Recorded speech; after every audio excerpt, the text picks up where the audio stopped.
After 3 years of giving my all to support my girlfriend, she got into a rich second-generation man's Mercedes right in front of me.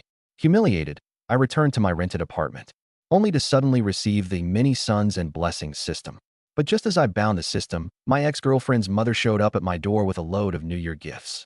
Xiaoyang, I brought New Year's goods for you and Qianqian. Where's Qianqian? Why isn't she here?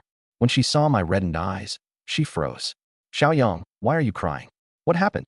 Auntie, I said, choking back my emotions. Lu Qian ran off with a rich second-generation man. She even called me a broke loser to my face. Zhao Yakin's expression changed drastically. That ungrateful girl. She trembled with anger. I was widowed for 15 years just to raise her. And this is how she repays me. Looking down on the poor and chasing wealth. I don't need a daughter like that. Xiaoyang, I can tell you're sincere. Someone like her isn't worth it. Auntie, it's cold outside. Come in so we can talk. She stepped inside and bent down to set the New Year's goods down. Her cashmere coat highlighted her mature curves. At 42, she looked barely over 30. This place is really small.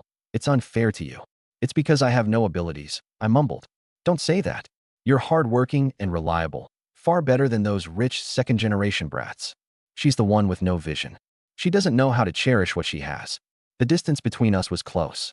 I could see her long eyelashes clearly, smell her gardenia fragrance. My heartbeat quickened. Zhao Yakin's cheeks flushed red, and her gaze darted away. She took half a step back and leaned against the wall. Xiaoyang, I brought you cured meat, tang yuan, and black sesame filling. For New Year. Auntie, I interrupted her. She paused, looking up at me. My gaze was steady. Lu Qian and I broke up. Starting today, we have nothing to do with each other. She nodded, her eyes complicated. I understand. I need to ask you something. Her heart skipped a beat. Go ahead. I stepped closer, nearly face to face with her. These past 3 years, were you good to me because I was Lu Qian's boyfriend, or because of me? Her cheeks flushed even more. She wanted to step back, but the wall was behind her. Xiaoyang, I'm your auntie. Not biologically related. I moved half a step closer. Lu Qian and I have nothing to do with each other anymore. And you're not my mother-in-law either. Her body trembled slightly, and she lowered her head, her long eyelashes fluttering. Don't be like this. Yakin Jia, I said hoarsely. I like you. Not just today, but for 3 years now. Her eyes brimmed with tears. I held her cold hands. I have nothing, constantly being sneered at for being poor. But I have a genuine heart. Is there a place for me in your heart? Tears fell from her eyes. Her voice quivered. Yes. I wrapped my arms around her waist. She leaned into my embrace. From now on, you're my woman. Her lips were gently sealed with a kiss. You're mine now. She blushed deeply. You're so overbearing. I'm not a kid. I'm your man now. And Qianqian, she hesitated. She thought I was poor, but I'll give everything to you. She relaxed in my embrace, a sense of peace washing over her. Xiaoyang, I'm not leaving tonight. A voice suddenly echoed in my mind. Ding. The many sons and blessings system activated. Target. Zhao Yakin, 42 years old. Score. 90. Do you wish to bind? Yes. Binding successful. She blushed deeply. Don't look at me. Our eyes met. The kisses didn't stop. I lifted her into my arms. She wrapped her arms around my neck and buried her face against my shoulder. Be gentle. I will. Darkness filled the night outside the window. I woke up to see her peacefully sleeping in my arms. Her wavy brown hair was scattered, her cheeks rosy.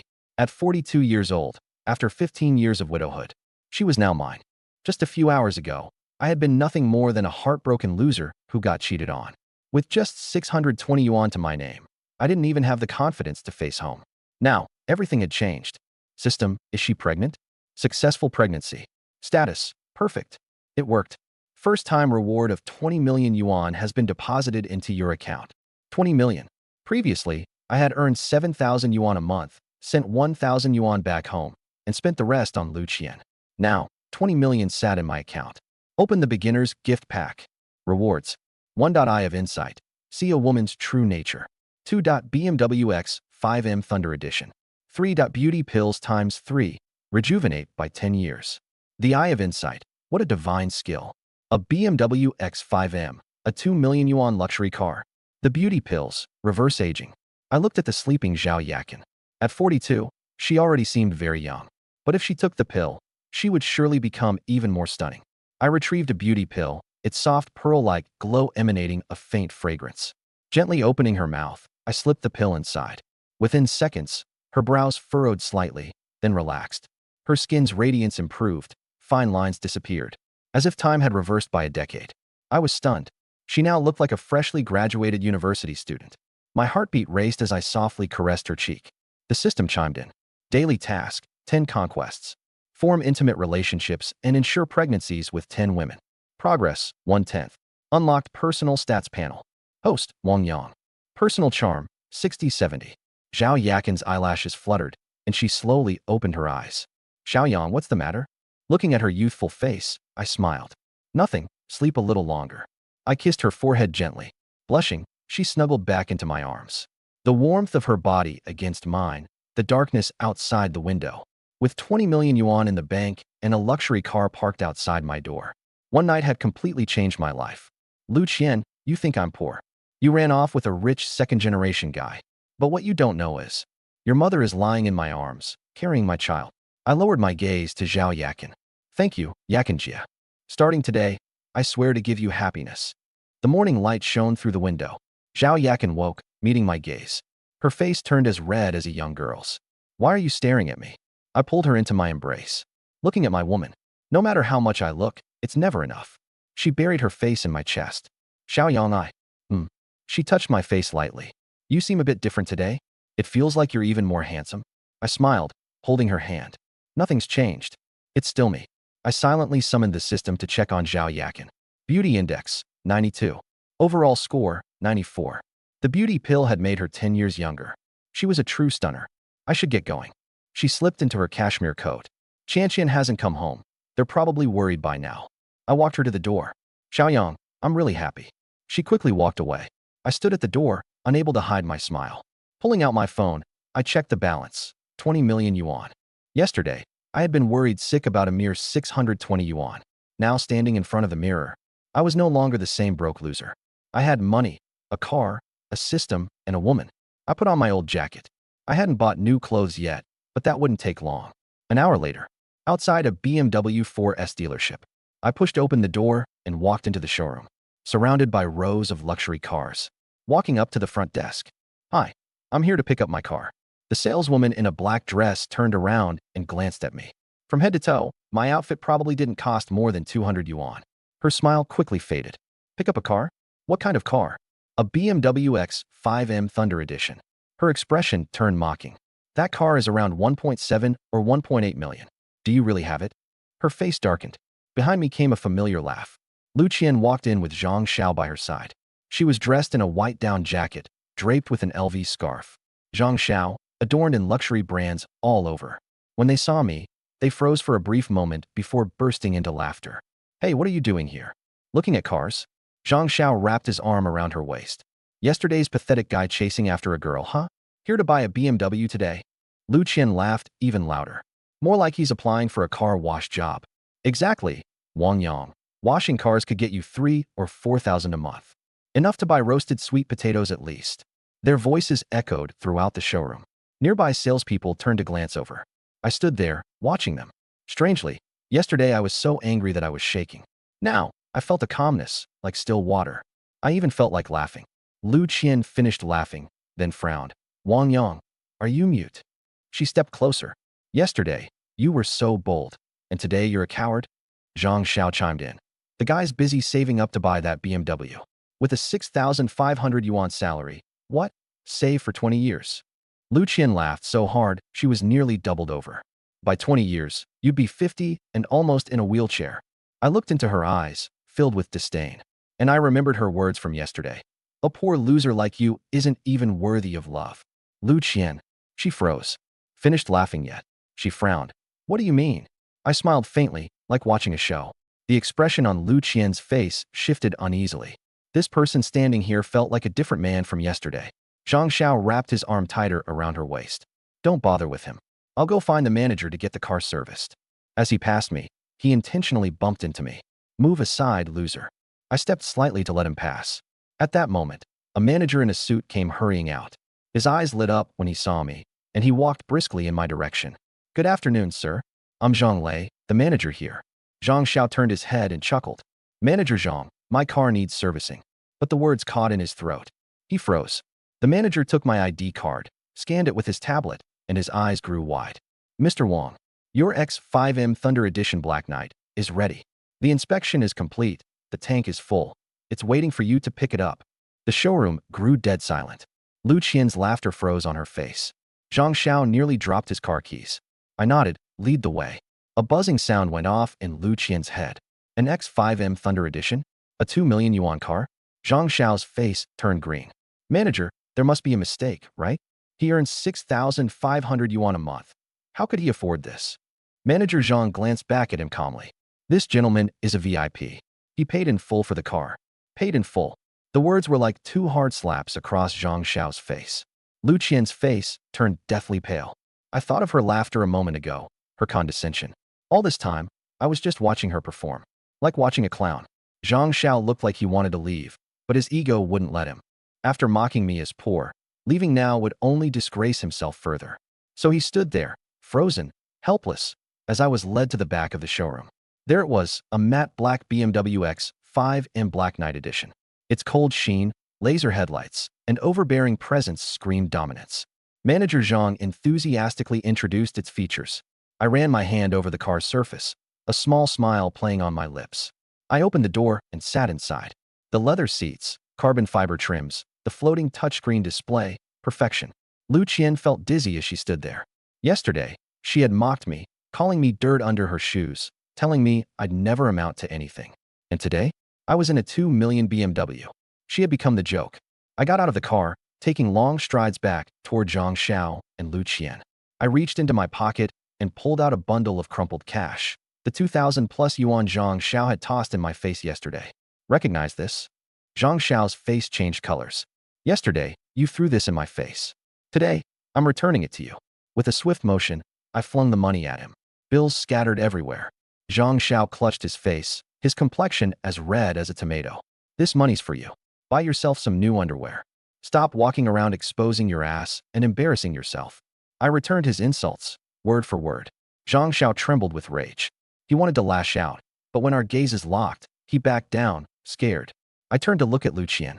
She stood stiffly in place, frozen. I didn't say anything to her. I only gave her a cold glare before walking back to the BMW. The engine roared to life. I shifted gears and released the handbrake. As the car window rolled down, I called out to Lu Qian. She shivered. Yesterday, you told me this was all I'd ever be. I smiled. Take a good look and see where I'm going. The window rolled back up, and the BMW disappeared down the street corner. Lu Qian stood in the same spot, trembling. Tears rolled down her face, not out of regret, but from anger, humiliation, bitterness. Wang Yang, you lied to me, she screamed, gritting her teeth. You had money all along, and you lied to me. Nearby, salespeople cast contemptuous glances her way. Yesterday, she mocked others as poor. Today, she accused them of deception. Serves her right. Zhang Xiao crouched down, picking up the scattered bills one by one, stuffing them back into his pocket. Lu Qian looked at him, her insides churning with disgust. This man, just now, hadn't dared to say a single word. I drove the car down the city streets.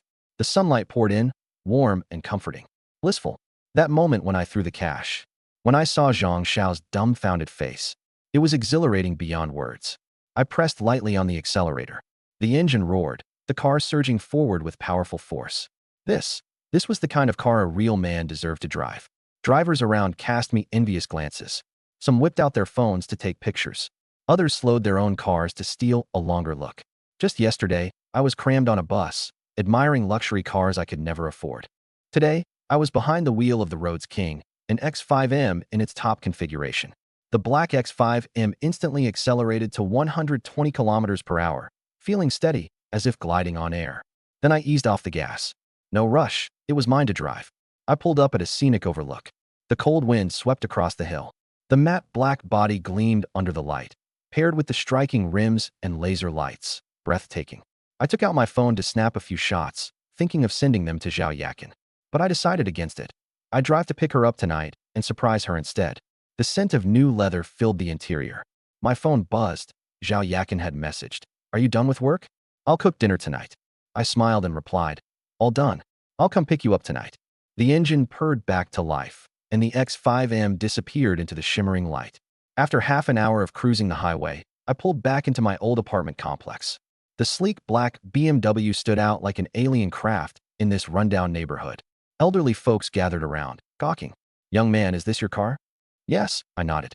"You're going places, kid." I smiled and headed upstairs. The stairwell was decrepit, the smell of mildew heavy in the air. I stepped into my tiny, shabby rental flat. Walls peeling, creaky bedboards, cabinets stripped of paint. It wasn't the room that had changed, it was me. I glanced at my bank account balance, 20 million yuan. Thinking of the cash I had flung at Zhang Xiao earlier, I couldn't help but grin. Dialing Mom's video call. Half a year without seeing her, Mom seems much older. Silver hair, wrinkles, and a well-worn cotton coat. "Have you eaten?" Mom asks with concern. "Just now, Mom." My throat tightens, my nose stings. Mom carefully asks, "Will you come home for the new year?" "Work's busy. It's fine if I don't. Don't feel like you need to save money." A pang of guilt pierces my heart. Last year, I couldn't even afford the trip home. "I will, Mom. I'll come back." Mom's eyes light up. "Your dad's been hoping too. I'll make extra cured meat for you." I hold back my tears. Everyone loves it. Hanging up the call, I lean against the wall and sit down. Sent each of my parents 30,000. Texted them. Made a little money. Don't skimp on spending. Clenched fists, resolve gleaming in my eyes. Fenghua County, Wangjia Village. The cold winds of the 12th lunar month. Thick with the atmosphere of Chinese New Year. Our home, the most ordinary blue brick tile roof house in the village. Under the eaves, strips of cured meat hang. Mom ends the video call, her phone trembling in her grip. A WeChat notification pops up. Wang Yang transferred 30,000 yuan. "Fuguwei, come here," Mom shouts, almost shrill. Dad strides in. "What's the matter?" "Xiaoyang sent 30,000. 30,000. Dad freezes. Where'd he get that kind of money? Could he have taken the wrong path? Mom's eyes redden. Xiaoyang's honest. It can't be anything bad. She opens the message. Mom and Dad partnered with some friends on a project, earn some money, buy some treats for Grandpa and Grandma. If it's not enough, tell me to. The heavy stone in their hearts settles down. He's made it. Mom bursts into a smile. We raised him right. Dad wipes his face. Brother sent us money? Younger sister Wang Yingying, a senior in high school. Second brother sent 60,000. Said he's coming back for New Year in a few days. Really? That's amazing. Almost a year since we saw him. Dad makes a sweeping gesture. Go call your grandparents over. Tonight, we'll have a proper feast. What kind of meal should we have? Dad says with unmatched vigor. I'm off to buy pork belly, roast chicken, and some liquor to celebrate Xiaoyang's success. With the money transferred, Dad stands tall and proud. Outside, the firewood crackles in the courtyard. Sister's sharp voice echoes. Grandpa, Grandma, there's meat for dinner tonight. Mom hums a tune as she cleans up. The house is filled with joy. In Yuntian City, a rented apartment. I sit by the window, sunlight pouring over me. The phone buzzes, sister's WeChat message. Brother, are you really coming back? That's amazing. Mom cried, and Dad's out buying roast chicken to celebrate. Grandpa says he misses you. The message is peppered with excited emojis. I look at the screen, a smile playing on my lips. Replying, yeah, coming back in a few days. What gift do you want? I'll bring it. Putting the phone down, I stare out the window. Neighbors downstairs chat about the black car parked there. It's probably that young guy upstairs, so envious. I listen, chuckle softly, and lie back on the bed. The pillow still carries the scent of gardenias, Zhao Yakin's fragrance. Closing my eyes, I take a deep breath and fall into a deep sleep. The sky darkens early in the 12th lunar month. It's not even 6, but the city is dotted with scattered lights and the aroma of cooking wafts through the air. I stand by the window, grabbing my car keys. Time to go pick up Zhao Yakin. The black X5M roars out of the old neighborhood. Hands gripping the steering wheel, my mood soars. The scene from earlier still plays in my mind. Zhang Xiao clutching his face, looking pathetic. Lu Qian's face pale as a sheet. I chuckle, pressing down on the accelerator. The engine growls, its sound low and menacing. Zhao Yakin lives in the eastern part of the city. Her neighborhood is far better than my old and rundown apartment. Parking the car downstairs, I turn off the engine. Looking up, the light in the east-facing unit on the 6th floor is on. Knocking on the door. Knock, knock, knock. The door opens. Zhao Yakin stands there in loungewear, her hair casually draped around her shoulders. Her face is bare, fair, and beautiful. When she sees me, her eyes light up. Xiaoyang. Her joy is as if she won the lottery. But then panic quickly sets in. She sneaks a glance out into the hallway to make sure no one's watching and pulls me inside. You scared me. Why'd you show up unannounced? What if the neighbors see? Her voice drops to a whisper. I don't say a word, just stare at her. My gaze travels from head to toe. Zhao Yakin looks down at herself, her face flushing red. Her loungewear is loose, but does little to hide her curves. What? What are you looking at? She mutters softly. I smile, my gaze unwavering. Quietly, I marvel. This beauty pill is truly magical. I gave her one last night, and tonight the effects are even more pronounced. Her skin is flawless and radiant. The fine lines at the corners of her eyes have vanished. She looks like she's in her 20s. Then, scanning her figure again, my throat bobs slightly. Zhao Yakin turns redder under my gaze. She wants to avoid it but stands rooted in place, as if nailed down. I step closer, and our breathing intertwines. Yakinjia. She looks up, meeting my eyes. What is it? Before she can finish her sentence, I kiss her. She freezes for a second, then closes her eyes. Her arms wrap around my neck. The scent of gardenias fills the air. The softness I feel makes my mind go blank. My hands circle her waist, warm and soft. Slowly, they slide upward. Zhao Yakin's breathing grows rapid. Tightly embracing each other, we stumble into the living room. In an unsteady step, we trip and fall onto the sofa. She lies beneath, I hover above. Both of us breathing heavily. Xiaoyang. Her hand softly strokes my face. I'm so happy. I plant a kiss on her forehead. Me too. We hold each other for a long while. Zhao Yakin lightly taps my chest with her finger. Xiaoyang, there's something I want to ask you. Do you think I look different today? I freeze. She touches her face, glances at her hand. This morning, looking in the mirror, my skin seemed better. I felt really good, too. Do you think so? Looking at her serious expression, I smirk internally. After taking the beauty pill, she looks 10 years younger. Of course, she's different. But I can't reveal anything about the system. So I simply smile and reply, you do. Really? Her eyes shine brightly. I lean in close, whispering by her ear. Maybe it's because of how I treat you. Zhao Yakin is stunned, her face turning crimson like the sunset. She reaches out to lightly slap my chest. You're talking nonsense. I laugh, grabbing her hand to kiss her palm. I'm not lying. From last night until now, you've been glowing. She buries her head shyly, her voice barely audible. Stop it, just stop it. After a while, Yakin, pack up and come to my place. She nods, gets up, and changes clothes. 10 minutes later, she's in a camel-colored cashmere coat. Low ponytail, soft lipstick. I look at her, my eyes filled with awe. The beauty pill paired with her already good looks. She could easily pass for 27, 28. Let's go. Holding hands, we head downstairs. Exiting the building, Zhao Yakin pulls her coat tight against the freezing winds of the lunar month. Under the streetlight, she notices a black car. The matte finish gleams cold under the light. Its wide rims and sharp headlight design exude power. She silently admires the car's beauty, then sees me walk toward it and pull out my keys. Beep. The headlights flash. She freezes, watching me open the door. Get in. Her mind goes blank. Pointing at the car, her finger trembling. This is your car. I nodded, calm and composed. Zhao Yakin circled the car once. Her eyes widened, and her mouth hung open. For a long moment, she couldn't utter a word. Xiaoyang, this car, how much is it? Her voice trembled. 2 million on-road price. Her knees buckled, and she almost sank to the ground. Quickly, I caught her in time, supporting her firmly. Careful. She gripped my arm, her mind in chaos. Just yesterday, I was still living in a shabby rental. With only a few $100 in my pocket. I had been dumped by Lu Qian in front of everyone. And today, here I was, driving a $2 million luxury car. Her eyes turned misty. Xiaoyang, how did you suddenly become like this? I gently wiped the corners of her eyes. Yakinjia, I've always been wealthy. I was just pretending to be poor. I wanted to experience an ordinary life.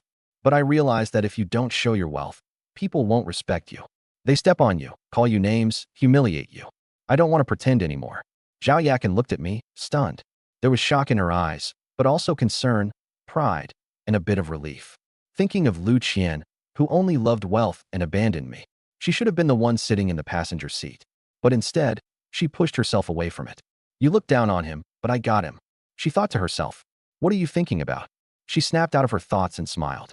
Nothing, let's go. I opened the passenger door and shielded her head as she got inside. Zhao Yakin sat on the soft leather seat. The fragrance of luxury leather filled the air. I leaned over to fasten her seatbelt. My face was close to hers, my breath warm against her skin. After securing the buckle, I planted a light kiss on her lips. Featherlight. Zhao Yakin blushed furiously, her heart pounding. All done, I smiled. She mumbled softly. You're teasing me. The engine roared lowly. The black X5M rolled out of the community. I held the steering wheel with one hand. My other hand rested lightly on her leg. Zhao Yakin tensed up, her face growing even redder. Xiaoyang. Keep your focus on driving. I am driving just fine. She bit her lip, not daring to say more. Her heart filled with a sugary sweetness. She glanced at his hand, her thoughts trailing to the kiss when he buckled her seatbelt. Her mind ran wild. Lu Qian, you despised his poverty. You left with a rich second generation, thinking you had climbed high, but you didn't know what you gave away. She smiled faintly, her relief and joy unconcealed. Thank you for not treasuring him, for leaving such a wonderful man to me. She leaned on my shoulder as lights flickered past. What's wrong? I asked gently. Nothing, just want to rest against you. I ruffled her hair. The car smoothly entered the night. The scene shifts back to the modest rental room. In the quiet, only the sound of breathing can be heard. Zhao Yakin grinned. All right, if you don't let go, we won't have dinner tonight. I let go, leaning down to kiss her briefly. Go ahead, I'll be waiting for you. She cast me a glare and headed off to cook. Cured meat, fresh vegetables, eggs, flour. I watched her figure, the apron tied around her waist. Her curves accentuated as she bent over to wash the vegetables. My Adam's apple bobbed as my thoughts wandered elsewhere. Zhao Yakin alone wouldn't be enough. The system promised 2 million yuan if she got pregnant, and even more millions once the child was born. At most, I could earn 50 million from this method. But 50 million wasn't sufficient for big plans. To ensure my parents could live comfortably, build a new house for the family, let my grandparents enjoy a good life. All of it required money. The only way was for more women to conceive my children. I clenched my fist. Tomorrow, I had to venture out to explore more possibilities. The aroma from the kitchen snapped me back. The sizzling sound of cured meat frying filled the air. I strolled toward the kitchen door. She was busy at the stove, adding garlic leaves into the pan. The fragrance was intoxicating. I approached her from behind and wrapped my arms around her waist. Her body went rigid but quickly relaxed. What's wrong? I didn't answer, burying my face into the crook of her neck. The scent of gardenias lingered faintly. Don't mess around. I'm cooking. I held her tighter. Yakinjia, you're so beautiful, I murmured. Her blush deepened. Oh, stop it. I mean it. Truly beautiful. I leaned closer to her ear. And what a figure. My hand moved from her waist upward. She trembled all over. Xiaoyang, the food's about to burn. I don't care if it burns. Her legs went weak as she leaned against the counter for support. Don't be like this. I turned her body to face me. Her face was crimson, her eyes misty with unshed tears. Her slightly parted lips were inviting. I lowered my head and kissed her deeply. The spatula clattered into the pan. We moved out of the kitchen. In the frenzy, the light cord was jolted, leaving only moonlight to illuminate the room. I scooped her up into my arms. She wrapped her arms around my neck. Xiaoyang. Yes. Be gentle. Last time, it still hurt a little. Got it. I carried her toward the wooden bed, moonlight spilling over its surface. The next morning, sunlight streamed through the curtains.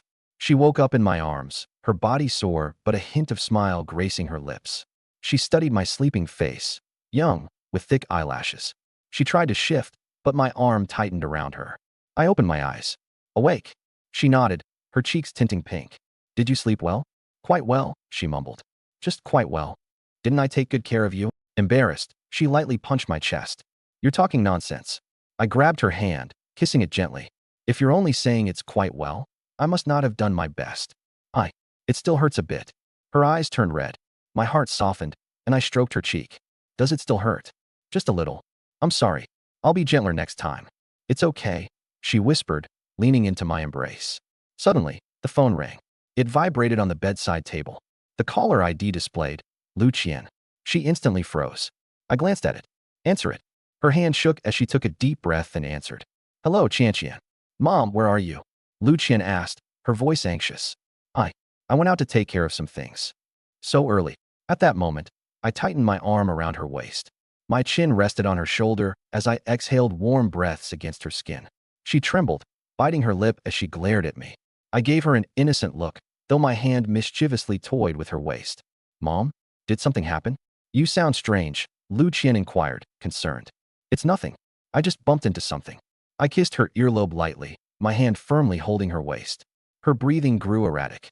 She tried to push me away, but I held her still. On the phone, her daughter's curious voice asked, Mom, why do you sound like you're out of breath? Zhao Yakin stammered. Maybe. I caught a cold. I chuckled against her temple, kissing her hairline. Her entire body quivered. You should rest more. I might not come back tonight. She stuttered into the phone. All right. Take care. Her voice wavered, barely holding steady. Mom, why does your breathing sound so unsteady? I teasingly patted her back, my gaze full of mischief. She barely managed not to cry out. "It's fine. I was just climbing the stairs," she replied hurriedly. After hanging up, she collapsed onto the bed, gasping for air. "You did that on purpose, didn't you?" Her glare was filled with grievance. I smirked. "Wasn't it thrilling? You're impossible. What if she found out?" She weakly patted me in protest. "So what if she did?" I kissed the back of her hand. "Xiaoyang, I really need to go." "Go back for what?" "Qianqian might get suspicious." I fixed her with a serious stare. "No more thinking. Today, I'm taking you shopping." "No way. I'm scared we might run into someone we know." She shook her head. "You're my woman. If I want to take you out, we go out." My tone left no room for refusal. Her eyes glistened with moisture, and finally, she nodded. I drove her out in a black BMW X5M. The sun was shining just right. "Xiaoyang, where did you get the money to buy this car?" She gently tugged at my sleeve. "You've suffered enough in the past. From now on, no one will bully you." I held her hand. She leaned back on the seat, the corners of her mouth curving into a smile. The shopping mall bustled with people. I held her hand as we stepped onto the escalator. Several girls nearby were sneaking glances. "That guy's pretty handsome. The woman next to him is really beautiful. Too bad he's taken." The corners of my mouth lifted slightly, exuding confident charm. The women's clothing section on the second floor was crowded, and the festive atmosphere was palpable. Red lanterns and Chinese New Year decorations filled the space. I held Yakin's hand tighter and activated my evaluation vision. The women passing by were scanned one by one. Appearance, 72. Figure, 70. Compatibility, low. Appearance, 80. Figure, 78. Chaotic personal life, not qualified. Appearance, 65. Figure, 68. No value. A bit of disappointment settled in my heart. Not many reached the standard. Apart from Yakin, the others were all up to chance. I withdrew my gaze and focused, leading her straight to the women's clothing section. It was winter, so the first task was to buy her a warm-down jacket. Racks were filled with various brands. I pulled her directly into the warm feathers specialty store. The lighting inside was soft, and the selection of down jackets was colorful. There weren't many customers, and it was fairly quiet. As soon as we stepped in, a sweet voice greeted us. "Welcome. Looking for something in particular?" I glanced up, my footsteps halted. A young woman approached, probably in her early 20s. She was wearing a black uniform that accentuated her perfect curves. Around 165 centimeters tall, with fair skin and an oval face. Big eyes, a straight nose, and soft pink lips. Her appearance was pure and sweet, exuding effortless comfort. Her high ponytail was neat and tidy, with a hint of youthful innocence, fresh out of college. Her name tag read Su Xinqing, and she quickly stepped forward. First, her eyes landed on Yakin, who was gentle and attractive. Then, she looked at me, pausing for a moment. I was tall, with well-defined features. Though wearing an old jacket, I carried a distinct air. Not stunningly handsome, but the kind of charm that grew on you. She thought to herself, "This man, quite good-looking." My gaze fell on her, and suddenly, a system notification rang in my head. Ding. Target detected. Su Xinqing, 23 years old. Comprehensive score, 87. Excellent physical condition, no medical history. Qualified for childbearing. Fine now. My heart raced as I froze. Shock. Excitement. Joy. Who would have thought coming to buy clothes would lead to the second target? Without hesitation. Bind. Bind immediately. Ding. Binding successful. Target. Su Xinqing. The many children and prosperity system has recorded. Suppressing my excitement, I activated the evaluation vision. Her details unfolded before my eyes. Name, Su Xinqing. Age, 23. Appearance, 88. Figure, 85. Number of critical hits, 0. Comprehensive score, 87. Pregnancy qualification, eligible. Satisfaction flickered in my eyes. At 23, she was in her prime. Her appearance scored a pure and sweet 88. Her figure at 85 was curvaceous and stunning. Even her uniform couldn't conceal it. Critical hits, 0, spotless and pure. My thoughts aligned. Never been ridden, pristine. She hadn't been in a relationship, an untouched, complete maiden. Her personal life was impeccably clean. Her physical condition and compatibility were top-notch. Perfect, simply perfect. Su Xinqing blushed under my gaze. Why is this guy staring at me? She quickly composed herself, flashing a polite smile. Our shop specializes in down jackets, both long and short styles. They're particularly warm, and we just got our new arrivals. Would you like me to show you a few? I shifted my gaze, wrapping my arm around Yakin. Pick out a few down jackets for my girlfriend. Something warm and good-looking that suits her. As soon as I said it, Yakin's face turned beet red. Her eyes widened as her heart skipped a beat. It was the first time someone had openly called her girlfriend. Previously, with her late husband, they had been an old married couple. After becoming a widow, no one dared to think of her that way. Yet, I acknowledged her straightforwardly, neither evading nor disparaging her. Shyly, she clung to my sleeve tighter, her ears flushed red. Quietly, she leaned closer to me, accepting the title. Watching this, Su Xinxing smiled even sweeter. Such a lovely couple. She carefully studied Yakin's figure and temperament. Full-bodied, gentle, and mature, with fair, smooth skin. She immediately had an idea and pointed to a beige long coat on display. "Ma'am, this piece is one of our best sellers. The length reaches the calves, offering excellent warmth. The beige color complements fair skin, and the style is gentle and elegant, perfect for you." She took the coat off the hanger and handed it over. It was soft and fluffy, with smooth fabric and an exquisite texture. Yakin took it, liking it but still looking to me, her eyes full of inquiry. Smiling, I ruffled her hair. "If you like it, go try it on. I'll wait here." "All right." She nodded lightly, heading toward the fitting room. Su Xinxing stayed beside me, explaining softly, "Your girlfriend has a great temperament. She'll look absolutely stunning in it. Our down jackets are filled with white duck down and can handle temperatures as low as -10 degrees. Perfect for visiting family during the new year." I responded half-heartedly, my eyes locked on her. As she bent slightly to arrange clothing displays, her slender waistline was exposed. Her ponytail swayed gently, her youthful purity irresistibly captivating. My mind churned. Finally, an eligible target. I needed to maintain a steady pace. First, leave a good impression. Then, find opportunities for deeper interaction. Once the purchase was over, I must secure further contact. The fitting room door opened. Yakin stepped out in the beige down jacket. The coat wrapped her snugly, emphasizing her petite and graceful charm. Her fair skin and gentle features paired with the coat's softness were mesmerizingly beautiful. Su Xinxing exclaimed with admiration, "Wow, this suits you perfectly. Gentle and sophisticated. You'll be breathtaking during the new year." I turned to Yakin and said, "It looks great. Absolutely stunning. Makes you look even fairer and more elegant." Blushing, Zhao Yakin touched the coat. "Isn't it a bit too long?" The shop assistant immediately replied, "Not at all. Long coats are the best for blocking wind in winter. I'll grab a shorter black one for you to try as well." Zhao Yakin returned in the shorter black coat. The slim black design made her look taller and highlighted her legs. It replaced the gentleness with a refined elegance. The shop assistant's eyes lit up. "This one also looks amazing. Both a long and a short coat would make the perfect combo." Without hesitation, I said, "No need to choose. Let's take both." Zhao Yakin froze. "Xiaoyang, 2 coats are too much. I can't wear them all." I held her hand. "It won't go to waste. The weather's cold. Having an extra coat puts me at ease. As long as you like them, they're worth every penny." She opened her mouth to say something. I interrupted. "Just listen to me." The store clerk secretly envied her. This woman really had good fortune. "Sir, 2 items, 3,200. 3,000 and more?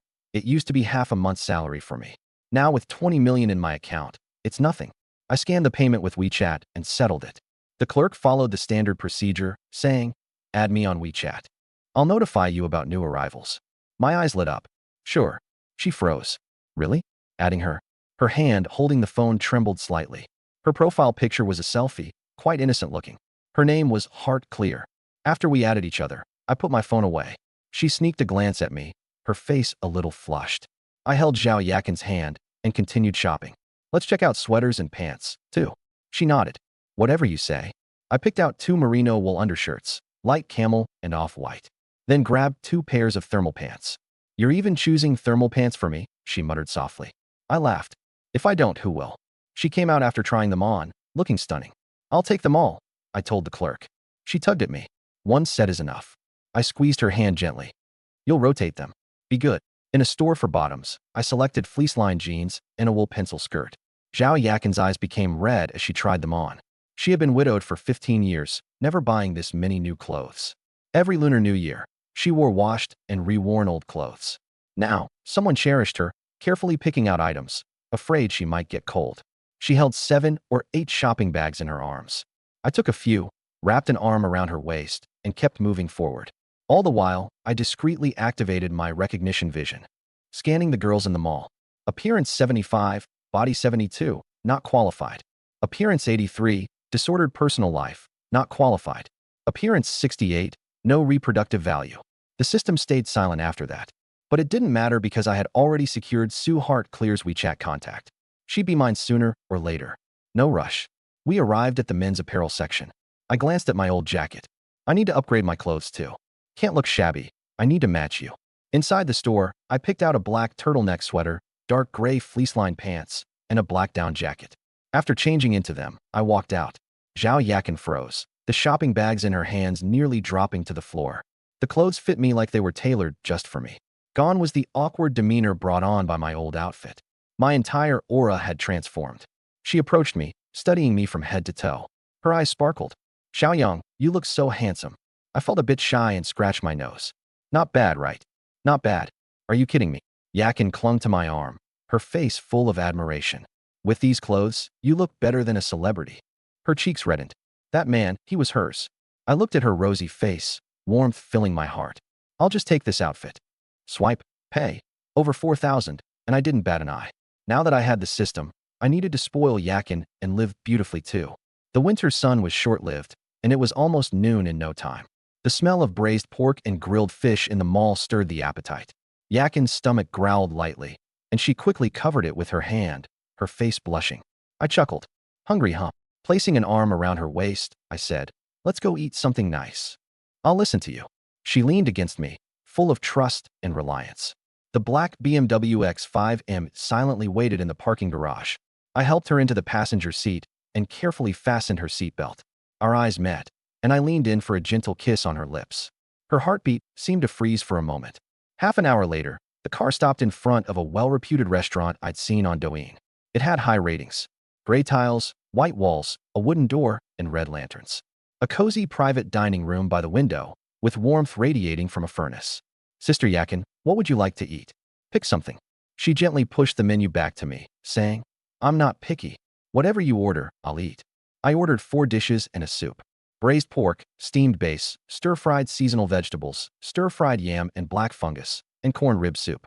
While waiting for the food, I held her hand. I'll bring you here often in the future. Whatever you want to eat, we'll have it. Okay. Her gaze lingered on me. The sunlight fell on the side of my face. Her heart churned with both sweetness and uncertainty. What was Lu Qian thinking? Throwing away a good man like me to chase after a rich second generation. Had Lu Qian not broken up with me, I would still be her son-in-law.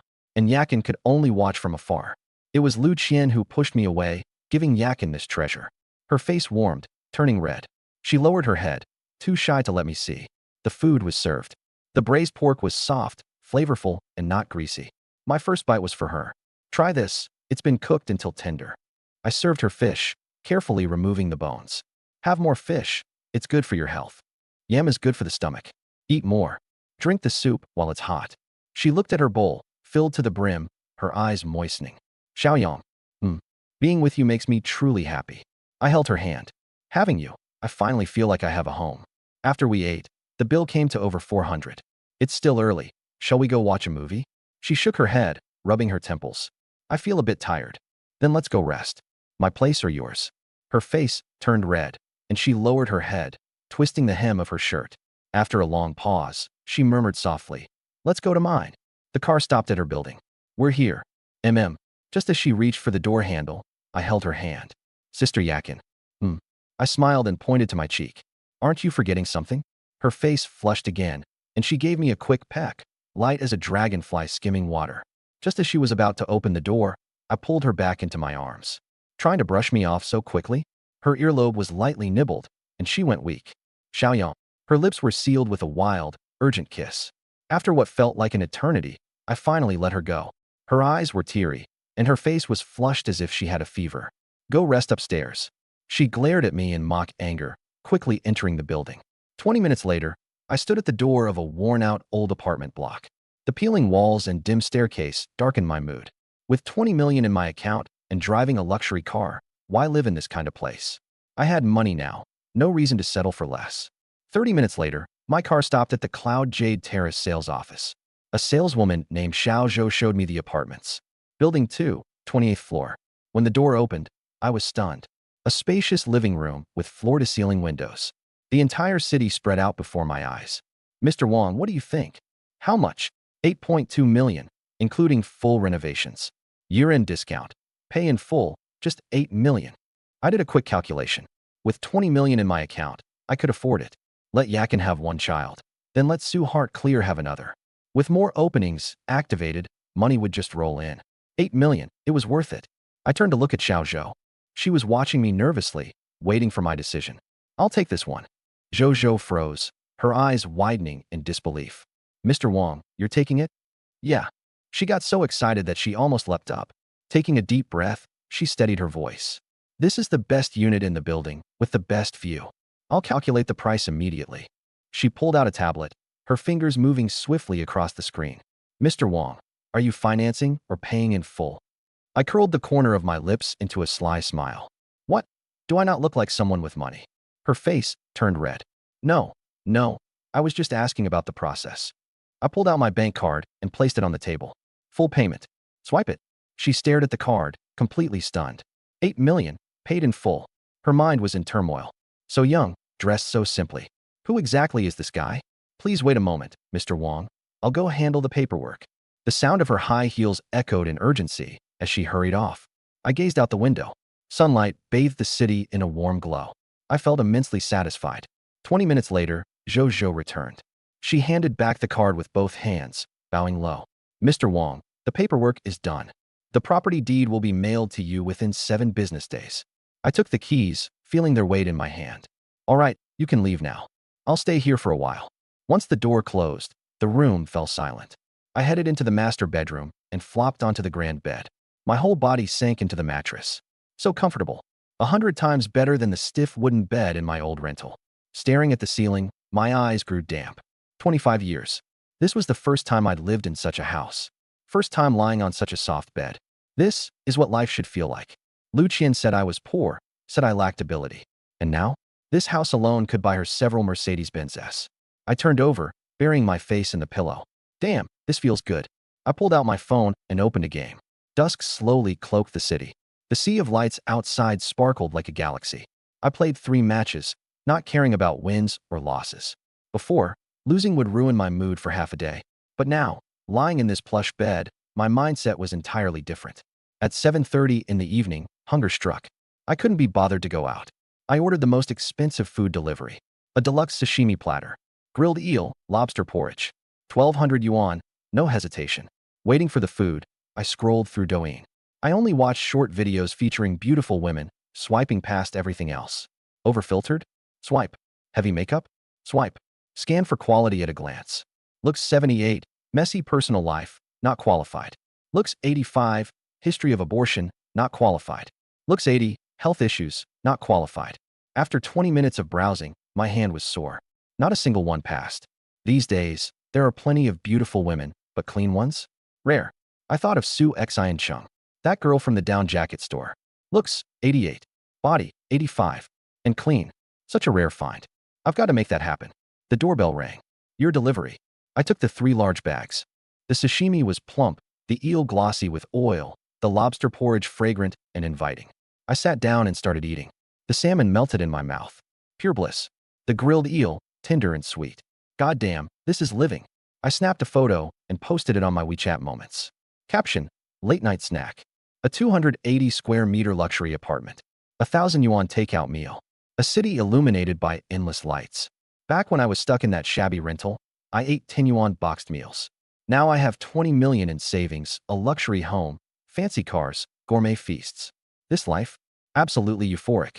At Zhao Yakin's home, she was stir-frying cured meat with garlic shoots. The door opened, and Lu Qian walked in. Mom, you're home. Lu Qian scrutinized her mother's face carefully. Mom, why do you look younger? Your skin looks so smooth. Zhao Yakin coldly replied. Come here. Why did you break up with Xiaoyang?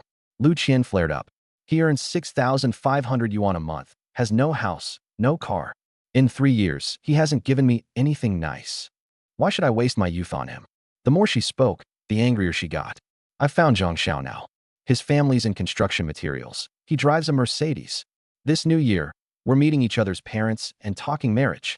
Enough. Zhao Yakin's voice thundered. You're shallow and heartless. Xiao Yang is honest, filial, and devoted to you. Abandoning him will be the biggest loss of your life. Lu Qian's tears flowed freely. Go ahead, keep defending that broke loser. She slammed the door shut on her way out. Zhao Yakin stood there, tears streaming down her face. Lu Qian stormed out into the biting cold, her tears freezing on her cheeks. She took a taxi to a budget hotel. Lying on the bed, she opened her WeChat moments. And then she saw Wang Yang's post. Late night snack. Salmon sashimi, tuna, grilled eel. The backdrop was a floor-to-ceiling window. A high-rise night view, dazzling and exquisite. She held her breath. Zoomed into the image. It had to be at least the 20th floor or higher. That meal alone must have cost over 1,000 yuan. Wang Yang had money now? That couldn't be right. Yesterday, he was still living in that shabby rental. But the BMW, the dealership manager's attitude, and paying in full for the car, her hands began to tremble. If he was truly rich. She texted her best friend, Chen Xuemiao. Can you probe Wang Yang for me? See if he's really made it big.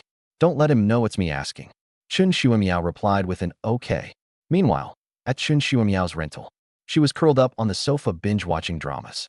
Having just showered, she wore a nightgown. Seeing Lu Qian's message, she opened Wang Yang's moments. Sashimi, lobster porridge, luxury high-rise night view. A thought flickered in her mind. Wang Yang had always been quiet, but his looks weren't bad. Better than those greasy older men. Lu Qian dumped him and even called him a broke loser. And now she wants to probe him? Chen Xuemiao smirked. She sent Wang Yang a message. Wang Yang, are you there? I have something to ask you. She added a shy emoji. On the 28th floor of Yunqi Terrace. I was finishing my last sweet shrimp when my phone buzzed. Chen Xuemiao? Lu Qian's best friend. And she sent a shy emoji. How interesting. Back then, as Lu Qian's boyfriend, I wouldn't dare even glance at her. Now that Lu Qian dumped me, her best friend is reaching out? I smirked. This kind of woman? Obviously short on money. Here I am, in a 280 square meter luxury apartment. A sea of lights framed by the window. If opportunity knocks, why not open the door? I replied. Yunqi Terrace, Building 3, Unit 2801. Just come over. Chen Xuemiao froze. Yunqi Terrace? A top-tier luxury residence? The kind that starts at 7 or 8 million minimum. Her heart raced. She looked at the message and couldn't help but smile. So direct, huh? She quickly got up to do her makeup. Earth tone eyeshadow. Killer red lipstick. Her hair blown into loose waves. A black knitted short dress with a deep V neckline. Black stockings and sky-high heels. A white down jacket thrown over to cover it all. An hour later, she arrived. The security guard stopped her. Which unit? 2801. No record of visitors. Call for confirmation. She dialed me on voice. I told the guard to let her through. The door opened. Our eyes met. She wore a black dress, deep V cut with black stockings. Her makeup was exquisite, irresistibly seductive. I activated my recognition system. Looks, 92. Body, 86. Critical hit count, 0.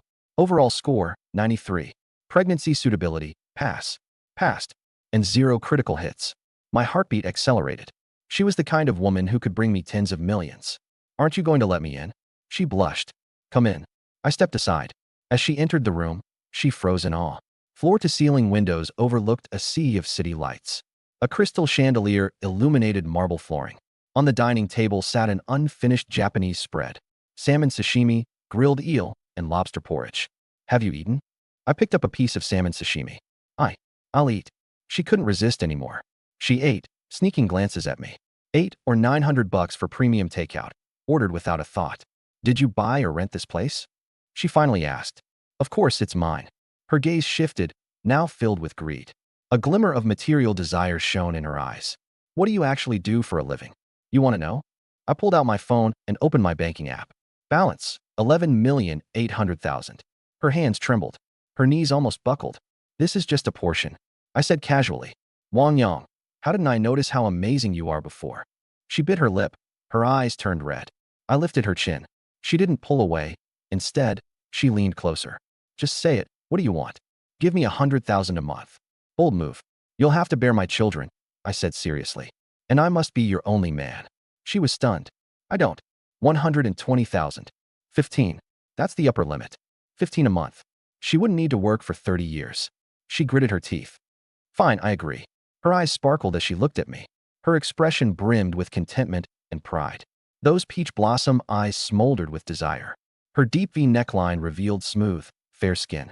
Her inner heat was ignited. Chen Xuemiao's heart pounded wildly under my gaze. Her legs became weak. She'd never dated before, but she understood that look. Biting her lip, she gathered courage. She stood and straddled my lap directly. My breath caught. I cupped the back of her head and kissed her deeply. Smooth lips met uncharted fervor. In her first kiss, she fumbled nervously, but I kissed her hard and passionately. Her body trembled, claws gripping my shoulders tightly. When I let her go, she collapsed into my arms. Tears glistened in her slightly reddened eyes. Her cheeks burned crimson like fire. I scooped her up and carried her into the bedroom, laid her gently onto my $20K bed. Outside, the city lights stretched endlessly. The room was enveloped in soft warmth. Chun Shuimiao trembled between nerves and anticipation. Her long legs and black stockings curled. Her short dress was disheveled, omitted for 3,000 words. The night stretched long. Finally, everything quieted down. Chun Shuimiao lay sprawled on the bed, utterly drained. Her entire body felt numb. Even her fingers refused to move. She tilted her head to look at me. Totally worth it. I held her close. Get some sleep. In the morning, I woke up still holding her. Quietly, I asked the system, did last night achieve pregnancy success? Unsuccessful. Please continue your efforts. A bit disappointing, but it didn't matter. My hand slid from her waist upward. She stirred, groggy, blushing as she opened her eyes. Awake. MHM. Her soft voice begged me not to touch her. I kissed her forehead. You're mine. If I want to touch you, I will. 2 hours later, sunlight crept to the center of the bed. Holding her, still limp in my arms, I asked, hungry? MHM, it's nearly noon.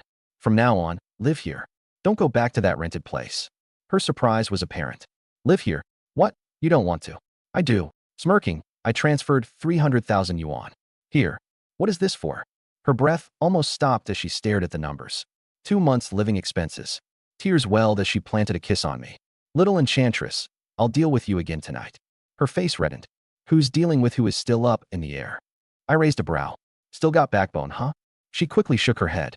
Deal with me. Deal with me. After a while, she mentioned she needed to go pack up her things. I nodded. Come straight back after. Once she left, I leaned against the headboard, scrolling through transaction logs. Chun Shuimiao now officially mine. A girl with over a 90 clean rating. I remembered her trembling legs earlier, barely able to walk straight. The system's robotic voice chimed. Relationship stabilized. Please continue efforts for pregnancy success. I chuckled. No rush. Even without pregnancy, a few million was enough to last me comfortably. Lying there, I thought, who's next? Su Xinqing. Picking up my phone, I sent her a text. Are you free today? Her reply, I have work today. How much do you earn in a day? Take the day off, I'll triple your pay. A moment of silence. I transferred her 500 yuan. Enough. Her response was swift. Plenty. So generous. Where are you?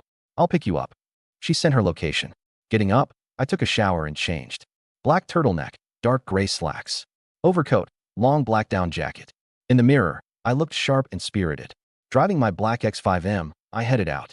20 minutes later, I parked near the bus stop. Sent her a message. I'm here. Where are you? Coming. I'm nearby. Waiting in the car, I pondered. Chun Shuimiao was secured. Shouldn't the tenfold pursuit quest now be 2 down? The system's robotic tone interrupted my thoughts. 2 achievements unlocked. Reward distribution underway. Reward. Physical enhancement. 1 used. Excitement welled up inside me. 5 or 6 rounds last night nearly drained me dry. With physical enhancement, wouldn't that be unstoppable bliss? System, I teased, you're late with the reward. Got any compensation? Compensation issued. Longevity pills times 3. Each pill extends lifespan by 10 years. Usable by self or others. I held my breath. 3 pills, 30 more years of life. Still reveling in euphoria, I caught sight of Su Xinqing. Sweater white as milk. Pale blue jeans. High ponytail swaying gently. Her pure face radiated innocence. About 22 or 23, fresh out of college. Unblemished, untouched by the world. I honked the horn. She turned, eyes landing on the matte black vehicle. Paused half a second, hesitating. Switching to Wang Yang's TikTok-style inner monologue. I honked again, letting the window slide halfway down. Recognizing me, her eyes lit up. She rushed over nervously, smiling. Mr. Wang. Get in. She reached for the back seat door. Sit up front. Her movements froze. Face instantly flushed.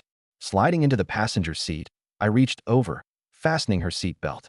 Getting close. Really close. She panicked, cheeks burning deeper red. The faint fragrance of my body wash reached her nose. I didn't pull back immediately, staring into her timid eyes. Frozen in place, she didn't avoid my gaze. What do you want to eat? I finally sat upright and started driving. Anything's fine. I'll take you somewhere nice. 20 minutes later, We arrived at the private dining restaurant. Gray brick walls and floor-to-ceiling windows. Just looking at it felt expensive. She hesitated at the entrance. Isn't this a bit too pricey? I'm treating. Just follow me and eat. The menu was handed to her. Appetizers started at 188 yuan, steaks at 488 yuan. Her hands trembled as she quickly closed the menu. You order. I ordered directly. Seafood platter, wagyu beef, and lobster. The bill came to 3,800 yuan. How long have you been working here? Over half a year. How much do you make a month? Base pay is 3,500 yuan, with commissions about 4 to 5,000. Do you want to earn more?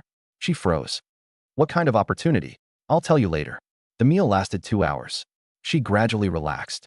Her laughter revealed cute dimples. She was quite attractive. Innocent, clean, easygoing. Girls like her weren't hard to win over. Where are you going this afternoon? I need to go back to work. Why bother going if you've taken leave? Come. The car drove into an underground parking lot. She suddenly spoke. Do you have intentions toward me? I do. Be my woman. I like you from the first glance. So pure. Her face turned red. But don't you already have a girlfriend? She's my woman, but she's not the only one. Tears welled up in her eyes. My family isn't well off. My parents struggle to support me. I also have a younger brother who needs school fees. How much would it take for you to be my woman? She murmured, 30,000. I laughed. I'll give you 100,000 a month. 100,000. Her eyes widened. But there's a condition. You'd need to have my child. And after the child is born, can I still see them? Of course. You're the mother. As long as you stay obedient and stay with me. She thought about the pressures at home. With her wage, she couldn't even save 20,000 a year. 100,000 a month. Over 1 million a year. All right, I agree. I took out my phone and transferred her 100,000 yuan. Her phone buzzed, and when she saw the notification, her hands shook. I put my phone away. Here's a month in advance. From now on, it'll be paid on time every month. As I spoke, my hand rested on her thigh. W. Wong. Wong, sir. Her voice trembled. I leaned closer to her. Xinxing, you're mine now. Kiss me. She froze. Seeing how nervous she was, she must have never kissed anyone before. She softly kissed the corner of my lips, then quickly tried to pull away. I grabbed the back of her head and kissed her deeply. Her entire body softened, clutching my shirt and trembling. It was a long moment before I let go. She slumped there, her lips swollen, her eyes shimmering with tears. That was your first kiss. I wiped the moisture from the corner of her lips. From now on, all of them are mine. Her face turned beet red. You're so bad. I pinched her cheek. Don't like it. She didn't respond, but the smile at the corner of her lips couldn't lie. Come on, let's buy some things. I pulled her out of the car. Buy what? It's the new year. Let's get you some new clothes. I took her hand, interlocking our fingers. From now on, call me Brother Yang, not Mr. Wong. Got it. She nodded, blushing. In a high-end store, I pointed to a wool coat. Try this one. It's so expensive. She whispered. Expensive or not, just try it. When she put it on, her entire demeanor changed.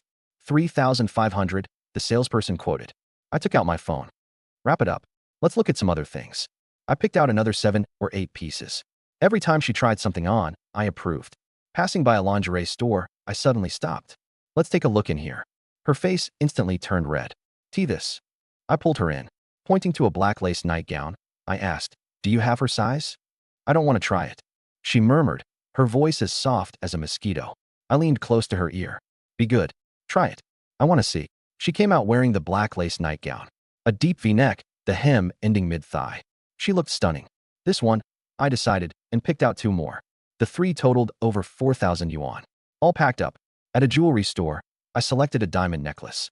The original price is 68,000, but now it's 59,008, the salesperson said. She gasped. That's too expensive. Wrap it up. I paid on the spot. I put it on her. The diamond rested perfectly at her neckline. Beautiful. Her eyes welled up as she stood on her toes and kissed my cheek. Back in the car, she sat there in a daze, hugging all her shopping bags. 7 or 8 outfits, 3 sets of lingerie, a 59,000 yuan necklace. Thank you, she whispered. I pulled her into my arms. Don't mention it. Having my child is the best return you can give. Her face flushed red as she buried it in my chest. I'm taking you somewhere. Where? You'll see when we get there. 20 minutes later, the car stopped at the Cloud Sky International Hotel. Book a room, I told the front desk. What kind of room? A couple's suite. The best one. The receptionist hesitated, then smiled. The top floor Starry Sky couple's suite. Floor-to-ceiling windows with night views, a double bathtub. She sneaked a glance at Su Xinqing, her eyes filled with envy. I swiped my card and entered the room. An entire wall of floor-to-ceiling windows, with the city lights stretching endlessly outside. In the center stood a massive round waterbed with purple bedding. Even the ceiling was fitted with a mirror. The bathroom featured transparent glass walls, with a double bathtub visible inside. Su Xinqing stood frozen at the doorway, completely stunned. This was a couple's suite? She'd never been to a place like this before. I gently closed the door and hugged her from behind. Do you like it?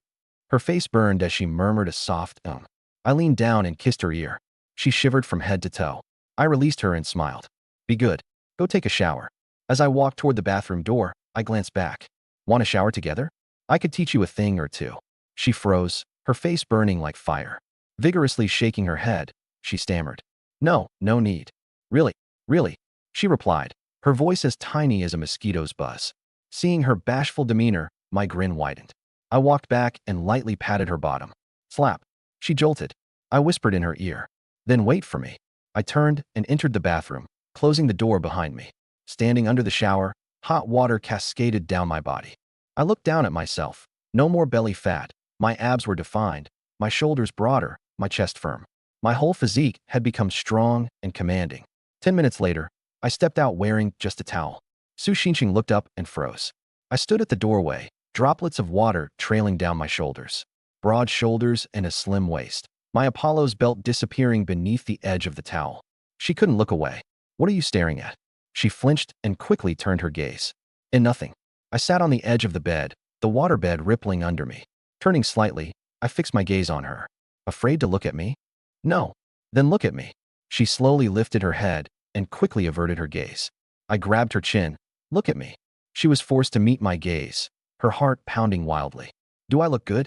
Her face turned even redder, and she nodded lightly. You look good. Leaning against the bed, I picked up my phone. Go take a shower. Now.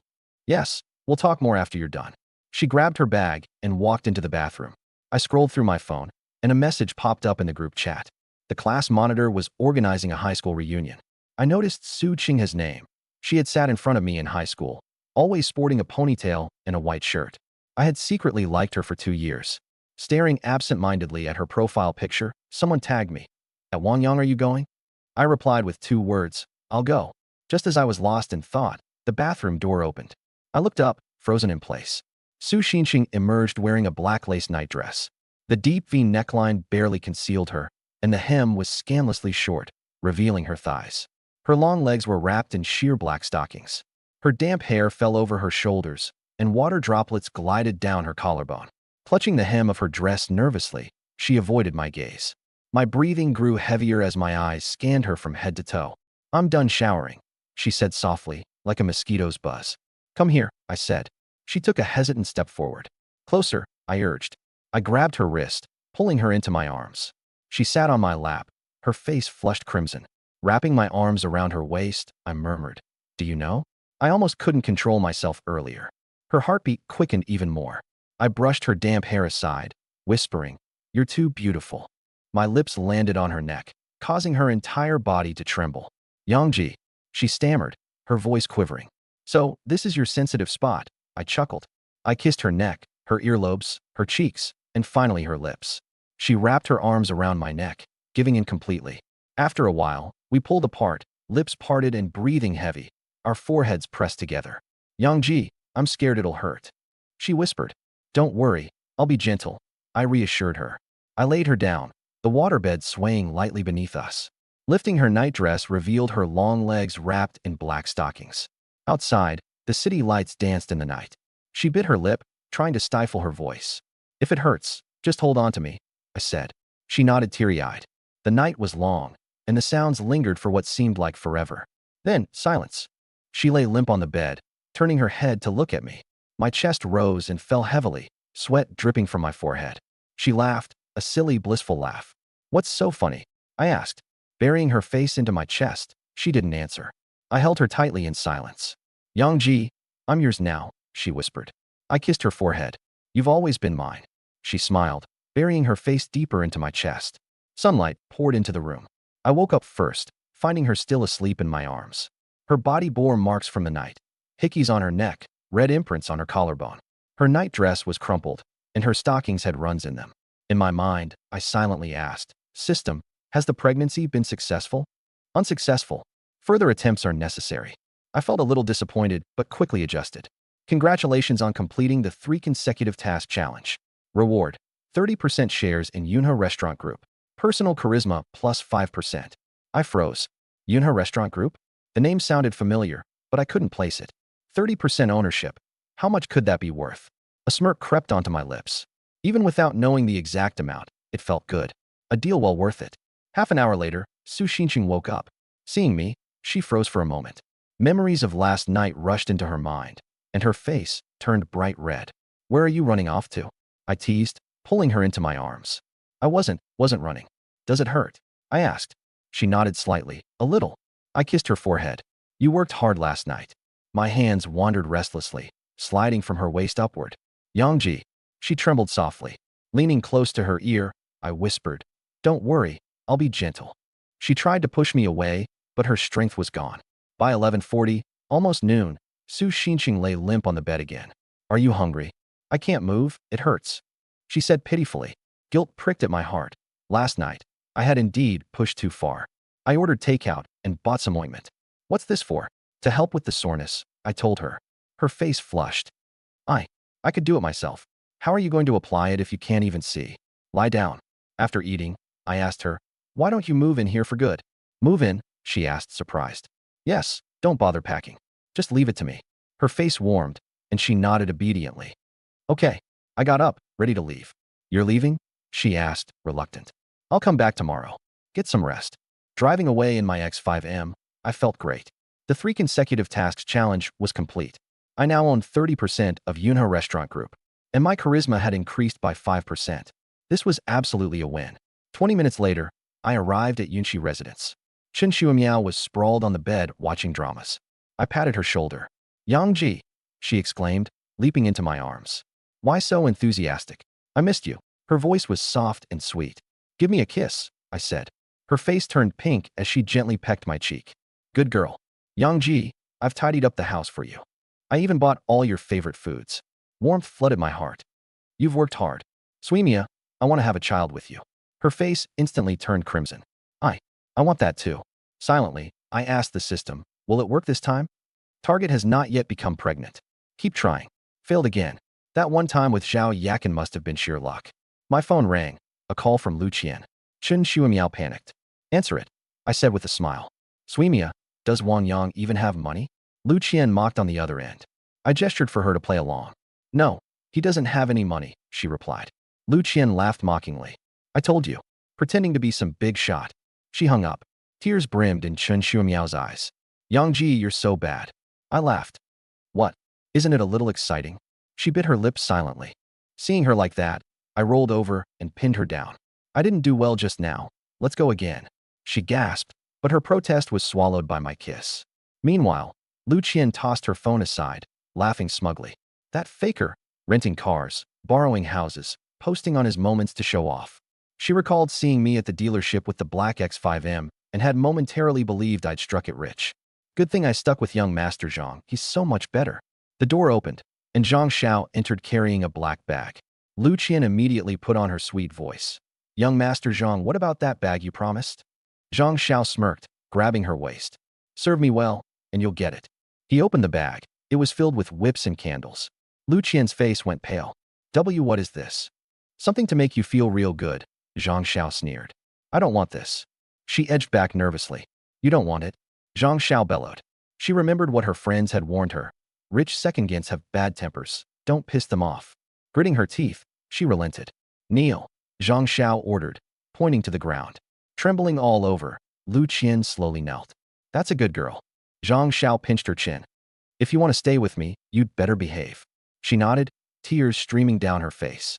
She thought about what Chen Shuimiao had said. Does he even have money? Good thing Wang Yang was still just a broke loser. Otherwise, she'd be kicking herself to death. The next morning, I woke up feeling sore all over. Last night, I had spent the entire evening helping Chen Shuimiao. System, do we have a child yet? Not pregnant. Keep trying to. Still no success. This probability is ridiculously low. Conception is not guaranteed. Don't rush to. Consolation prize. 1 million credited to your account. Thanks. Chen Shuimiao woke beside me. Yangji, why are you staring at me like that? Nothing, just thinking. I reached out and patted her head. My phone buzzed with a message from Zhao Yakin. Xiaoyang, the water pipe burst. Can you come take a look?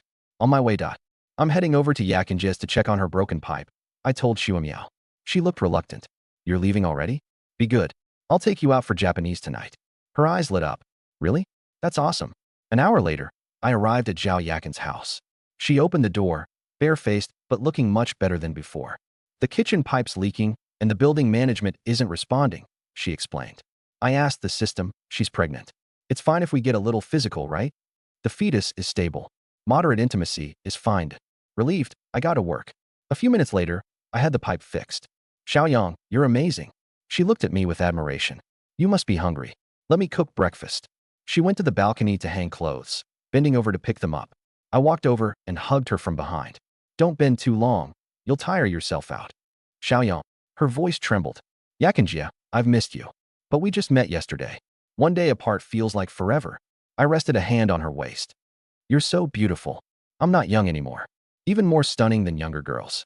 I leaned down to kiss her. Her eyes closed as she kissed me back. What if Qianxian comes back? She murmured nervously. She's with young Master Zhang right now. You're my woman, out in the open. I supported her as we moved to the bedroom. Sunlight spilled over her face, making her skin glow with a radiant blush.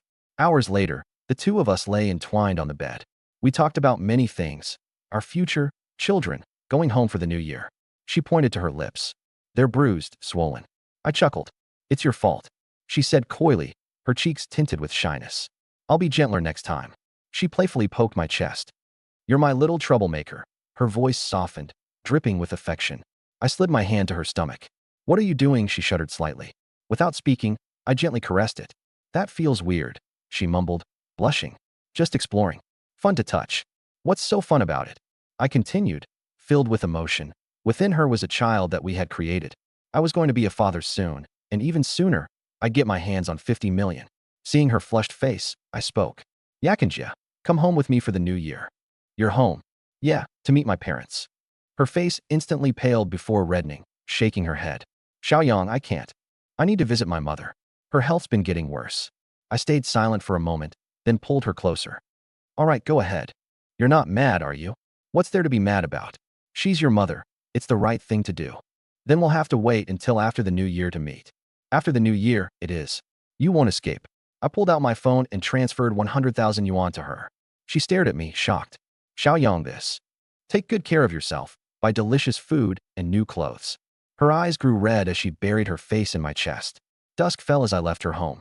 The streets were decorated with red lanterns, festive warmth in the air.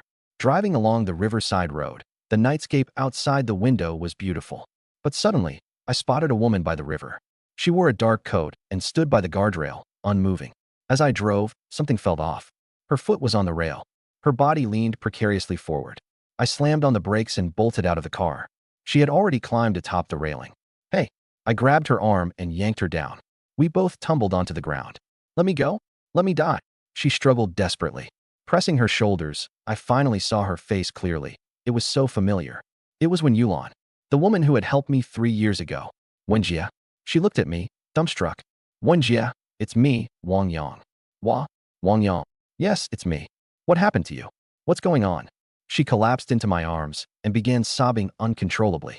I froze, letting her cry. Her trembling body soaked my shoulder with tears. As her sobs quieted, she suddenly let go, blushing with embarrassment. I'm sorry, Wenjia, there's no need for apologies. The wind's cold. Let's go somewhere warm. 20 minutes later, we were seated in a bar, tucked into a dimly lit corner. I ordered 2 drinks, and she fixed her hair, wiping away the remnants of her tears. Her makeup had smudged, but her natural beauty still shone through. The black form-fitting dress outlined her figure elegantly. Wenjia, what happened? My husband cheated on me, she rasped out. 5 years of marriage, and he's been sleeping with his intern for half a year. She took another sip of her drink. The house and car are under his name, and he's drained the savings. My younger sister's university tuition is still short by over 20,000. She covered her face and cried again. Wenjia, don't cry. I'm here for you. I'll help with the money, and I'll help you find work. She stared at me blankly. You'd help me? I nodded firmly. She stood up, walked around the table, and hugged me. Just then, the system's voice rang in my head. Target detected. Wen Yulan, 31 years old, composite score 91, suitable for conception. My heart skipped a beat. Another qualified target. Name, Wen Yulan. Age, 31. Appearance, 88. Figure, 91. Composite score, 89. Pregnancy potential, suitable. I looked at the woman in my arms, a smile curling at my lips. Once a gracious elder sister in my life, now discarded by a worthless man. A married woman, a whole new kind of experience. It's all right now. I'm here, I reassured her. She nodded tearfully, unaware of the calculations forming in my mind. How to make her mine. Wen Yulan down drink after drink. Yeah, that's enough. Let me drink. It numbs the pain. I gave him everything, and for what? I woke up early every day to make breakfast, waited up for him every night. And now, he's been screwing around with some shameless girl for 6 months. 2 glasses deep, her movements grew unsteady. Wang Yang, you're a good man, she slurred. You're so much better than that bastard. Wenjia, you're drunk. I'm not. I'm perfectly sober. The moment she finished her sentence, she collapsed into my arms. Good man. You're so good. Her face pressed against my chest as her eyes shut. The black knit dress clung to her, her curves vividly outlined. Under the dim light, her black stockings gleamed faintly. My breath quickened with a surge of restlessness. I smirked. It was the perfect opportunity. Gesturing for the waiter to bring the check, I helped Wen Yulan stand. Her body was as soft as a noodle, relying entirely on me for support. Half carrying her out of the bar, the cold December night wind cut through like a blade. She nestled into my arms, mumbling something incoherent. I carried her into the car and fastened the seatbelt. The black X5M sped into the night. 30 minutes later, we arrived at the Yuntian International Hotel. Helping her out of the car, she was so drowsy she could barely open her eyes. The receptionist gave Wen Yulan a knowing look, his gaze ambiguous. Sir, what type of room would you like? The presidential suite, I replied. The receptionist froze, his eyes lighting up. Penthouse, room 8888. Enjoy your stay, sir. His envy was written all over his face. The suite was opulent, the floor-to-ceiling windows offering a view of the city's sparkling lights. I laid her down on the bed. Her long, black-stockinged legs curled up, her dress crumpled. Just as I was about to take a shower, she grabbed my wrist. Don't go. Her voice was soft, laced with drunkenness. I'm not going. Just taking a shower. I'll be right back. 10 minutes later, I came out, a towel wrapped around my waist, and stopped in my tracks. She was lying on her side, her dress riding up. Her black stockings were wrinkled, a high heel dangling off her toe. Her neckline was loose, revealing a hint of purple lingerie. I felt my breath catch. I climbed onto the bed, drawing close to her, my hand resting on her stomach. I kissed her lips, warm, with the taste of alcohol. She opened her hazy eyes and murmured, Wang Yang. It's me, I whispered. You, why don't? I kissed her again. After pulling back, I looked at her. Wenjia, I've liked you for a long time. She looked stunned. Back when you helped me, I knew you were amazing. But you were someone else's wife then, so I kept my feelings hidden. My hand gently caressed her face. Now it's different. That bastard doesn't want you. I want you. Her eyes reddened. Wang Yang, we can't. Why not? I asked. I'm older than you. I've been married. I chuckled. So what? I like maturity. Leaning close to her ear, I whispered. Wenjia, don't think too much tonight. She trembled. Wang Yang, don't. Her voice was as soft as water. Wenjia, don't you like it? She gazed at me, closing her eyes slowly. This time, she didn't push me away. The next morning, sunlight streamed in, warm and gentle. Wen Yulan woke up to find herself resting against my chest. Her head throbbed, and her body ached. Lifting her head, she saw it was me. At first, she panicked, but then she relaxed. Ding. Target Wen Yulan successfully impregnated. Reward of 20 million has been deposited into your account. I was elated inside. Success. Her face flushed, and she lowered her head, flustered. Xiaoyang, let's just treat last night as a one-night stand. Forget about it. She tried to get up, but her legs gave out. I pulled her back into my arms and kissed her. When I let go, she was weakly leaning against me. Wenjia, you were amazing last night. Her face turned even redder. 5 years of a cold marriage, swept away in a single night. Wenjia, don't think about running. Stick with me, and you won't regret it. She nodded lightly. 2 hours later, Wen Yulan leaned into my arms, as soft as water. Her face was full of happiness. Xiaoyang, thank you. Thank me for what? Thank you for showing me that I can still feel so happy. I held her tightly. Wenjia, Divorce that useless husband as soon as possible. She froze for a moment. I won't allow my woman to be tied to another man, even in name. She nodded. All right, I'll do it now. She picked up her phone and sent a message to her husband. I agree to the divorce. I don't want anything. Let's finalize it tomorrow. Sent. That decisive? I asked. There's nothing to hold on to. Need my help? No need. He's probably eager for it. Once it's done, come find me. Why? She asked. I grinned and kissed her. To be my woman, and to be one every day. Her face reddened. You're so bad. What's wrong? Don't want to. I do. I got up. I have to go. So soon. Leaning down, I gave her a deep kiss. Call me once it's done. She nodded. I got dressed and headed for the door. Turning back, I looked at her one last time. When Yulon sat wrapped in the blanket, watching me leave. The door clicked shut, and the room fell silent. She leaned against the headboard, staring at the door for a long time. Slowly, she lay down, burying her face into the blanket. The blanket still carried my scent. 10 minutes passed, and there was no reply to her message. She smiled faintly, tossing her phone aside. No reply, huh? Fine. It'll be over tomorrow anyway. Finghua Town. A small restaurant. 4 dishes and a soup on the table, steam wafting upward. But the atmosphere was as cold as a winter wind. Wang Xiaohu sat with his head lowered, holding his chopsticks but not eating. Across from him was his girlfriend of 3 years, Qinyali. She wore a cream-colored down jacket and a black tight skirt, her makeup impeccable. Xiaohu, have you decided about the 388,000 yuan betrothal gift? Qinyali set her chopsticks down. Wang Xiaohu's hands trembled slightly. Yali, it's too much. I only earn 6 or 7,000 a month. Too much. Her voice rose. My best friend demanded 480,000. I'm only asking for 388,000. This money is for my mother's security. When you pursued me, you promised me a good life. What now? Wang Xiaohu's eyes turned red. I love you. Then why are you hesitating? She stared at him coldly. Wang Xiaohu took a deep breath. All right, 388,000. I'll figure it out. Qinyali's expression softened. And the gold jewelry, around 30,000. She picked up the leftover food she had packed and left without looking back. Wang Xiaohu sat at the empty table, staring into space for a long time. The next day, I drove to Zhao Yakin's apartment complex. Knocking on her door, she opened it in a cream-colored loungewear outfit. Xiaoyang, you're here again. She smiled gently. I stepped in and held her close. I missed you, but we just saw each other yesterday. She gently pushed me. I can't kiss my woman whenever I want. I kissed her. 10 minutes later, she changed into her clothes.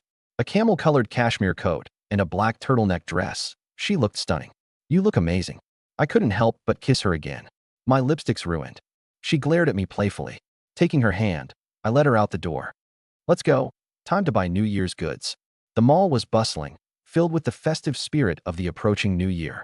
Zhao Yakin held onto my arm. Several men passing by couldn't help but steal glances at her. I wrapped my arm around her waist possessively. Stopping at the entrance of a gold store, I said, let's get some gold, something for my mom, and for you. For me. Her face reddened. You're my woman. I pinched her cheek. Inside the store, a saleswoman enthusiastically approached us. She brought out several bracelets for her to try on. I'll take them all, I said. Zhao Yakin was stunned. All of them? Yeah, they look great on you. Nearby, a couple watched us. The woman looked envious. The man hesitated over a 2,000 yuan ring and didn't buy it in the end. I swiped my card and took her hand as we walked out the door. Our fingers interlocked tightly. Suddenly, coming towards us were Lu Qian and Zhang Xiao. Lu Qian stopped in her tracks and stared at us intensely. She saw me holding her mother's hand. Her face changed drastically, and she rushed over. Zhao Yakin, what the hell are you doing? That's the man I dumped. Where's your shame? She raised her hand, ready to slap Zhao Yakin. Zhao Yakin froze on the spot. My eyes became sharp as I fixed them on Lu Qian's hand. I lifted my leg and kicked. Bang! The kick landed squarely on her stomach. Lu Qian flew backward, fell to the ground, and slid over a meter away. Clutching her stomach, she curled up on the ground, groaning in pain. The surrounding crowd was stunned. Zhang Xiao stood nearby, motionless. Through her tears, Lu Qian glared at me. How dare you hit me? I looked at her coldly. So what if I did? Want to try laying a hand on her again? She wanted to curse me out, but the pain muted her voice. She turned her pleading eyes toward Zhang Xiao for help. Zhang Xiao stood there with his hands in his pockets, a smirk on his face. Lu Qian's heart sank entirely. Zhao Yakin finally spoke, her voice icy. Lu Qian, that's enough. I raised you for over 20 years, and you want to hit me? Lu Qian sneered. You think you deserve to call yourself my mother? Being with Wang Yang. Do you even have any shame? Zhao Yakin was trembling all over. He treats me well, cherishes me. And you? You dumped him for being poor. She pointed at Zhang Xiao. Does he treat you well? Does he see you as a person? Zhang Xiao's expression shifted. Zhao Yakin continued. I've seen the marks on your neck. You kneel and grovel before him. Then come home and boss me around. Lu Qian started sobbing. And what does he see you as? A plaything. I taught you to have self-respect and dignity. Look at what you've become. Lu Qian squatted on the ground, covering her face and crying. She snuck a glance at me. I held several heavy bags in my hand, all marked with the logo of a jewelry shop. Lu Qian froze. She suddenly thought of that BMW X5M on her social media feed. She thought of that upscale takeout spread, that luxury apartment complex. She had assumed it was all fake. But now, watching me walk out of the jewelry store, the bags weighing heavily, the gold couldn't possibly be fake. She panicked. Could it all be real? The car? The house? By Zhao Yakin's side, her hand adorned with a new gold bracelet. And Lu Qian? Kneeling on the ground. I couldn't feel more satisfied. Zhao Yakin protecting me publicly made my heart even warmer. I gripped her hand tightly. Lu Qian, trembling with anger, stood up and pointed at Zhao Yakin. You're not my mother. Zhao Yakin hesitated, letting the words settle. You're right. You're not my daughter. Lu Qian was stunned. What? You were adopted. Zhao Yakin's tone was calm. I found you at the hospital door, in a cardboard box, wrapped in a rag. I raised you for over 20 years, and this is how you repay me. Lu Qian's face turned as white as paper. Her world crumbled. I took a step forward, looking down at her. Lu Qian, you looked down on me when I was poor. And now, following him, what has he given you? Was it a 5,800 yuan meal? Or making you kneel like a dog? Zhang Xiao's face turned dark. I shook the gold bracelet in my hand. Your mother's with me. Gold, clothes, whatever she wants. And you? Have nothing. I wrapped an arm around Zhao Yakin. Let's go. Zhang Xiao said coldly. Stop. I turned around. Think you can just leave after hitting my woman? I laughed. Your woman? Even hitting a dog requires looking at its owner. My dad's the police chief's friend. Getting you locked up would take minutes. Suddenly, I heard a system notification in my mind. Ding. Reward. Plus 100 favorability with City Government Secretary General Chao Yun. Secretary General of the city government? That's several ranks above a police chief. Mocking, I sneered. A police chief? That's nothing impressive.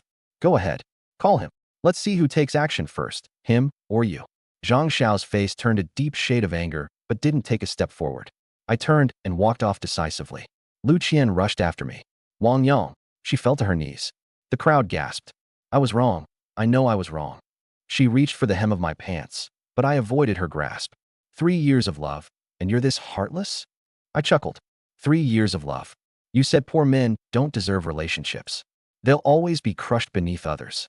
And now you want to talk about love with me? Her sobs grew louder. I'll do anything you want. Let's start over. I pulled Zhao Yakin closer. And what about her? Lu Qian glanced at Zhao Yakin and clenched her teeth. She can be with us too. I raised an eyebrow at her. What do you mean? Lu Qian's voice trembled. You can make my mom your woman too. I'll be the lesser one. Both of us, serving you together. The crowd exploded. Holy crap, has she lost her mind? With her mom? Together? Lu Qian knelt, her face flushed red. She's not my real mom anyway. She said I was adopted. No blood relation. She raised her teary eyes to me. Wang Yang, is that okay? I'll be the lesser one. I'll obey you no matter what. I looked down at her, the woman who had dumped me for being poor, now kneeling, begging me, even wanting to serve me together with her mother. The satisfaction was indescribable. I couldn't help but laugh. Lu Qian, do you know what you look like right now? She looked at me, confused. Like a dog. Lu Qian's face turned ghostly pale. No, even a dog is better than you. At least a dog has some dignity. Tears streamed down her face like rain. I wrapped an arm around Zhao Yakin and turned to leave. Lu Qian scrambled to her feet and chased after me. Wang Yang, don't leave. I was wrong. You can hit me, curse me, anything. I turned back, expression cold. Let go. She clung to me tightly. I raised my leg as if to kick her. Startled, she let go immediately. I walked away with Zhao Yakin in my arms, taking large strides. The onlookers exchanged whispered comments. Serves her right for chasing wealth. Regret won't change anything now. Zhang Xiao gave her a hard kick on her backside. Shameless piece of trash. She was knocked into a pillar. Staggering up, she hung her head and followed after Zhang Xiao. After a few steps, she looked back. But Zhao Yakin and I were long gone. The sun shone brightly. I drove with one hand on the wheel, a smile on my lips. Zhao Yakin sat in the passenger seat, holding the bag filled with gold. Her face was beaming with happiness. What are you smiling about? She shook her head, gazing out the window. The image of Lu Qian kneeling replayed in her mind. More than 20 years of raising her. And she turned out to be nothing but an ungrateful wolf. She turned her head to look at me.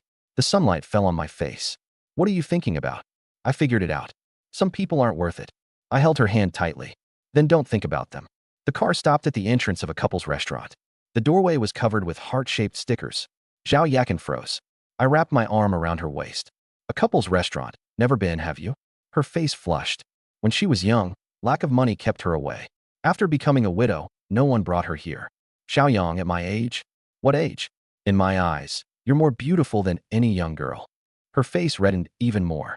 Once inside and seated, the server complimented her, calling her beautiful, and said we were a great match. She couldn't help but feel a secret joy. At the next table, some young women stole glances at her. Even passing men turned to look. I held her tighter. Let them look. After all, you're mine. She replied sweetly. So overbearing. I planted a light kiss on her lips. But there are so many people. So what? You're my woman. She buried her flushed face against my shoulder. But the smile at her lips couldn't be hidden. After the meal, stepping outside, the sunlight was warm and mellow. Anywhere else you'd like to go? Just home. I'm tired. I took her back to her building. We kissed in the car for a while before she stepped out, her face red. She turned back to wave at me before quickly going inside. I waited until her figure disappeared before I started the car. Instead of looking for Su Xinqing, I went directly to a liquor store. Boss, do you have He Tianxia cigarettes? Yes. How many packs? 10 cartons. The shopkeeper was startled. 10 cartons. And 10 cartons of 95s as well. The shopkeeper looked at my luxury car and understood. Also, give me 2 cases of Maotai Feitian. That'll be 58,600. I scanned the QR code and paid, filling the trunk with my purchases. Meanwhile, in an old residential area, Wang Xiaohu stood downstairs staring at the 4th floor's east apartment, Qinyali's home. He carried the cigarettes and liquor and climbed the stairs, knocking on the door. Chen's mother opened it, letting him in only after seeing the gifts he had brought. The living room was shabby. Chen's father was smoking, and Qinyali was playing on her phone. Everything she wore and used came from him. Have you prepared the bride price? Chen's mother asked. I've scraped together all 388,000 yuan, he said, presenting a bank card. Chen's father spoke. Living costs have risen. It's now 488,000. Wang Xiaohu froze, staring at Qinyali. She cracked sunflower seeds, not even looking up. What happened to 388,000? Raising a daughter all these years. What's another 100,000? Chen's mother said angrily. If you can't meet the price, then leave. Chen's father slammed the table. He looked at Qinyali. What do you say? Just find a way to gather more, she said indifferently. His heart turned cold. 488,000. I don't have it. Then why are you still here? Get lost. He stood in the doorway. Everything valuable on you, I bought. When I was sick, where were you?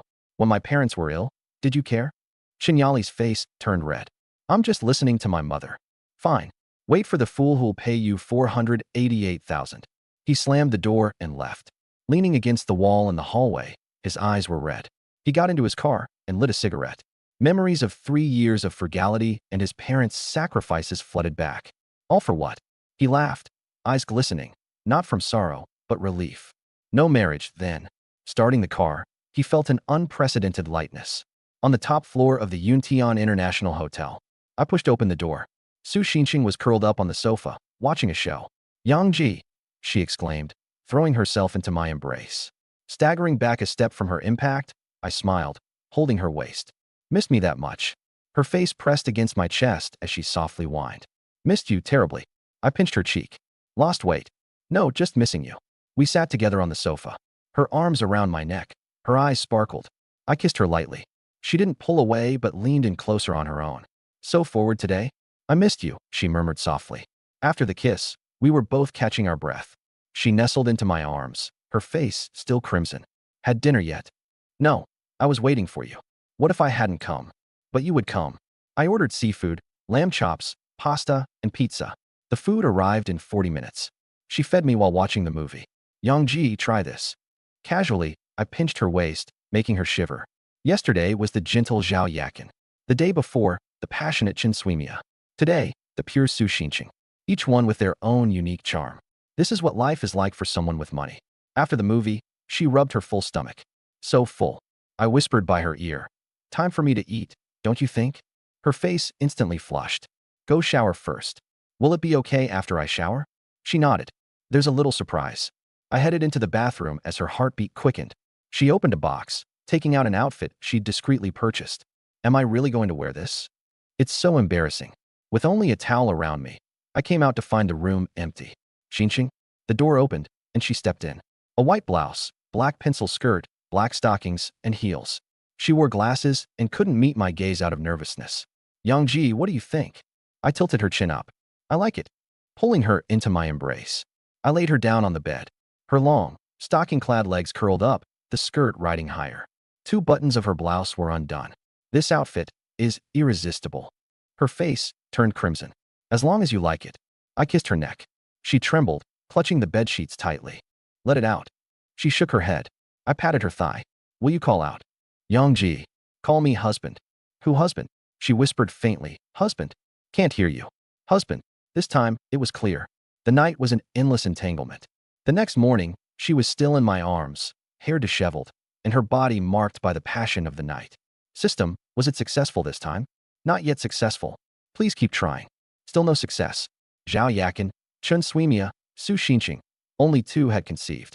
The reward money of 40 million was almost half spent. Buying properties, transferring money, buying gifts, the funds dwindled fast. I needed to ensure my parents lived comfortably, build a villa for the family in the village. Everything depended on getting more women pregnant. I sighed, looking at the sleeping Su Xinqing. Her face still carried a faint blush. I gently pinched her cheek. Yangji. Her eyelashes fluttered as she slowly opened her eyes, speaking softly and lazily. I smiled. Awake. She nodded, nestling into my arms. Xinqing. Why are you so disappointing? When will you finally give me a child? She froze, staring up at me. Yangji, that's not entirely up to me. I sighed again. Maybe it's because you're the one not doing enough. She muttered quietly. My gaze darkened as I pulled her back into my arms when she tried to escape. Trying to run? And no, she stammered. I bit her earlobe, and her resistance melted away. Yang, please. I just woke up. Seems like you need some discipline. I'm sorry. Too late. I flipped her onto the bed, pinning her beneath me. 3 hours later, Su Xinqing lay on the bed, completely spent, her entire body aching with exhaustion. Yang, you're too much. Her voice was hoarse and frail. Leaning against the headboard, I smiled smugly. Still think it's not my fault. I won't say it again, never again. She quickly relented. Good girl. I stroked her hair gently. Suddenly, the system notification sound rang. Congratulations to the host. Su Xinqing has successfully conceived. A reward of 20 million has been credited to your account. My eyes lit up. Finally succeeded. I hugged Su Xinqing tightly in my arms. Yang, what's going on? She asked, looking up at me. Xinqing, you're incredible, I said, grinning. She froze, confused. Leaning down, I kissed her hard. Stay here for the next few days. No wandering around. Okay. She nodded but hesitated for a moment. Yang, I want to go home for the new year. Home? Yes. I haven't seen my parents for a year. After some thought, I realized it was only human to feel that way. All right, when will you leave? In a couple of days. I'll stay with you until then. Fine. I'll take you when it's time. She kissed me lightly, smiling. Thank you, Yang. I patted her on the backside. I'm heading out. She burrowed into the quilt, leaving only her face showing as she gazed at me with watery eyes. I got dressed and turned back to look at her once more before leaving. Her smile was so sweet. An hour later, a black X5M cruised along the main road. With another 20 million added to my account, I now had over 30 million. But it still wasn't enough. Not nearly enough. With Zhao Yakin, Wen Yulan, and Su Xinqing all pregnant now, only Chen Xuemiao was left. Time to step up my game. System. At your service, host. Did I achieve the 4-hit combo? Where's my reward? The system went silent for a few seconds. Scanning, confirmed. Apologies for the delay, as I was busy monitoring nighttime activities. My lips twitched. And the reward? Congratulations. You've acquired 100% ownership of Shunda Car Rental Company. It is the largest car rental firm in Fenghua County, with over 80 vehicles and an annual revenue of 20 million Da. The ownership transfer is complete, and the documents are stored in the system space. I was momentarily stunned. Fenghua County, my hometown. Shunda Car Rental, the biggest in the county, handling weddings, business trips, and self-driving rentals. Its business was thriving. And now, 100% ownership was mine. I laughed. Perfect timing for the new year at home. With a company in hand, everything would be more convenient. Pressing on the accelerator, the car roared ahead. My phone buzzed when Yulan had sent a message. Xiaoyang, the divorce is finalized. Can you come pick me up? Attached was her location. A smirk crept onto my face. Wenjie is handled as well. I replied, on my way. Turning the steering wheel, the X5M veered onto another road. In an old housing complex in the eastern part of the city. When Yulan stood in the middle of the living room, taking one last look at the place she had lived for the past 5 years. The decor was outdated, an ashtray overflowing with cigarette butts. The wedding photo had been removed, leaving only a pale outline on the wall. She was there to pack her belongings. The divorce papers had been signed, the end of it all. She was dressed in a black knit dress and a camel-colored coat left unbuttoned, paired with black stockings and short boots. Bending down, she folded clothes neatly into a suitcase. Behind her, footsteps approached. Lisan stood by the doorframe. Packing quickly, huh? When Yulan ignored him, continuing with her task, Lisan stared at her back. It had been 5 years. 5 years of her taking care of him without complaint, cooking, doing the laundry, waiting for him to come home. But he had grown tired of her. The women outside were younger. They knew how to act coy and flattering. Yet now, as he watched her bent over, her curves outlined against her outfit, something sparked in him. Yulan, he called. She raised her head, her expression cold.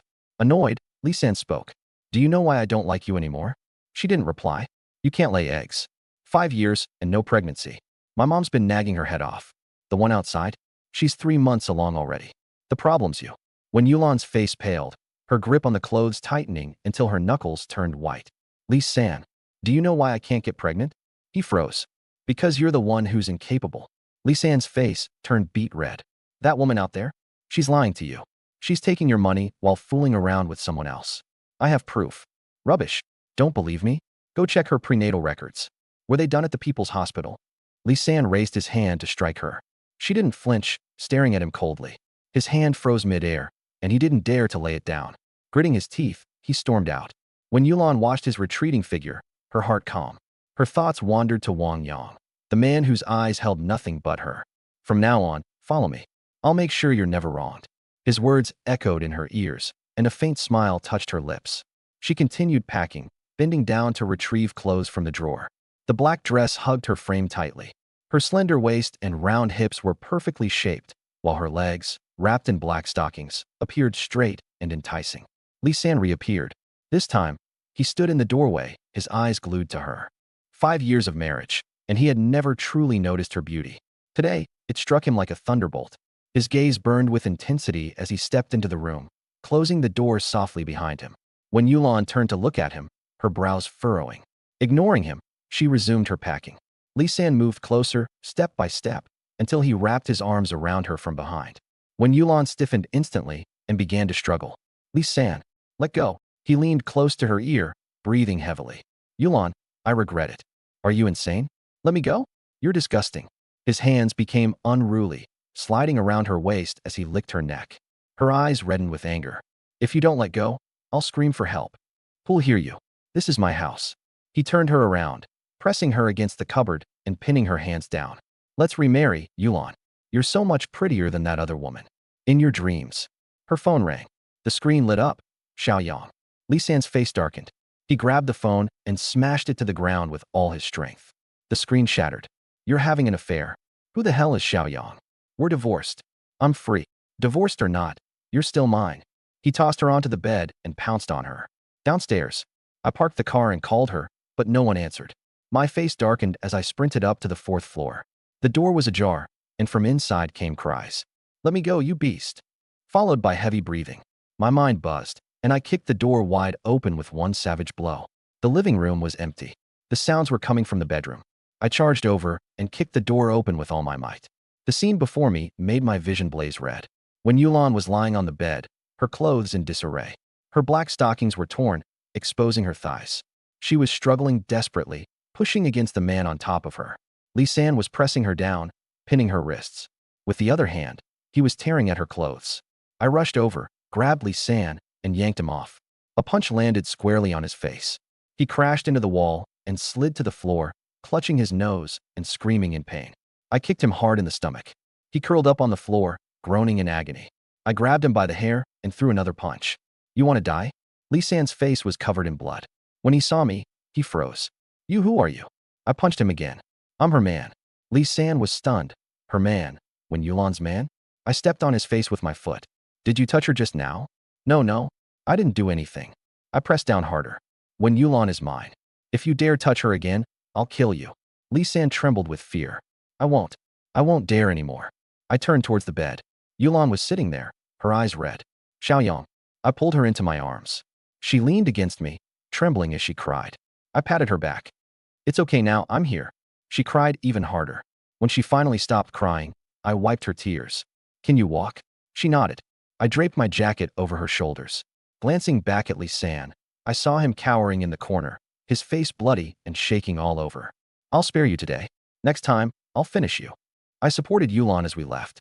Downstairs, my X5M was parked there. Helping her into the passenger seat, I buckled her seatbelt. She leaned against the seat, her eyes still red. Her hair was disheveled, her black stockings torn. It was heartbreaking to look at her. I started the car and drove out of the neighborhood. She gazed out the window, silent. After a while, she turned to look at me. Xiaoyang. I glanced at her. Her eyes were full of gratitude and affection. She unfastened her seatbelt and leaned over. The next moment, she kissed me. Not a light kiss, but a trembling, passionate one with warmth. My grip on the steering wheel tightened. The car swayed slightly, but I steadied it. She didn't stop, cradling my face as she continued to kiss me. I felt my heart stir. Finding a safe spot, I pulled over. As soon as the vehicle stopped, she climbed onto my lap. The driver's seat was cramped, making it all the more intimate. I wrapped my arms around her waist as she held my face. Our kiss deepened, her tears even slipping into my mouth, salty. My hand slid down, brushing against her thigh. She shivered slightly, but didn't pull away. Instead, she pressed closer. I kissed her cheeks, then her neck. She tilted her head back, letting out soft sounds. I don't know how much time passed before it ended. She rested against me, panting. Her face was flushed, her eyes tearful, her lips slightly swollen. I looked down at her. You're pregnant. Leaning too long might be tiring. I held her up gently. Her face turned red. Chun Shuimiao kissed my cheek with a loud moi. Brother Yang, you're playing favorites. I chuckled, ruffling her hair. All right, I'll hold you too. Pulling her close, she traced circles on my chest in a playful manner. The room was warm and cozy. I noticed Yulan's torn black stockings. Sister Yulan, I'll buy you some that won't rip. Her face turned even redder. I'll buy them myself. Chun Shuimiao suddenly piped up. Brother Yang, go take a shower. Just got back, all sticky. I blinked. Shower.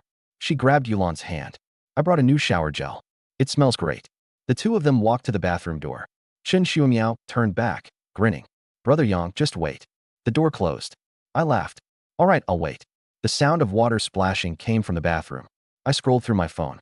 Zhao Yakin asked if I had gotten home. I replied, yes, I'll be back once I'm done. Su Xinqing said she missed me. I replied, I'll see you tomorrow morning. Putting my phone down, I listened to the noises from the bathroom. They seemed to be chatting happily. The sound of water stopped. Chun Shuimiao shouted, Brother Yang, close your eyes. What's with the surprise? Quick, don't peek. I closed my eyes. I heard footsteps and the sound of towels. Sister Wen's hair isn't dry. I'll blow dry it myself. He's happy to help. All right, you can open your eyes now. I opened my eyes and was stunned. When Yulan was wearing an off-white loungewear set. Her black hair hung loose, still damp. Her face was flushed as she nervously clutched the hem of her dress. Chun Shuimiao was in pink bunny pajamas. With her twin ponytails, she looked as sly as a little fox. One was gentle, the other playful. My heart melted. When Yulan lowered her head. Don't look at me like that. I'm worried about getting the bed wet. Chun Shuimiao spun around. Do I look good? You bought me this new sleepwear, hee. I said, you look great. When Yulan asked softly, what about this set? Do you like it? I pulled her waist gently. I like all of it. Chun Shuimiao leaned closer. Brother Yang, pillow fight. I laughed. I moved Yulan aside, worried she might get hit. Grabbing a pillow, I joined in. Chun Shuimiao hit Yulan lightly first. I tossed the pillow at Chun Shuimiao. She dodged with a giggle. The room was filled with laughter. We were a chaotic mess. 2.5 hours later. The bed was a disaster. The blanket was on the floor, and pillows were scattered everywhere. I lay in the middle. On one side was Yulan. Her loungewear was wrinkled, her hair a mess, and her face buried in a pillow. On the other side was Chun Shuimiao. Her bunny hood was askew, her forehead soaked with sweat, completely exhausted. When Yulan uttered weakly, Xiaoyang, You're too intense. Chun Shuamiao grumbled. I shouldn't have provoked you. I leaned against the headboard. Do you admit defeat? When Yulan nodded. Chun Shuamiao gave me a thumbs up. I admit it. Brother Yang is too strong. I laughed. Not even close. My waist ached slightly. I internally cursed the system. This so-called enhancement is useless. Ding. Hidden achievement. Warm-hearted patriarch. Reward, golden physique. Stamina increased by 300%. Eternal endurance. My eyes lit up. Eternal endurance? Triple stamina? System, does this mean I'll never get tired again? Correct. Peak stamina, forever. I broke into a grin. Now there's nobody I'd fear. When Yulan's hand started tracing circles on my chest, Chun Shuamiao's little foot brushed against my leg. I smirked. Aren't you both tired? When Yulan kept her eyes closed, her fingers continuing to draw circles. Tired, but lying in your arms is comfy. Chun Shuamiao mumbled, her foot still moving mischievously. Let me rest here. Brother Yang, it's harder for you, facing us both. I pulled the two of them closer with a chuckle. Then rest a bit longer. When Yulan shifted in my arms, finding a comfortable position, Chun Shuamiao's foot grew even bolder. A few seconds passed. When Yulan's hand slid to my waist, giving a gentle pinch. Chun Shuamiao's foot moved from my calf up to my thigh. I thought you were tired. When Yulan blushed and tried to pull her hand away, I caught her hand, refusing to let go. Chun Shuamiao tried to pull her foot back, but I grabbed her ankle. If you still have energy, shall we go another round? When Yulan's eyes widened. Again, Chun Shuamiao panicked. Brother Yang, I can't take it anymore. I was wrong. Too late. I scratched Wen Yulan's waist, and she laughed as she nestled into my arms. Xiaoyang, I really can't take it anymore. Chun Shuamiao tried to run away, but I pulled her back. Why are you running? Give me a shoulder massage. She tried to say something, but a quick tickle made her collapse onto the bed, laughing uncontrollably. The laughter went on for a long while. As darkness fell, the three of us lay sprawled on the bed. When Yulan was so tired she couldn't lift her arms. Chun Shuamiao fell asleep instantly. With one in each arm, I closed my eyes with a deep sense of satisfaction. The next morning, sunlight poured in, warm and golden. When Yulan was sleeping soundly, her hair a mess, Chun Shuamiao was curled up in a ball, the hood of her bunny pajamas tilted sideways. I gently patted Wen Yulan on the shoulder. She opened her eyes groggily. Then, I tapped Chun Shuamiao. Yangji, what are you doing? The sun's shining on your back already.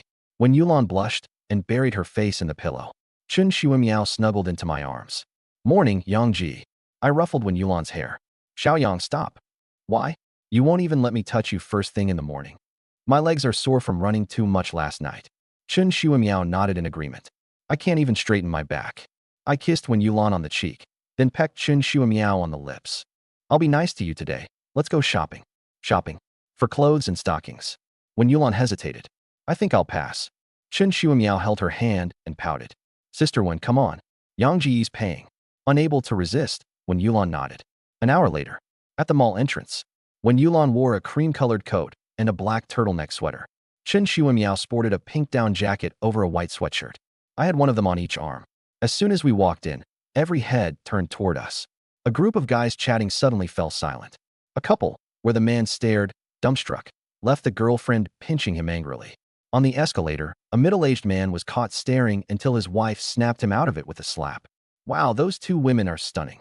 The one on the left has this incredible presence, and the one on the right is so pure and adorable. And they're both with the same guy?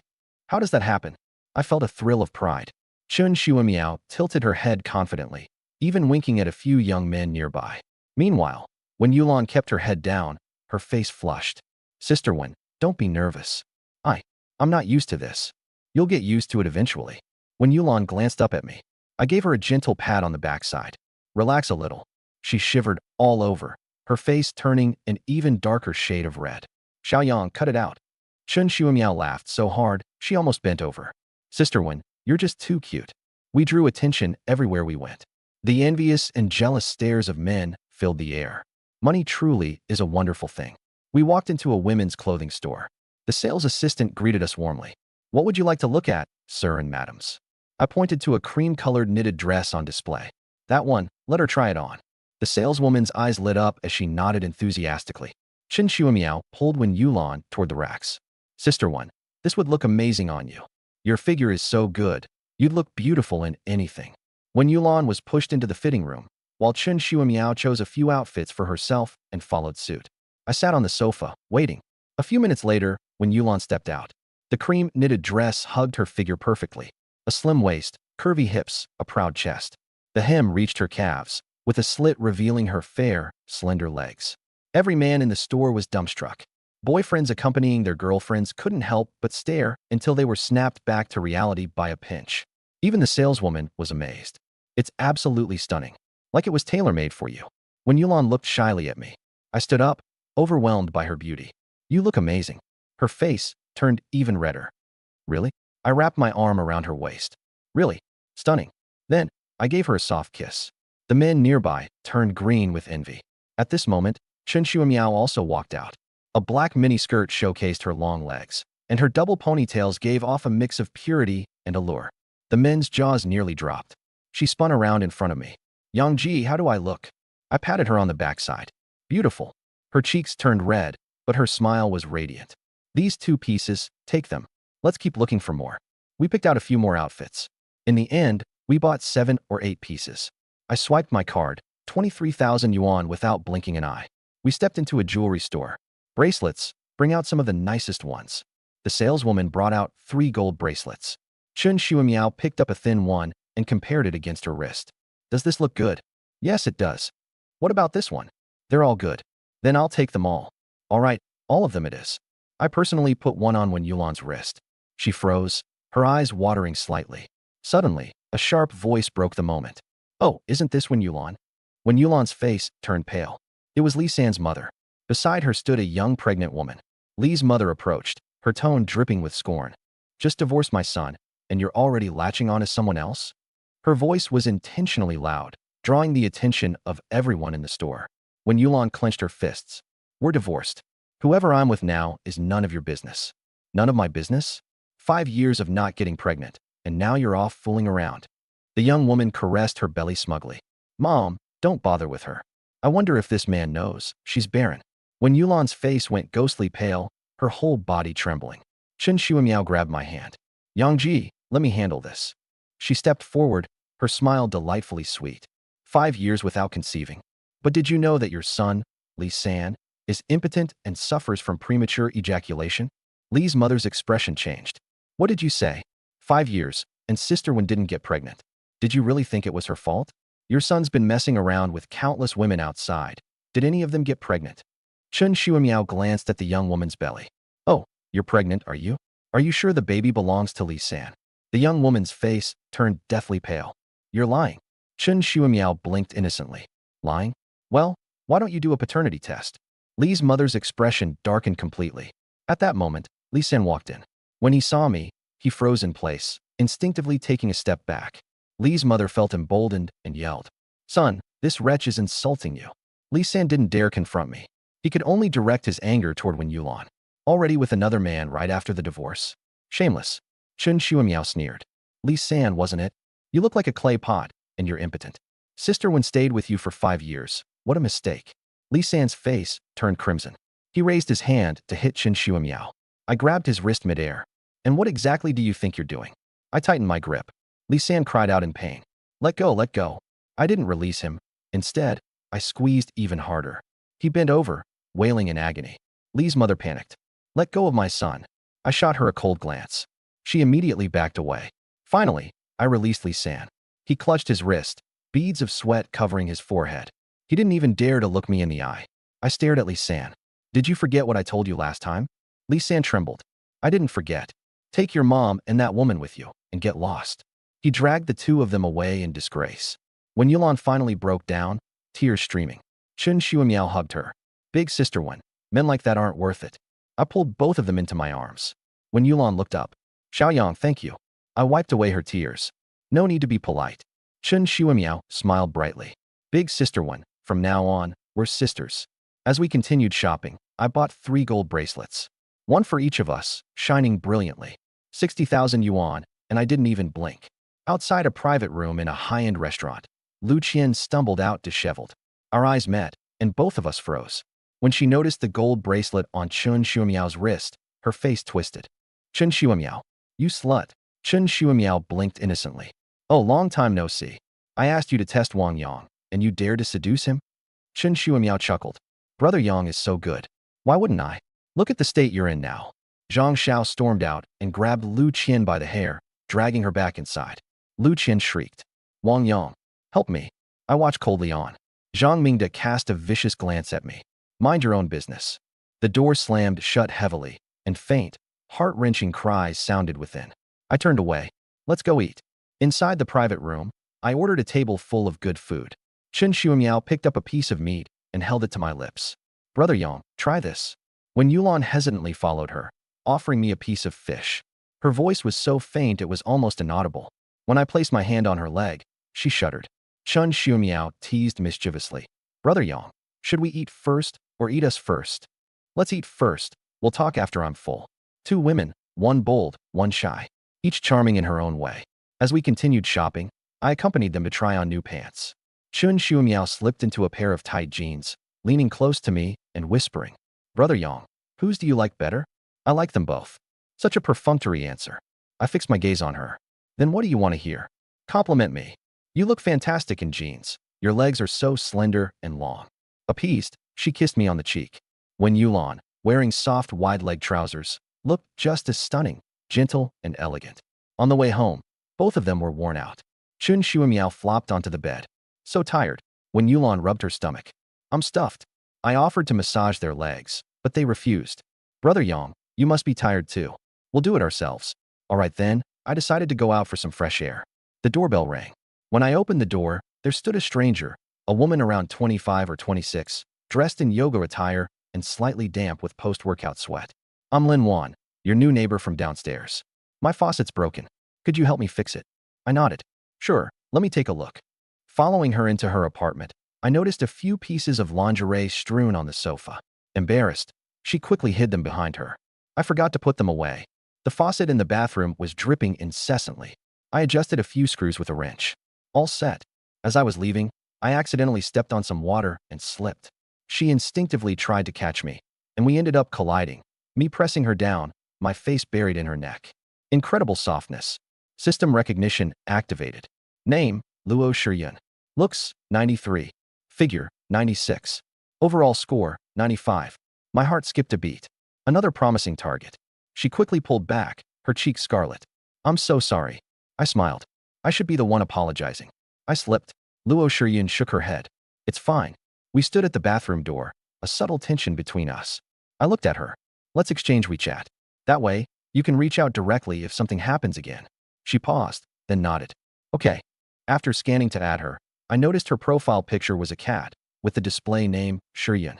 All right then, I'll head back. I slipped my phone into my pocket. Thank you. She escorted me to the door. As the elevator doors closed, I leaned against the wall, gazing at the newly added contact. Luo Shiyun, 26 years old. Looks, 93. Body, a sensational 96. The memory of her softness and faint fragrance lingered. This woman, I had to have her. 20 minutes later, I was driving to the Cloud Sky International Hotel. Pushing open the door to the presidential suite, I found Su Xinqing curled up on the bed. As I walked closer, I noticed her staring blankly at the bedside table, wide awake. Brother Yang, you're here. She forced a smile. I sat on the edge of the bed and pulled her into my arms. What's wrong? It's nothing, she muttered softly. Hungry? Let's go eat. At the couple's restaurant, I sliced her steak and handed it over. Xinqing, tell me, what happened? She bit her lip. My family wants me to give them money, 400,000 yuan to buy a house for my brother. They even suggested I go on a blind date because some rich guy had his eye on me. My brows furrowed. Brother Yang, I didn't agree to it. Her eyes turned red as she clung tightly to my hand. I pulled out my phone and transferred 1 million yuan to her. Brother Yang, what's this? She looked at me in shock. It's for your brother's house. Tears rolled down her cheeks. I don't need your money. I never intended for you to pay. I held her close. I know. It just hurts inside. She rested against my chest. I know. I gently patted her back. After crying, she looked up, her tears still glistening and her eyes red but filled with a gentle smile. Thank you, Brother Yang. I kissed her forehead. No need to thank me. She leaned into my arms. In that moment, I knew. This woman would only ever belong to me. Then, unexpectedly, the system's voice echoed in my head. Su Xinqing's affection, 95, extreme devotion. Hidden reward triggered. Reward, master-level combat skills. Charm +5. A glowing screen appeared before me. Host, Wang Yang. Charm, 80, irresistible. Skills. Identification I. Master combat skills. My lips curled up in satisfaction. 80 charm points, plus master level combat skills now. If anyone dared to mess with me, I'd take them down without hesitation. Brother Yang, why are you smiling? Nothing. She blinked. You suddenly look even more handsome. I chuckled. I've always been handsome, haven't I? Her face turned red as she nestled into my chest. After dinner, we stepped outside into the neon-lit streets. I held her hand. Let's go for a walk. Under the soft, yellow glow of park lanterns, we sat on a bench. She rested against me, gazing at the stars. Brother Yang, the stars are beautiful. I looked at her instead. Her eyes were brighter than any star. I couldn't help but lower my head and kiss her. Brother Yang, there are people around. So what? Can't I kiss my woman? She closed her eyes and responded to my kiss. Then, footsteps echoed behind us. 6 or 7 thugs surrounded us. The bald-headed one leading them had a green dragon tattoo on his neck. Well, aren't you two lovebirds cozy, he sneered. Su Xinqing, terrified, hid behind me. The bald man stared at her with a disgusting grin. You're quite the catch, little lady. Not afraid to run into trouble. Coming out here at night? I spoke coldly. Get lost. His tone hardened. Still acting tough? This street belongs to us. Leave the girl. Let her come and play with us. The group of thugs laughed obscenely. Su Xinqing shook with fear, tears ready to fall. I turned back and reassured her softly. Don't be afraid. Then, I faced the bald-headed thug. This is your last chance. Leave. He scoffed. Oh, you don't know when to appreciate kindness, huh? Get him. A blonde thug launched a punch. I sidestepped, countering with a reverse punch. BM. He hit the ground. The second one, the third one. In less than a minute, they were all down on the ground. The bald thug's face turned pale as paper. I grabbed him by his collar. Who sent you? No one. A single punch slammed into his stomach. Talk. It was Zhang Mingde. Zhang Xiao sent us. Zhang Mingde? Him again. Tell him that if he messes with me again, he'll regret it. I turned back to Su Xinqing. She cried, trembling. Brother Yang, I was so scared. What's there to be scared of? I'm here for you. I held her close and took her back to the hotel. On the bed, she looked like a wounded kitten. Brother Yang, those people. Who did you cross this time? Don't think about it. I'll take care of it. But there were so many of them. I chuckled. Didn't you see how I handled them? I kissed her on the forehead. Be good, get some rest. She leaned into me and gradually drifted off to sleep. I stared at the ceiling. Zhang Mingde, this isn't over. Elsewhere, in an apartment, Zhang Mingde had just finished with Lu Qian. He lay sprawled on the bed, panting. Lu Qian's body was marked with bruises, handprints on her neck, bite marks on her shoulders. Zhang Mingde pinched her chin. Feeling wronged? Who'd want you besides me? Smile for me. She forced a grin, but it looked more like a grimace. He flung 2 stacks of cash at her. Here for you. Your performance with my friend last time wasn't half bad. Her face went ashen as she bent down to pick up the money. Suddenly, his phone rang. What? They were all taken down. Useless. All of you are useless idiots. He slammed the phone to the floor, face darkening as he sat at the edge of the bed. His gaze shifted to Lu Qian, and a sinister smile crept across his face. Lu Qian, do something for me. He handed her a bag of white pills. Go home and get your mom to drink this. She froze. My mom. Yes, Zhao Yakin. He thought of the woman he'd seen in a shopping mall. A beige coat, curves tempting. I won't agree. She's still my mom. Mom? Didn't she already say she doesn't treat you like a daughter? Wasn't she the one who told you that you were adopted? Lu Qian recalled those stinging words. Her face flushed red, then turned pale. If you do this, I'll buy you a car. 20,000 or under, your choice. Her eyes lit up. She thought about how her mom stole the man she'd set her sights on. Now her mom lived comfortably, while she groveled like a dog. All right, I'll do it. Zhang Mingde smirked, patting her cheek. That's my good girl. The next morning, when I opened my eyes, Xinqing's little face was right in front of me. She was lying on her side, propping her head up, watching me. How long have you been awake? Just now. I smiled. What are you staring at? Her cheeks flushed pink. At you. What's there to see about me? Brother Yang is the best to look at. I pulled her into my embrace, my hands softly stroking her back. Her body trembled slightly, but didn't pull away. Why are you so obedient today? She lifted her head and kissed me of her own accord. I was startled for a moment. So bold today? After breaking apart, I leaned toward her ear. Xinqing, are you wanting it? Her face turned completely red. No. No? Then why did you just kiss me? My hand continued to explore. If you want it, just say it. I don't mind at all. She buried her face in my chest, avoiding eye contact. I lowered my head and kissed her again, this time more passionately. 2.5 hours later, sunlight filled the room, making it bright. Xinqing lay motionless on the bed, too weak even to lift a finger. But her face glowed with happiness. I leaned back against the headboard, watching her. Still saying you didn't want it? Brother Yang, you're the worst. I pulled her back into my arms, and she nestled against me, soaking in the afterglow. Brother Yang, I want to go home today. Today? So soon. My parents are urging me to come back for the new year. All right, I'll take you. She kissed me lightly on the cheek. Thank you, Brother Yang. I gently patted her belly. Don't forget to go to the hospital for a checkup when you're back. She hesitated for a moment, then nodded in agreement. At the train station, the crowd surged. I held her hand and walked her to the security checkpoint. Her eyes turned red. Brother Yang, I'm going to miss you. I wiped her tears. Come back soon after the new year. She stood on tiptoes to kiss me before turning and walking into the security area. Watching her vanish into the crowd, I smirked. This woman, she's becoming more charming by the day. In the afternoon, I drove my X5M back to my neighborhood. From a distance, I spotted a familiar figure. It was Luo Shiyun, wearing an off-white down jacket and a tight black skirt. Her curvaceous figure was on full display, though her face looked weary. Miss Luo, what a coincidence. She forced a faint smile. Hello, not feeling well. It's nothing. She was about to head inside, but I caught up. About yesterday when I helped fix your bathroom. Fancy treating me to a meal? After hesitating, she nodded. Sure now. Going out to eat feels insincere. How about cooking at home? I'll go with you to buy groceries.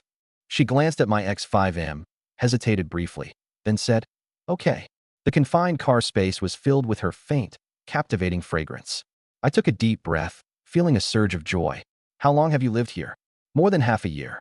By yourself? Yeah. I just moved in too. Since we're neighbors, we should look out for each other. She relaxed slowly, sneaking glances at me. At the supermarket, I picked out various spices, vegetables, and meats. The shopping cart quickly filled up. So much. I smiled. The kitchen's empty. It's good to stock up. Her cheeks turned red. Indeed, I had noticed her barren kitchen last time. Suddenly, a little boy charged over with a toy gun. I reacted quickly, pulling her into my arms. The boy crashed into a shelf and began wailing. She only then realized she was in my embrace. Her face pressed against my chest, and she could hear my heartbeat. She froze. It had been so long since she had been this close to a man. Are you all right? Her face immediately turned red as she quickly pulled away. I'm fine. I smiled at the boy's mother. No problem, as long as he's not hurt. Her heartbeat yet unsteady, she stole a glance at me. I adjusted my clothes, faintly smiling. That moment of holding her. My arms sturdy and my chest warm. Her face reddened again. Let's keep shopping. She nodded and followed, her thoughts preoccupied with the split second I had wrapped my arm around her waist. I pushed the cart ahead, the corners of my mouth lifting slightly. Saving her was genuine, but the feel of it really was nice. A slender waist, a supple body. Perfect curves honed by yoga. Looking back at her, head lowered and cheeks flushed, her lashes trembling faintly. I smiled. Maybe tonight there'd be a chance. Passing the liquor section, she picked up a case of beer. You drink too? Not in a good mood today. I didn't ask further, and she scanned and paid. When we reached her door, she took out her keys. My place doesn't have men's slippers, so we're mine for now. She took out 2 pairs, one pink and one white. Why 2 pairs? I like to alternate them. The room was warm, filled with her scent. Neat and tidy, with no traces of anyone else living there. You sit first. I'll go make dinner. I sat on the sofa and scrolled on my phone. My gaze kept drifting toward the kitchen. It was an open-plan design, so I could see her back. A slim waist and round hips. The knit dress pulling out perfect curves. I swallowed and forced myself to look at my phone. She bent down to pick up a plate, and her peach-shaped backside was fully on display. My breathing grew heavier, and I quickly averted my eyes. Just then, Zhao Yakin sent a message. Xiaoyang, have you eaten? Not yet. I'm at a friend's place. What about you? Just finished making dinner. Are you busy? No. Miss me? She sent a shy emoji. Emma. I'll come see you in a couple of days. Okay, I'll wait for you. After chatting a few more lines with Xinqing, she had already arrived home. My dad and mom were very happy and asked how she was. She said it was pretty good and didn't say much else. I reminded her to rest well and not forget to go to the hospital. She replied, got it. Putting down my phone, my gaze drifted back toward the kitchen. Luo Shiyun was still busy, with a sizzle coming from the pan. The aroma drifted over. She turned back, and our eyes met. We both froze. Her face reddened, and she quickly looked away. I awkwardly coughed and lowered my head to look at my phone. The corners of my mouth couldn't help but rise. Yunshi Terrace, 28th floor. The sun was setting, and the last glow spilled into the living room. When Yulan was curled up on the sofa reading, Chen Shuimiao came out in a pink dress and sat beside her. Yulan, look at this video. She handed over her phone. It was a cat dancing. When Yulan smiled. So cute. Chen Shuimiao leaned against her and scrolled through videos. When Yulan helped tidy her hair. Yulan, I'm going to take a shower. Go ahead. Chen Shuimiao turned back. Want to shower together? When Yulan blushed. Tea together? The bathroom water was rushing loudly. When Yulan went in to get clothes, Chen Shuimiao was left in just her underwear and turned back with a smile. Are you showering too? We're both women. What's there to be afraid of? She took When Yulan's hand. Yulan, your figure is amazing. When Yulan shyly covered herself. Don't look around. Teach me, okay? How did you grow up so well? It's natural. Then I'm out of luck. Chen Shuimiao pulled her into the bathroom. We can shower together and scrub each other's backs. When Yulan blushed. I'm not used to it. What are you afraid of? I'm not going to eat you. Hot water poured down. Chen Shuimiao helped scrub her back. Yulan, your skin is so smooth. When Yulan blushed. Don't touch randomly. Chen Shuimiao washed her hair too, her fingers massaging gently. Your hair is so black and shiny. What shampoo do you use? Just some random one from the supermarket. You really are naturally beautiful. When Yulan closed her eyes and enjoyed it. It had been a long time since she'd felt this warm. After showering, the two lay on the bed. Yulan, why are you so big? Chen Shuimiao leaned in and asked softly. When Yulan tapped her on the forehead. No more asking. Where are you planning to go in a few days? Back to my hometown to have a look. Back to your hometown. I haven't gone back since getting married. I want to see my parents. Chen Shuimiao took her hand. Take me with you. Won't you go back to your own home?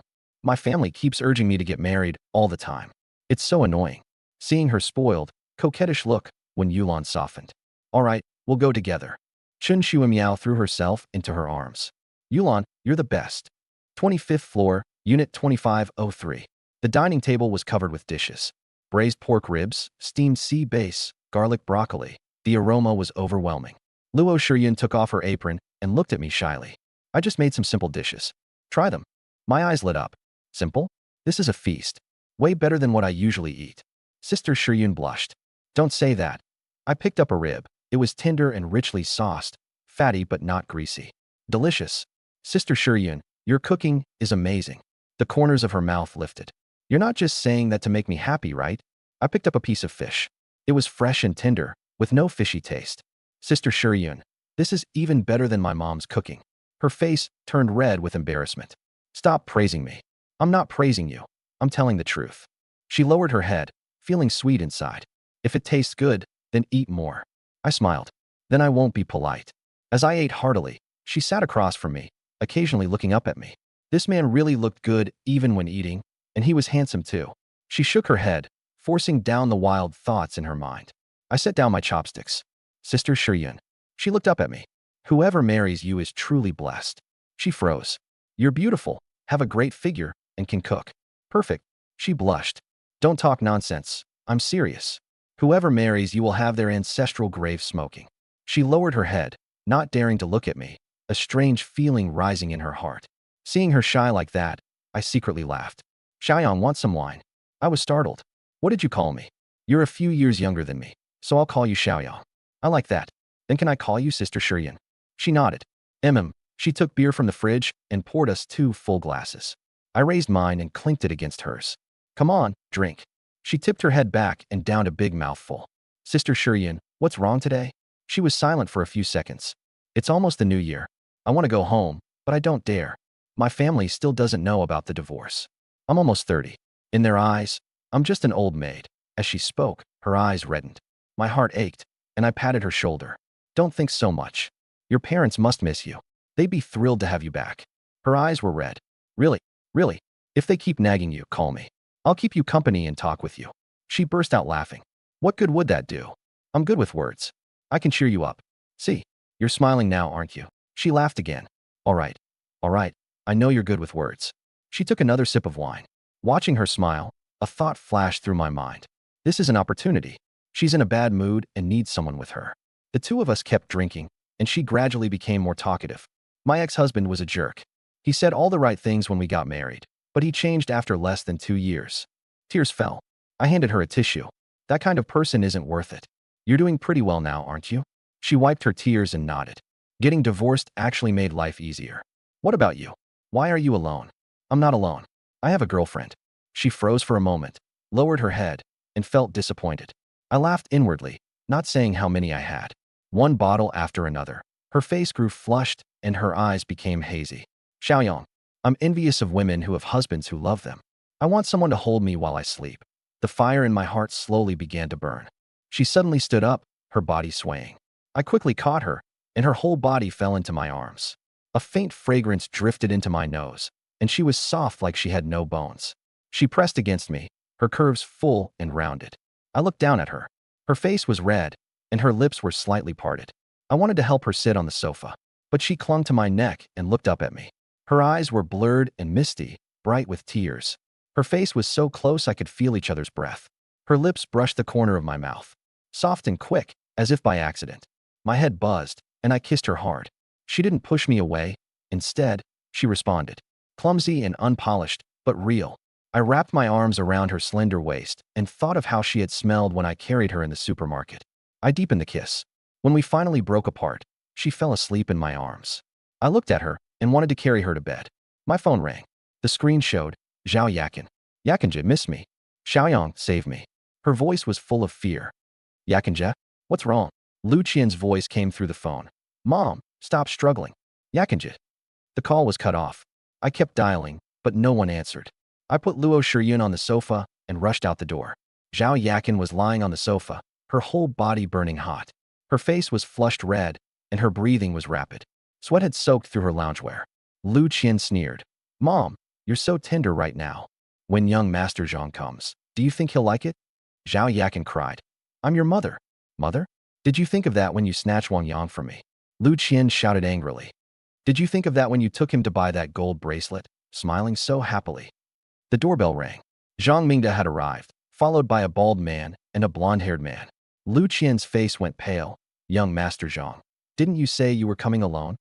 It's more lively with more people. Slap. He slapped Lu Qian to the floor. Are you going to do this today or not? Your mom is lying there, and the drug's already been put in. You've got no way back now, understand? Lu Qian gritted her teeth and got back up. Understood. The three of them entered the living room. Zhang Mingde looked at Zhao Yakin. Damn, she's fucking gorgeous. The bald man's eyes lit up. This woman's way too hot. The blonde-haired man rubbed his hands together. She's much better than girls in their early 20s. Zhang Mingde looked at Lu Qian. You come too. Don't want to? Then you don't want the car anymore. Lu Qian clenched her teeth. I'm in. Half an hour later, Zhao Yakin had changed into a purple hip-hugging dress. The dress was extremely short, and black stockings made her legs look long and slim. Lu Qian wore a white sailor-style outfit with twin ponytails. Zhang Mingde walked toward Zhao Yakin. Auntie, tonight I'll make you feel good. Zhao Yakin looked at Lu Qian through tears. Qian, you can't. Zhang Mingde unbuckled his belt. Bang. The door was kicked open by me. Zhang Mingde turned around, his belt half undone. The bald man and the blonde-haired man shrank to the side. Lu Qian was lying on the bed, her expression stiff. My eyes locked onto Zhao Yakin. Her purple dress was wrinkled, the hem bunched up. Her face was red as fire, and she was murmuring softly, so hot. My fists clenched. There was only one thought in my mind, to kill them. Zhang Mingde sneered. Wang Yang? Perfect. You came right to our door today, so I'll show you what happens. The bald man grabbed a glass bottle. The blonde-haired man pulled out a collapsible baton. They closed in from both sides. The bald man grabbed a beer bottle, and the blonde one pulled out a collapsible baton. Lu Qian sat up on the bed and looked at me with a complicated expression. Fear, panic, and an emotion I couldn't put into words. I didn't look at her. I stared hard at Zhang Mingde. Go. At Zhang Mingde's command, the bald man rushed over with the beer bottle raised high. I shifted to the side and drove a fist into his stomach. Thud. The bald man doubled over. The bottle fell and shattered on the floor. Clutching his stomach, he dropped to his knees, his face turning the color of pig liver. His scream sounded like a pig being slaughtered. The blonde man was stunned. The baton came crashing down with a whoosh. I raised my hand to block it, then punched him in the face. Crack. His nose bridge broke. The blonde man screamed miserably and fell to the floor, blood spurting out. Zhang Mingde's face changed drastically. He stepped back and reached for his waist. I got there first and slammed a fist into his face. He crashed into the wall. Before he could steady himself, a second punch landed. His nose was smashed, blood splashing everywhere. I grabbed his collar and pinned him to the wall, pummeling him mercilessly. Every punch carried my rage. It carried the pain of seeing Sister Yakin and feeling my heart tighten. Zhang Mingda's face swelled up like a pig's, covered in blood. Two of his teeth had been knocked out, and his mouth was full of blood. He wanted to beg for mercy, but he couldn't even open his mouth. All he could do was groan. As soon as I let go, he collapsed onto the floor. The bald man and the blonde one shrank into the corner, trembling so hard they didn't dare breathe. They wanted to run, but their legs were too weak to move. I turned to look at Lu Qian. Her face was deathly pale, and she was shaking all over. Wang Yang. Before she could finish, I slapped her. Pa! Her head snapped to the side, and her face swelled up instantly. Blood seeped from the corner of her mouth. I didn't stop. The second slap, the third, the fourth. Each slap carried hatred. Each slap carried my heartache for Sister Yakin. Lu Qian collapsed onto the floor, blood and tears mixing together. Her face was badly swollen. She wanted to cry, but couldn't make a sound. I looked down at her. Lu Qian, I'm not asking about the past. But now, I've given you enough face. Remember this, Zhao Yakin is mine. If you dare touch even a single hair on her head again, I'll make your life worse than death. Lu Qian shuddered all over and didn't even dare cry. I turned to Zhang Mingda. His face was swollen like a pig's head, his mouth full of blood, and he was trembling nonstop. When he looked up and met my eyes, he was so frightened he immediately lowered his head. Get lost. Those three words were as cold as ice. Zhang Mingda, as if granted amnesty, scrambled to his feet. The bald man and the blonde one helped him as the three of them staggered toward the door. Passing by me, none of them dared lift their heads. As they ran out, Zhang Mingda's legs went weak and he nearly fell. The three of them tumbled and scrambled away, disappearing down the corridor. Lu Qian sat collapsed on the floor, her face covered in blood and tears. You two get lost. She struggled to her feet, but her legs were too weak to stand properly. Supporting herself against the wall, she moved step by step toward the door. Before leaving, she looked back once. I was already walking toward Sister Yakin. The door slammed shut. The room finally fell silent. I walked over to Sister Yakin. She was curled up on the sofa, her face red as if it were burning.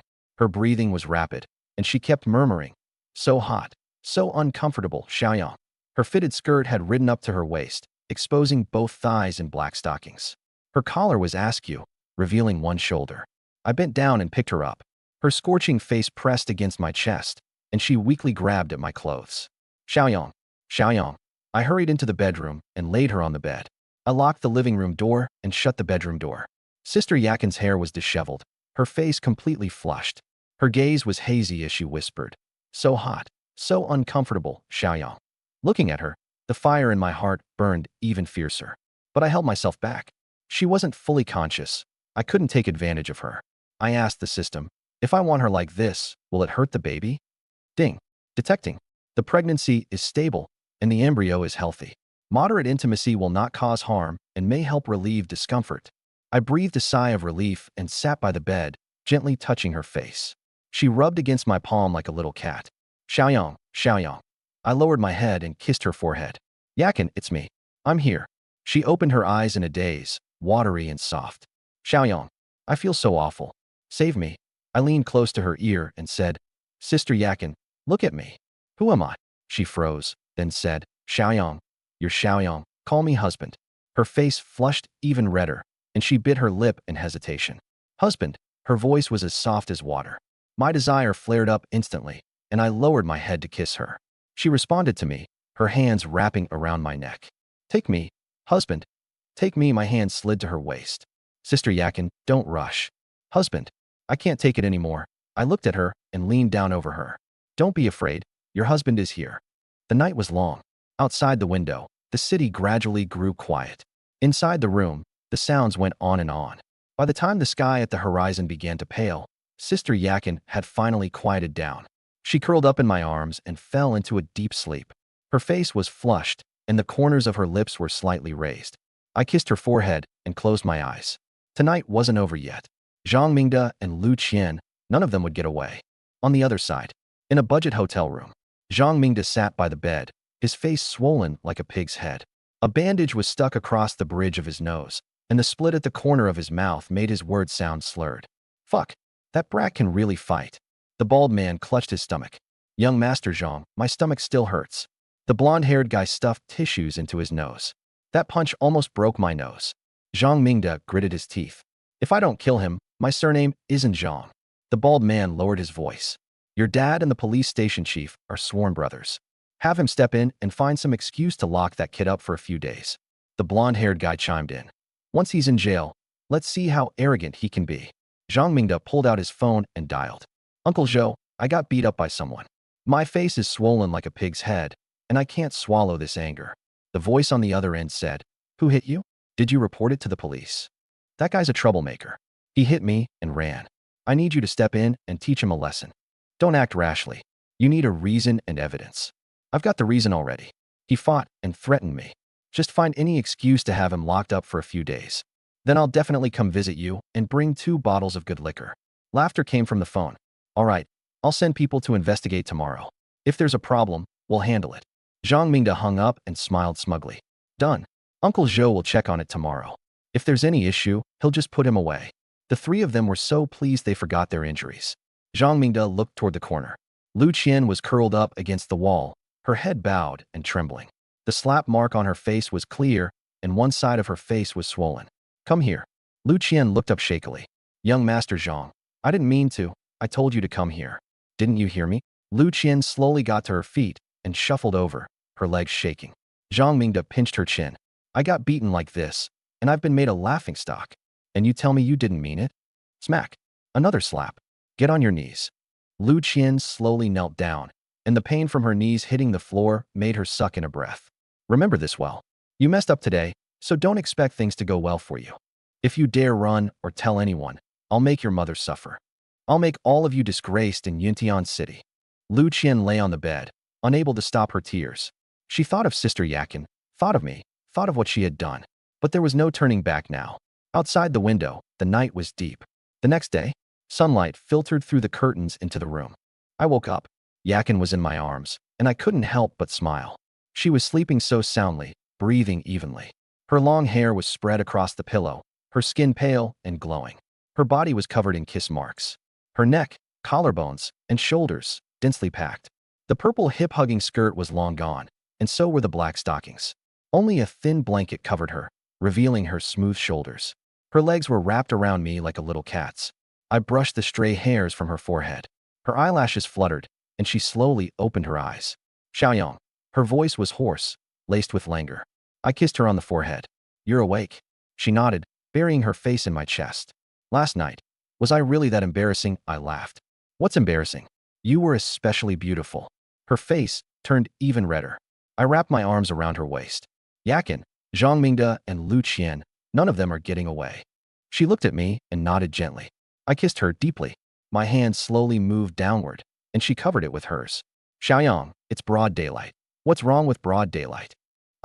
I still hurt. I withdrew my hand and held her tightly. Fine, I'll let you off today. Sunlight filled the room. I patted her on the butt. Get up. I'll take you out for some fresh air. In front of the mirror, she saw the kiss marks on her neck. It's all your fault. How am I supposed to go out like this? My fault, my fault. I'll be more careful next time. She found a scarf to cover them, then put on a turtleneck sweater and a coat. She looked beautiful. Just as we were about to open the door, there was a knock outside. Bang, bang, bang. I frowned and opened the door. 3 uniformed officers stood at the entrance. Are you Wang Yang? I nodded. Chiyun City Public Security Office. Someone reported you for fighting. Come with us. Yakin's face went pale, and she grabbed my arm. Xiaoyang, don't worry. I'll be back soon. Her eyes turned red. I'll wait for you. The interrogation room at the Public Security Office. The light was glaring. On the wall were the words, confess and you'll be treated leniently. Resist and you'll be dealt with severely. A tall, thin man came in and slapped a document down on the table. Wang Yang, you injured 3 people, Zhang Mingde, Li Chang, and Wang Hao. They were trying to do something to Zhao Yakin. I was acting in self-defense. All 3 say you started it first. Who would believe that? I stayed silent. Admit guilt, write a statement, pay compensation, and you'll be out after a few days. Don't refuse a toast only to be forced to drink a forfeit. I laughed. And if I don't, you've offended someone you shouldn't have. This case is mine to decide. I kept smiling. Yours to decide? Do you know who I am? Call the person behind you out. I'll talk to him. He froze. Then after a moment of silence, stood up. Just wait. A high-end hotel. Zhang Mingde leaned against the bed, with a bandage on the bridge of his nose. The bald, yellow-haired guy leaned over. Mr. Zhang, how's it going? Done. That brat's in the detention center. Uncle Zhou said he'll be locked up for at least 20 days. The bald guy's eyes lit up. Really, 20 days? Yellow hair laughed. By the time he gets out, Mr. Zhang will have already taken Zhao Yakin. Zhang Mingda grinned lewdly, remembering what Zhao Yakin looked like last night. But he shook his head. Wang Yang and that woman had an unusual relationship. He had to wait until Wang Yang was completely dealt with before making a move on her. Let's go. I'm treating tonight. The office of the deputy director at the public security office. Zhou Xiong was in his 50s, slick and greasy. The tall, thin officer came in. Director Zhou, Wang Yang won't plead guilty. He's very stubborn. He told me to find the person backing him. Zhou Xiong set down his teacup. Just a migrant worker from out of town. What kind of cards could he have? Handle it by the book. Minimum 20 days. Come on, let's go take a look. Interrogation room. I leaned back in the chair, not in a hurry at all. Zhou Xiong came in, crossed his legs, and took a sip of tea. The medical reports for those three are right here. What else do you have to say? Self-defense. 3 against 1.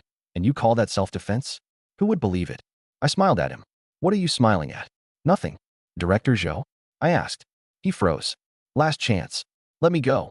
Tell me what Zhang Mingda's been up to all these years. Otherwise, it'll be a huge problem. Zhou Xiong laughed wildly. You? A migrant worker from out of town. I've been in this line of work for 20 years. What haven't I seen?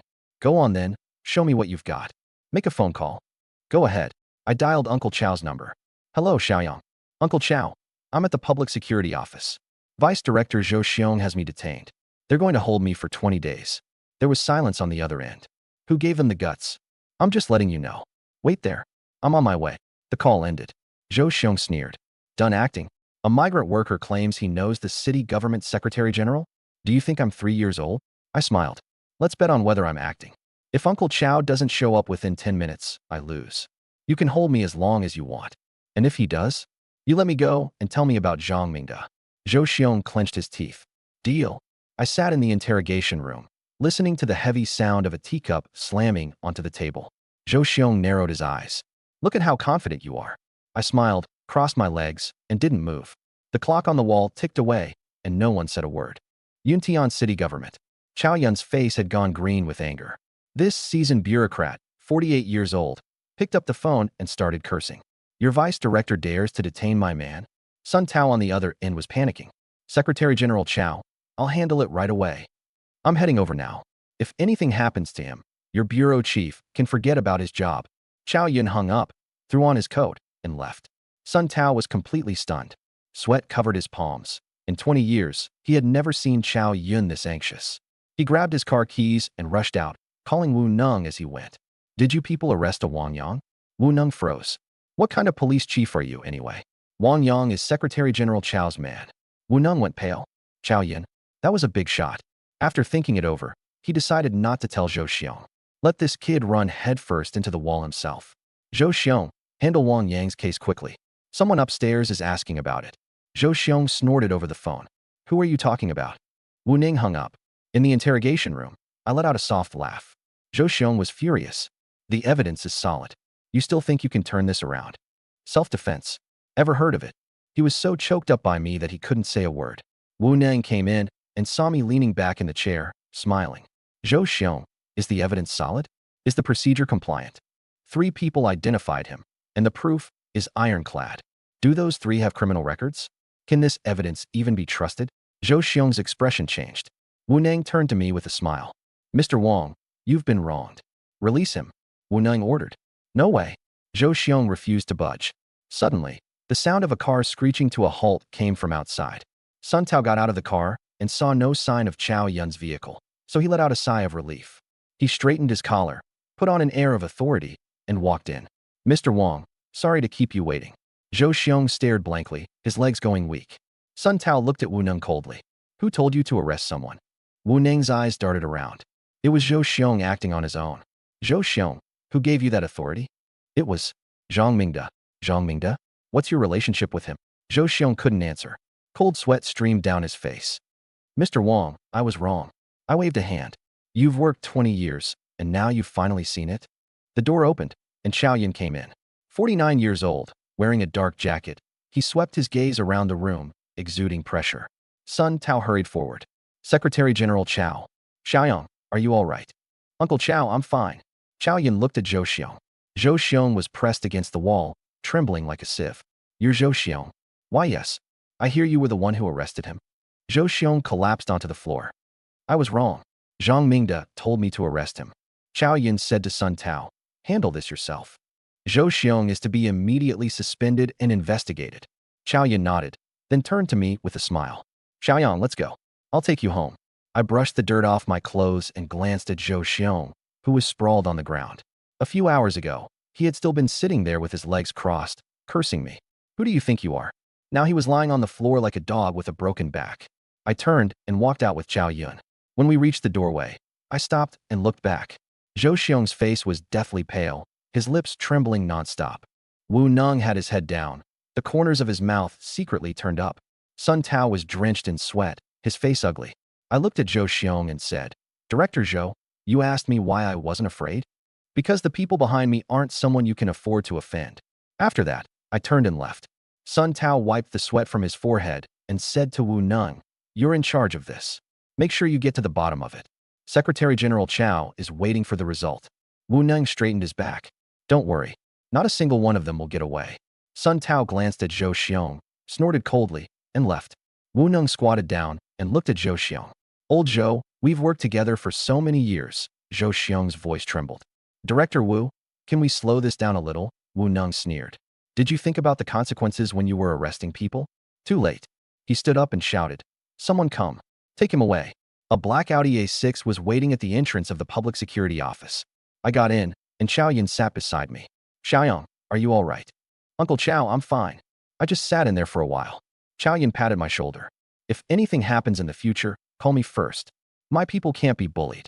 I felt a warmth in my chest. Thanks to Uncle Chow. Chow Yun waved his hand. Your business is my business. Not a single one of Zhang Mingde and the people behind him will get away. He smiled and said, you haven't eaten yet, right? That restaurant's braised fish is pretty good. I shook my head. Some other day? Someone's waiting for me at home. Chow Yun flashed that look men give each other when they understand. All right, hurry back. Don't keep them waiting. The car stopped downstairs at Sister Yakin's place. I hurried upstairs and rang the doorbell. Ding dong. A trembling voice came from inside. Who is it? Sister Yakin, it's me. The door flew open. Sister Yakin's eyes were swollen and red, and she threw herself straight into my arms. Xiaoyang, you're finally back. I thought. She was crying so hard she could barely catch her breath. I held her and took her inside. Thought I wasn't coming back? She nodded, tears soaking my clothes. They took you away, and I didn't know who to ask for help. I wiped the tears from her face. Sister Yakin, who could do anything to me? Her eyes were red as she glared at me. Don't do this again. You scared me to death. Looking at her tear-streaked face, my heart softened. All right, I won't let you worry again. She held my hand tightly, our fingers interlocked. Sister Yakin, have you been crying for a long time? Her face reddened. I was just worried about you. I lifted her chin. There were still tears in her eyes, and her lips were slightly parted. I lowered my head and kissed her. She froze for a moment, then closed her eyes and responded. After a long while, our lips parted. She was panting softly and suddenly straddled my lap. She wrapped her arms around my neck. Sister Yakin, what are you? Her face turned red as blood. A reward for you. I swallowed hard. She leaned against me, the collar of her loungewear open. Her fair collarbone was exposed. My hand slid to her waist, gently kneading it. Her body trembled, but she didn't pull away. Instead, she pressed closer and let out a soft hum. I lowered my head and kissed her neck. She closed her eyes and clutched tightly at my clothes. My hand slipped into her clothing. My fingertips touched her warm skin. Her whole body shuddered, and she melted into my arms. I picked her up and strode toward the bedroom. She wrapped her arms around my neck and buried her face in my chest, the tips of her ears burning red. 5,000 words omitted here. Outside, the night was deep, and the city lights came on. Sounds continued coming from the room. Yintian City's upscale restaurant was brilliantly lit. In the private room, Zhang Mingde leaned back in his chair with one leg crossed, smiling smugly. The table was full of delicacies, with cigarettes and liquor all there. The bald, blonde-haired man sat beside him, grinning stupidly with a flushed face. Zhang Mingde raised his glass. Come on, tonight's awesome. The bald guy laughed. That punk's still inside, huh? His woman is definitely yours now. The blonde-haired man gnawed on a lamb chop. That figure, damn. Why not call his daughter over too? Ha ha.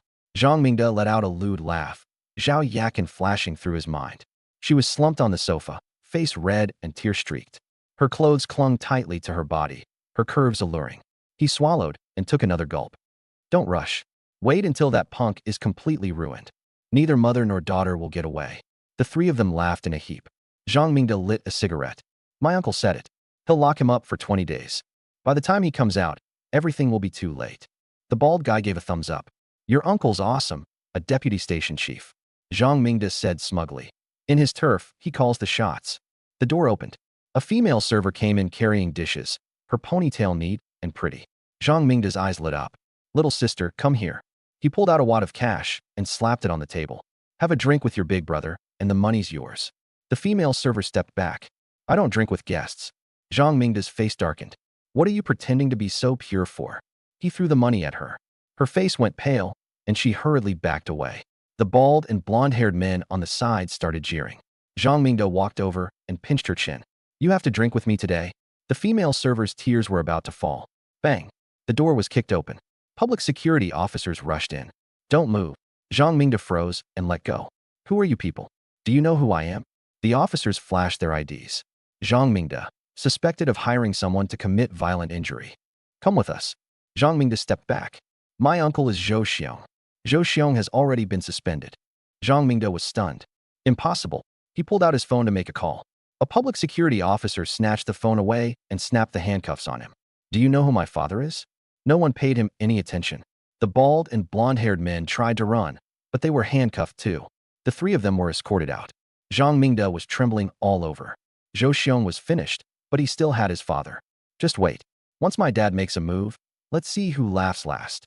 Late at night, the city gradually fell quiet. In the bedroom, only the bedside lamp was on.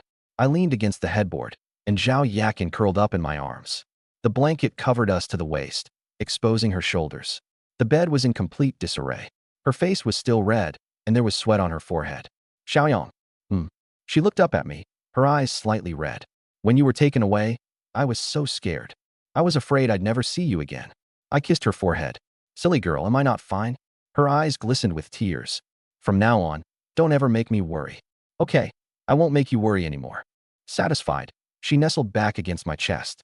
I gently stroked her back, from her shoulders to her waist. She was like a lazy cat. Suddenly, the system voice rang in my mind. Ding. Affection level increased. Current. 99 points. Extreme devotion. Hidden reward triggered. 99 points. Extreme devotion. System phase 2 activated.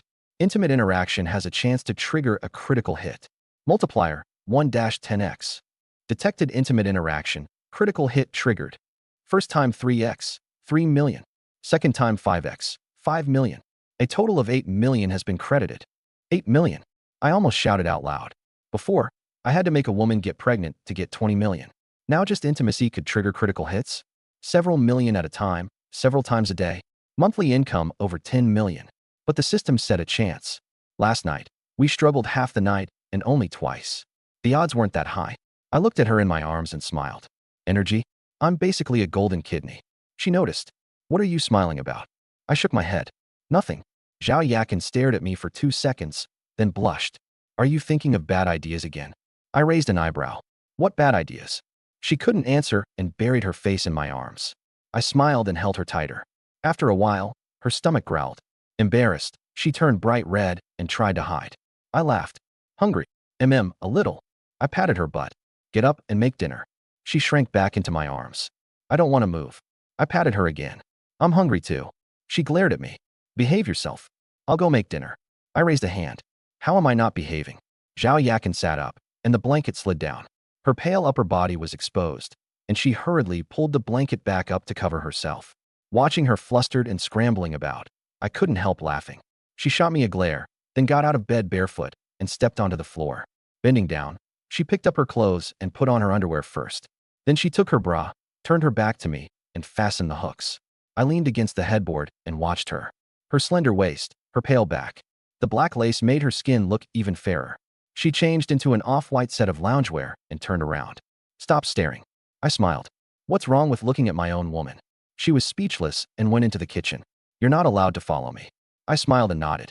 Listening to the sound of eggs being beaten, vegetables being chopped, and food being stir-fried, with the aroma drifting over, I curled the corners of my mouth. This life is really fucking great. Third floor of Fenghua County Mall. Wang Xiaohu stood in the corridor, clutching 11 roses. They had cost a little over 100 yuan. He hadn't wanted to buy them, but after hesitating for a long time, he still went in. He gave a bitter smile. Last time, he had stormed out and spoken so confidently. After going home, his parents tried to persuade him. The bride price could be negotiated. His mother said, "You're almost 30. If you don't get married, the village will lose face." His father said, "Find a way to lower the bride price." Looking at his parents' graying hair, he couldn't bear to refuse. He took out his phone and opened Qinyali's WeChat. The chat box was still stopped at "Let's break up." She had replied, "Oh." Staring at that, "Oh," he couldn't bring himself to face it. He switched to Sun Lingling's WeChat. "Where is Yali?" "Third floor, Western restaurant by the window." Taking a deep breath, he tightened his grip on the flowers and walked toward the Western restaurant. He pushed the door open and went in. Looking for someone. In the third row by the window, he saw Qinyali. She was wearing a white wool coat, her makeup exquisite. Across from her sat a man, looking like a college student. The man leaned in and whispered in her ear. Qinyali laughed and punched him in the chest. The man pinched her chin and kissed her. Their tongues entwined, and saliva stretched into fine threads. Wang Xiaohu froze. The flowers in his hand drooped, and petals fell to the ground. "Qinyali." She opened her eyes and shoved the man away, hurriedly wiping her mouth. "Xiaohu, why are you here?" The man said, "I'm her cousin." Qinyali nodded. "Right, cousin." Wang Xiaohu sneered. "Cousin? Kissing your cousin like that?" He smashed the flowers to the ground. 388,000 in bride price, and you're making out with someone else. You've played me for 3 years? Qinyali grabbed him. "It's a misunderstanding. He really is my cousin. Get lost. I'm not marrying you." He turned and left. She chased after him, crying and pleading. Wang Xiaohu slapped her across the face. Smack. "You and I have nothing to do with each other." He strode away. On the overpass, Wang Xiaohu sat on the steps, empty beer cans scattered around him. He took a swig. 3 years to save 388,000. She wanted the bride price while kissing someone else. He slammed the can down. "I'm just a fucking idiot." Tears slid down his face. "Brother Xiao." Sun Lingling arrived and handed him a hot drink. "Stop drinking. Am I really that stupid?" She shook her head. "I like you. I've liked you since college." Wang Xiaohu was stunned. "This isn't to comfort you. It's the truth." She kissed him. Wang Xiaohu's mind went blank. After they parted, she leaned into his arms. "Be with me. No bride price, no 3 gold pieces. I only want you." Wang Xiaohu felt his nose sting. He pulled her into his arms. "Thank you. I don't want to go back tonight." Wang Xiaohu froze. "Then where are you staying?" Sun Lingling blushed. "With you. Isn't that too fast?" She glared at him. "Fine, then I'm leaving." Wang Xiaohu grabbed her. "Wait." Hand in hand, they walked down from the overpass. The night breeze carried the fragrance from her body. This damn life didn't seem so bad after all. Yuntian City. The kitchen was filled with the aroma of food. Zhao Yakin wore an apron, her long hair tied up. Her off-white loungewear outlined the curve of her waist and hips. I leaned against the doorframe, watching Sister Yakin busy herself in the kitchen. Under the light, she glowed with a warm yellow softness. Her side profile was gorgeous, her eyelashes trembling lightly. When she bent to pick up a plate, her loungewear tightened against her body. That curve was really plump and full. I swallowed. "Had enough looking?" She didn't turn around, her voice tinged with laughter. "Not enough. No matter how I look, it's not enough. You smooth talker." Her face reddened as she turned around with a plate of tomato scrambled eggs. "Go on, carry the dishes." I took the plate, and my fingers brushed the back of her hand. She flinched slightly, her face turning even redder. Standing behind her, I rested my chin on her shoulder. "So fragrant. I want to eat." "Do you mean the soup smells good, or I do?" She turned her head to look at me. "Both smell good. I want to eat both." "Go sit down. It'll be ready in a moment." I kissed her cheek and sat down to wait. The dishes soon filled the table, and she sat across from me. Her neckline was slightly open, and her collarbones were really white. "What are you staring at? Eat." She tugged at her collar. She picked up a piece of pork rib with her chopsticks and placed it in my bowl.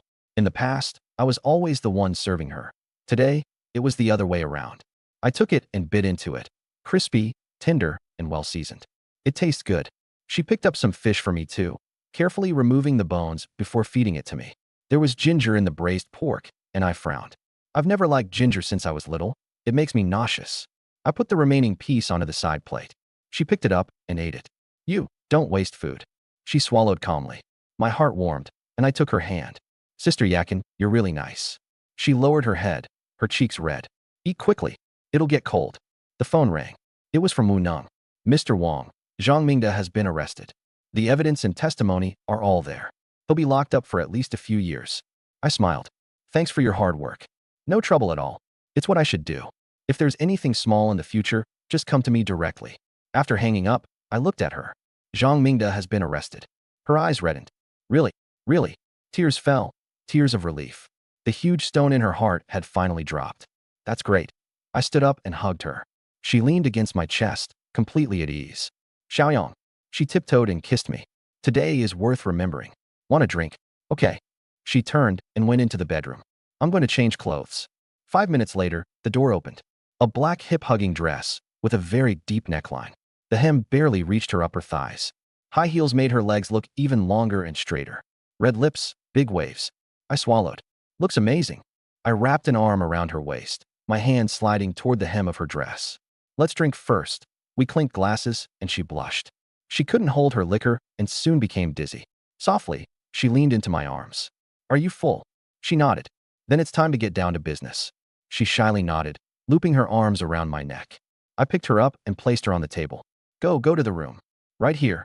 I kissed her. My hand slid under the hem of her dress, and the zipper came undone. Black lace, softly shimmering under the light. The room was in disarray, the red wine unfinished. 3 hours later, I leaned against the headboard, holding her in my arms. She was like a content little cat.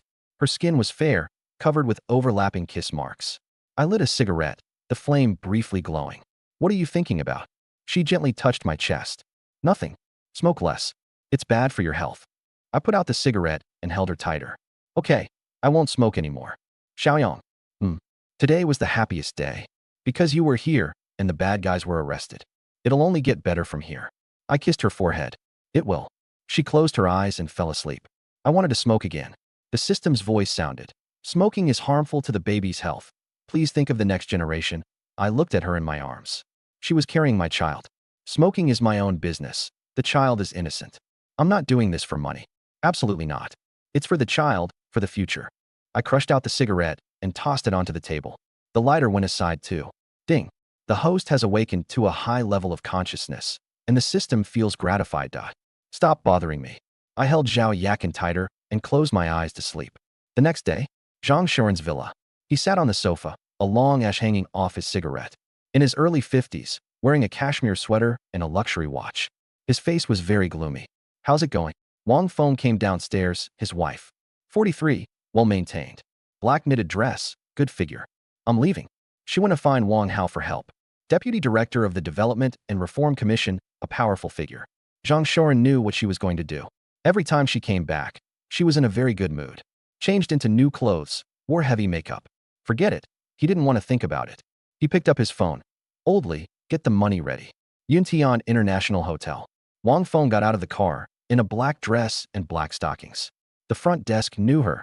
Director Wang is waiting for you on the top floor. She stuffed some money and took the elevator up. On the top floor, she knocked on the door. Wang Hao opened it, in a bathrobe with wet hair. You're here. Wang Feng blushed as she went in. He wrapped his arms around her at once, his hands wandering. Hao Ji, don't rush. What's the rush? Who would dare say anything? He kissed her neck, and the bathrobe fell to the floor. He picked her up and threw her onto the bed. I wonder if Mingda knows his wife is with me. Wang Feng blushed. Taoyan, you're my brother. Only a brother knows how to cherish you. 10 minutes later, Wang Hao was panting heavily. Wang Feng leaned into his arms. Hao Ji is amazing. So, what's the matter? Mingda has been detained. Please help him. Who did he offend? A young man, with someone backing him. Wang Hao frowned and thought for a moment. Hao Ji, you have wide connections. Help me check it out. All right, I'll handle this. His hands wandered again. Mingda is like my son. I can't let him suffer. Wang Feng bit her lip and leaned against his chest. Sunlight filtered through the curtains, warm and cozy. I opened my eyes. Zhao Yakin was still asleep. Her hair was tousled, her skin really fair. We had chatted until very late last night. She was tired and fell asleep, but I was still wide awake. Her eyelashes fluttered, and she woke up. Our eyes met, and her face instantly turned red. She remembered last night's alcohol, that sentence. Awake. She nodded, burying her face in my arms. You're awake. Why didn't you wake me? You were sleeping soundly. Her heart raced. Why aren't you sleepy? Don't like it. I do. It's just a little hard to take. I smiled and held her tighter. Take it slow. The sunlight poured in, quite comfortable. Xiaoyang, tomorrow I want to go back to my hometown. Tomorrow. It'll be New Year's soon. I want to see my mom. When she mentioned Lu Qian, her eyes were full of coldness. She had completely given up. Okay, call me if anything comes up. I took out my phone and transferred her 100,000. Her phone rang. Xiaoyang this. Take it for the new year, don't skimp. Her eyes grew wet. Thank you. Don't mention it. She wrapped her arms around my neck and gently kissed me. I responded, my hand rubbing her waist. Foreheads touching, our breathing intertwined. I looked at her and slowly lowered my head. I gently kissed her lips. Very lightly, very softly. Afraid of startling her, I wanted to pull away as soon as we touched. Unexpectedly, she wrapped her arms around my neck and leaned in on her own. I froze for a moment, then deepened the kiss. My hand around her waist pulled her into my arms. The living room lights were still on, and the glow from outside shone in through the window. Her hands clutched my clothes tightly. So tightly, as if she was afraid I'd run away. Holding her, I could feel her trembling. She had been frightened just now, and now she was shy again. So I just held her and kissed her. Little by little, she stopped trembling. Her whole body softened. Our foreheads touched, our breathing mingling. Her face was flushed red, like a ripe apple. Shiryun, from now on, with me here, no one will dare bully you. She nodded, tears falling again. I know. Why are you crying again? I'm not. I'm just happy. She took the initiative and kissed me. This time she was even more forward, wanting to tell me all her feelings. So we just held each other and kissed. Nothing else, just overflowing love. Leaning in my arms, she started to feel a little sleepy. I helped her lean against the headboard and covered her with a blanket. Sleep for a bit. I'll stay with you. Don't leave. She grabbed my hand. I won't. I'm right here. The lights outside were warm and soft. So we just held hands and stayed quietly together. My hand fell to her waist. My fingertips hooked under that thin layer of fabric. She opened her eyes and looked at me, her eyes shimmering with tears. Wang Yang. Her voice was trembling, soft enough to melt. Shiryunjia, you're really beautiful. I said this in her ear. I thought that from the first time I saw you. Her face turned even redder, and she buried it in the pillow. I gently bit her earlobe. She shivered all over and let out a soft hum. My hand moved over her body, from her waist to her lower abdomen, from her lower abdomen to her thigh. Ready? She buried her face in the pillow. Then begged me. She froze and lifted her head from the pillow. I looked at her with a smile. If you beg me, then I'll start the game. Her face turned red enough to drip blood. Why are you so bad? Not begging? Then forget it. I pretended to get up. Don't. She grabbed me. Tears were gathering in her eyes. Please, her voice was so small, it was like a mosquito buzzing. Beg me for what? Please, start the game quickly. I no longer hesitated and lowered my head to kiss her. Shiryunjia, when you play the game, you have to relax a little. She nodded, but her body was still tense. My hand gently kneaded her waist, over and over. Gradually, she relaxed, her body going soft. I lightly pulled at that layer of fabric. She closed her eyes, her body arching slightly. I kissed her forehead, her eyes, the tip of her nose. The kisses were light and soft. Outside, the night was deep, with lights turning on one by one. Inside the room, the temperature kept rising. Wang Yang, the game is too slow. Beg me. Please, just play the game properly. Her voice was soft as water. I stopped teasing her. Her body trembled. Her fingers clenched the bedsheets, knuckles turning white. A soft sound came from her lips. It was like crying and like laughing. She wrapped her arms around my neck. Her nails left shallow marks on my back. Outside, the night grew darker and darker. In the room, the sounds went on and on. I patted her on the shoulder. Get up. If you don't, we'll be late. Zhao Yakin blushed and burrowed to the side under the blanket. I sat up and got dressed. She shrank into the blanket, showing only her head, looking at me with tears shimmering in her eyes. Are you leaving? I've got something to do. She softly answered and didn't ask any more, being very understanding. I kissed her forehead. I'll call you when I get there. Okay. I turned and left. As soon as the door closed, I heard her hugging the pillow and laughing. After leaving Zhao Yakin's place, I reached the underground parking garage of Yunshi Tai half an hour later. I didn't take the elevator and walked the stairs to get some exercise. When I got to the 24th floor, I paused for a moment. Luo Shiryun lived upstairs, thinking of how she had leaned against my chest when she was drunk and that gardenia fragrance. I smiled and kept going up. Suddenly, loud voices came from upstairs, a man shouting, a woman screaming. Let go of me. Let go of me. It was Luo Shiryun's voice. I rushed up. The door was ajar. A middle-aged man was grabbing Luo Shiryun, reeking of alcohol. She was wearing yoga clothes, a pink tank top outlining her curves, crying as she struggled. Lee Sudong, we're divorced. If you keep this up, I'll call the police. The man sneered. Call the police? The cops don't handle family matters. His hand slid from her waist downward and pinched hard. Luo Shiryun screamed and pushed him away. The man lunged again and hugged her from behind. Who are you dressing so tightly in those yoga pants for? His hand pressed against her chest. Lee Sudong, you bastard. I clenched my fists, rage burning through me. I strode forward and grabbed the back of his collar, yanking him backward. He slammed into the wall, the back of his head making a dull thud. Who the hell are you? I punched him in the face, and blood instantly gushed from his nose. You dare hit me? I held him down and said, what's wrong with hitting you? I threw another punch into his stomach, and he vomited all over the floor. I crouched down, grabbed his chin, and said, Luo Shiryun is my neighbor. If you harass her again, I'll beat you every time I see you. Get lost. The man staggered into the elevator. The hallway fell silent. Luo Shiryun leaned against the door, trembling all over, tears streaming down her face. One strap of her yoga top had slipped off, revealing her fair shoulder. It's okay now. I walked over. She looked at me, then suddenly threw herself into my arms. I froze. Her body was soft, carrying the scent of body wash, pressed tightly against me. I didn't know where to put my hands. They hovered in the air. She grabbed the hem of my shirt and cried in broken sobs. I gently put my arms around her back. Hey, why does he still come looking for me? It's fine, he won't come again. He always manages to find me. If he comes again, call me. I live upstairs. She looked up at me, then suddenly blushed. Realizing she was still wearing tight yoga clothes, she tried to pull away, but her legs were weak. I let go and stepped back half a pace. Leaning against the door, she gasped for breath, not daring to look at me. Thank you, you're welcome. She bit her lip. Do you want to come in and sit for a while? Sure. After entering the apartment, she got me a pair of slippers. When she bent down, her fair collarbones were exposed, and she quickly tugged at her neckline. I sat on the sofa, and she sat opposite me. Sunlight streamed in, and the living room was quiet. She lowered her head, her fingers twisting the hem of her clothes. I'll go pour some water. She fled to the kitchen. When she bent down to get the drinks, her yoga pants outlined a perfect curve. What do you want to drink? Coke or Sprite? Sprite. She sat back down, and we faced each other with the coffee table between us. Silence stretched for a long time. Wang Yang, thank you so much.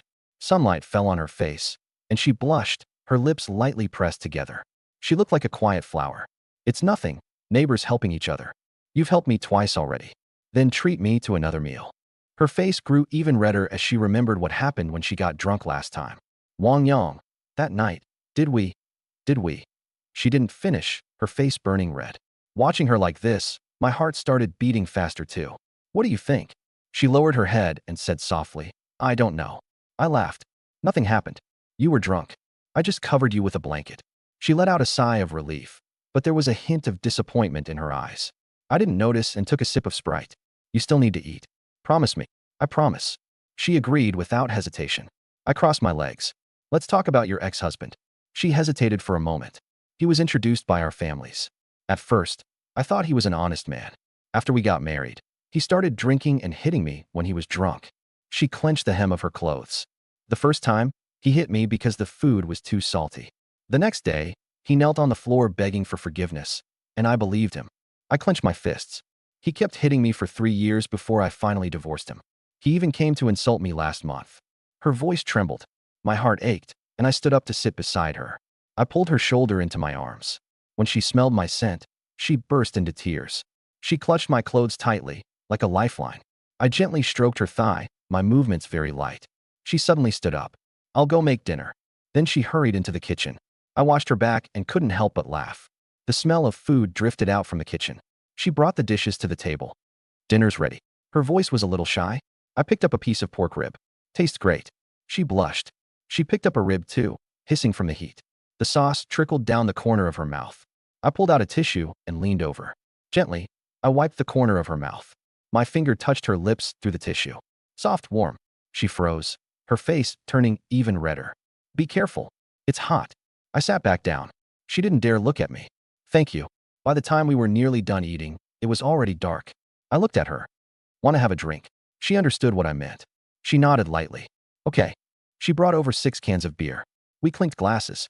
Sister Shiryun, if that bastard shows up again, call me. I live upstairs. I'll beat him so badly he won't dare come back.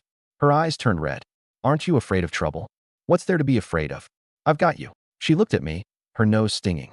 After the divorce, she had carried everything on her own. My words nearly made her cry. She took a big gulp of beer. Slow down. I tried to stop her. She had already swallowed it. Her face turned even redder, and her eyes were red too. As the alcohol kicked in, she tilted her head and looked at me. Wang Yang, why didn't I meet you sooner? I froze. If I had met you earlier, would I have suffered so much? Even meeting me now isn't too late, I said. She smiled. Yeah, not too late. I got up and sat beside her. She looked at me. Why did you come over? I gently stroked her cheek. She didn't dodge. Her eyes were sparkling. Sister Shiryun, I like you. She froze. I liked you the first time I saw you. Seeing you being bullied makes me feel terrible. I lifted her chin. Be my woman, okay? From now on, you've got me. I won't let you suffer anymore. She cried.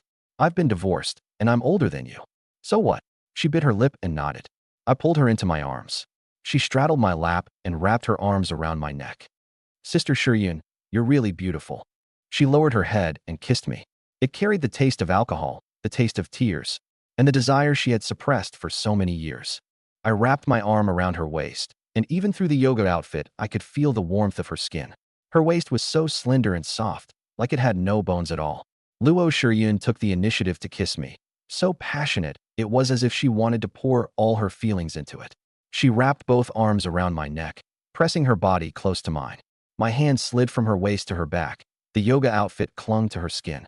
My fingertips traced down along her spine and pressed into the hollow of her lower back. Her whole body trembled, and she let out a soft sigh. When we parted, we were both panting, foreheads touching. Wang Yang. Her voice was soft as water. What you just said, was it true? Which part? She bit her lip.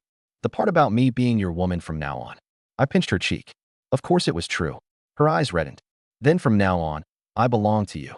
I lowered my head and kissed her again, no longer holding back. My hand slipped into the edge of her yoga outfit and touched her smooth skin. Wang Yang. Her voice trembled. I leaned by her ear. Sister Shiryun, you're so sensitive. Her face turned red as blood, and she buried herself in my neck.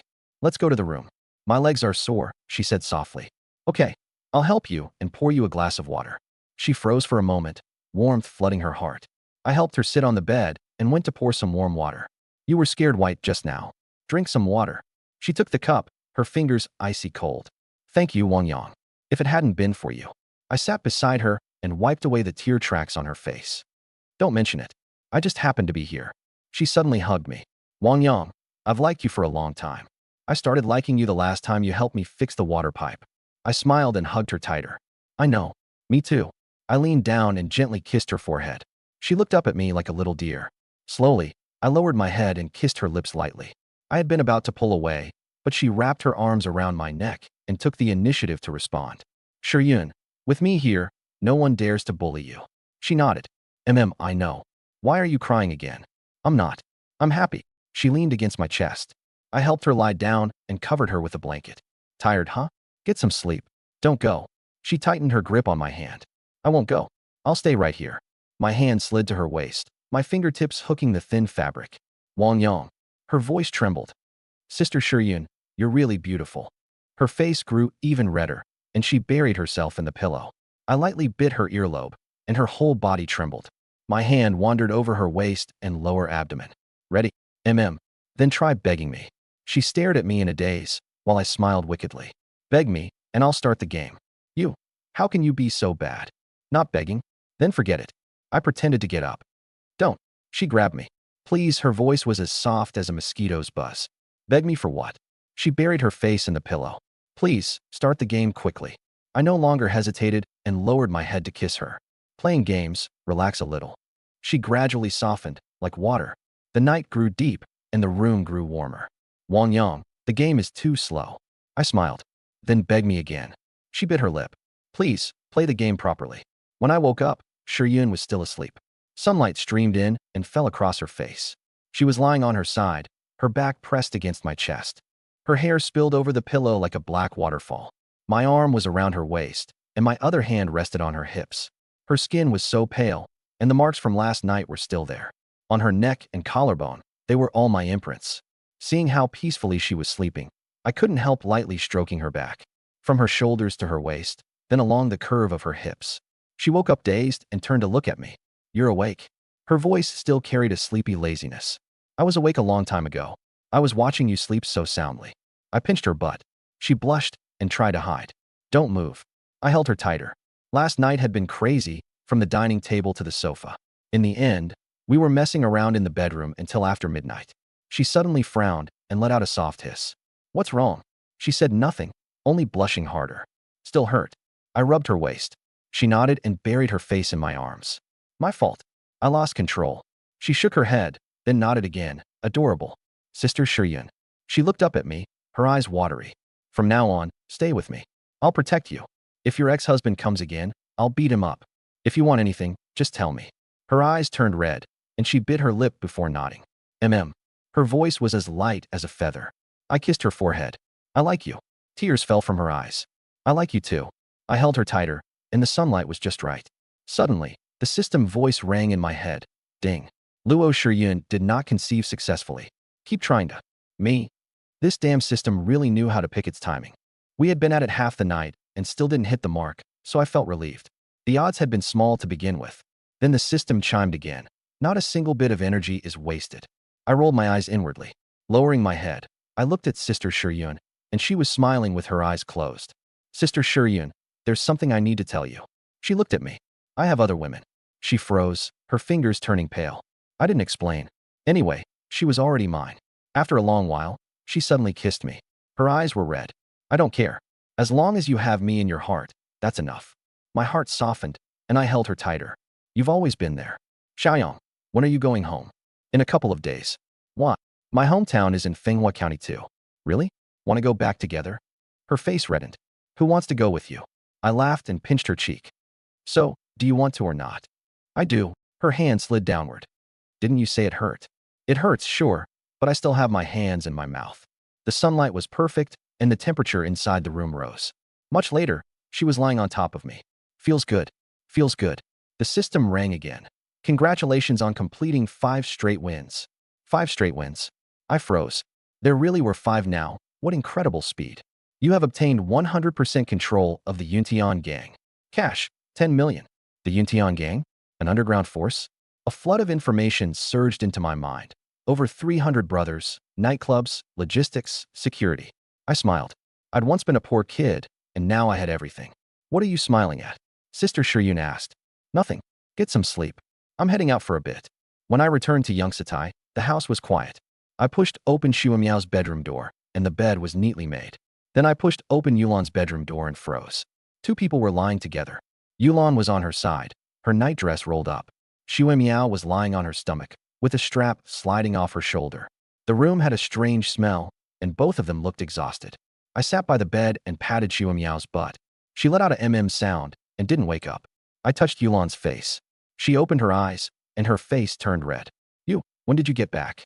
What were you two doing last night?" Her face turned even redder, and she said nothing. Shuamiao woke up and lunged over. "Brother Yang, you're back." She wrapped her arms around my neck and kissed my face. Knocked backward by the impact, I smiled and put my arm around her waist. "You're awake." Chun Shuamiao nodded, her eyes sparkling. "I missed you." I slapped her butt. She gave a soft, coquettish hum and tucked herself into my arms. Looking at the two of them, one was hiding under the quilt while the other was hanging on to me. "So, tell me, what were you two doing last night?" Chun Shuamiao froze for a moment. "We didn't do anything." "Then how did you end up sleeping together?" She couldn't answer, and Wen Yurwan buried her face even deeper. I pulled her off me and pressed her onto the bed. "Tell me or not." Chun Shuamiao glanced at Wen Yurwan, who shook her head. She lowered her head and stayed silent. I slapped her again. Still not telling? She finally couldn't hold out anymore. "We just discussed some things between women." Both women's faces turned red. I pulled Wen Yurwan into my arms. She leaned against my shoulder, her face burning hot. "Looks like I'm not working hard enough." Her whole body trembled. "No." I turned to look at Chin Shuamiao. "Did I neglect you?" She shook her head, then nodded. I held them both tight. I lowered my head and kissed Wen Yurwan. She froze for a second before responding. My hand slid to her waist. Her breathing grew heavier. Then I turned and kissed Chin Shuamiao. She wrapped her arms around my neck and kissed me back, her body soft and pliant. Both women's faces were flushed red, their eyes glistening with moisture. My turn. I laid them both down. When Yurwan was on the left, her hair spread out. Her face was hot as fire, and she gripped the bedsheets tightly. Her nightgown neckline was open, revealing snow-white skin. Chun Shuamiao lay on the right, her arms around my neck. Her eyes were bright, like a cat that had just stolen fish. One shoulder strap had slipped down, and the hem of her dress had ridden up. You two, who goes first? When Yurwan buried her face in the pillow, Chun Shuamiao smiled and said, Who do you want first? I'm asking you two. Let Sister Yurwan go first. She was tired last night. When Yurwan lifted her head and glared at her, You're the tired one. Sister Yurwan, you were really loud last night. When Yurwan's face turned even redder, and she reached out to cover her mouth. Don't say that, watching them fool around. The fire inside me burned even hotter. I pulled When Yurwan into my arms. She lowered her head and didn't dare look at me, fingers tightly clutching the hem of her clothes. You two are going to have to serve me properly today. She trembled all over. Chun Shuamiao climbed onto my back. Wasn't you with the new neighbor last night? She was alone. How could she compare to you two? She kissed me contentedly. My hand moved from When Yurwan's waist. Her breathing deepened. Xiaoyang. I lowered my head and kissed her. She closed her eyes and responded, gripping my collar tightly. Chun Shuamiao's hand slid down across my chest. My body tensed. Brother Yang, you've changed. Behave. Into the little black room. Chun Shuamiao blinked. I'm helping you. I pulled her to the edge of the bed and made her sit down. Her hair was loose, and her nightgown was slightly rumpled. Brother Yang, what do you want to do? I leaned closer to her, our noses almost touching. What do you think? She wrapped her arms around my neck and kissed my cheek. Be gentle. When Yurwan was lying nearby, secretly watching. Her face was red as fire. She wanted to bury her head, but couldn't help sneaking glances.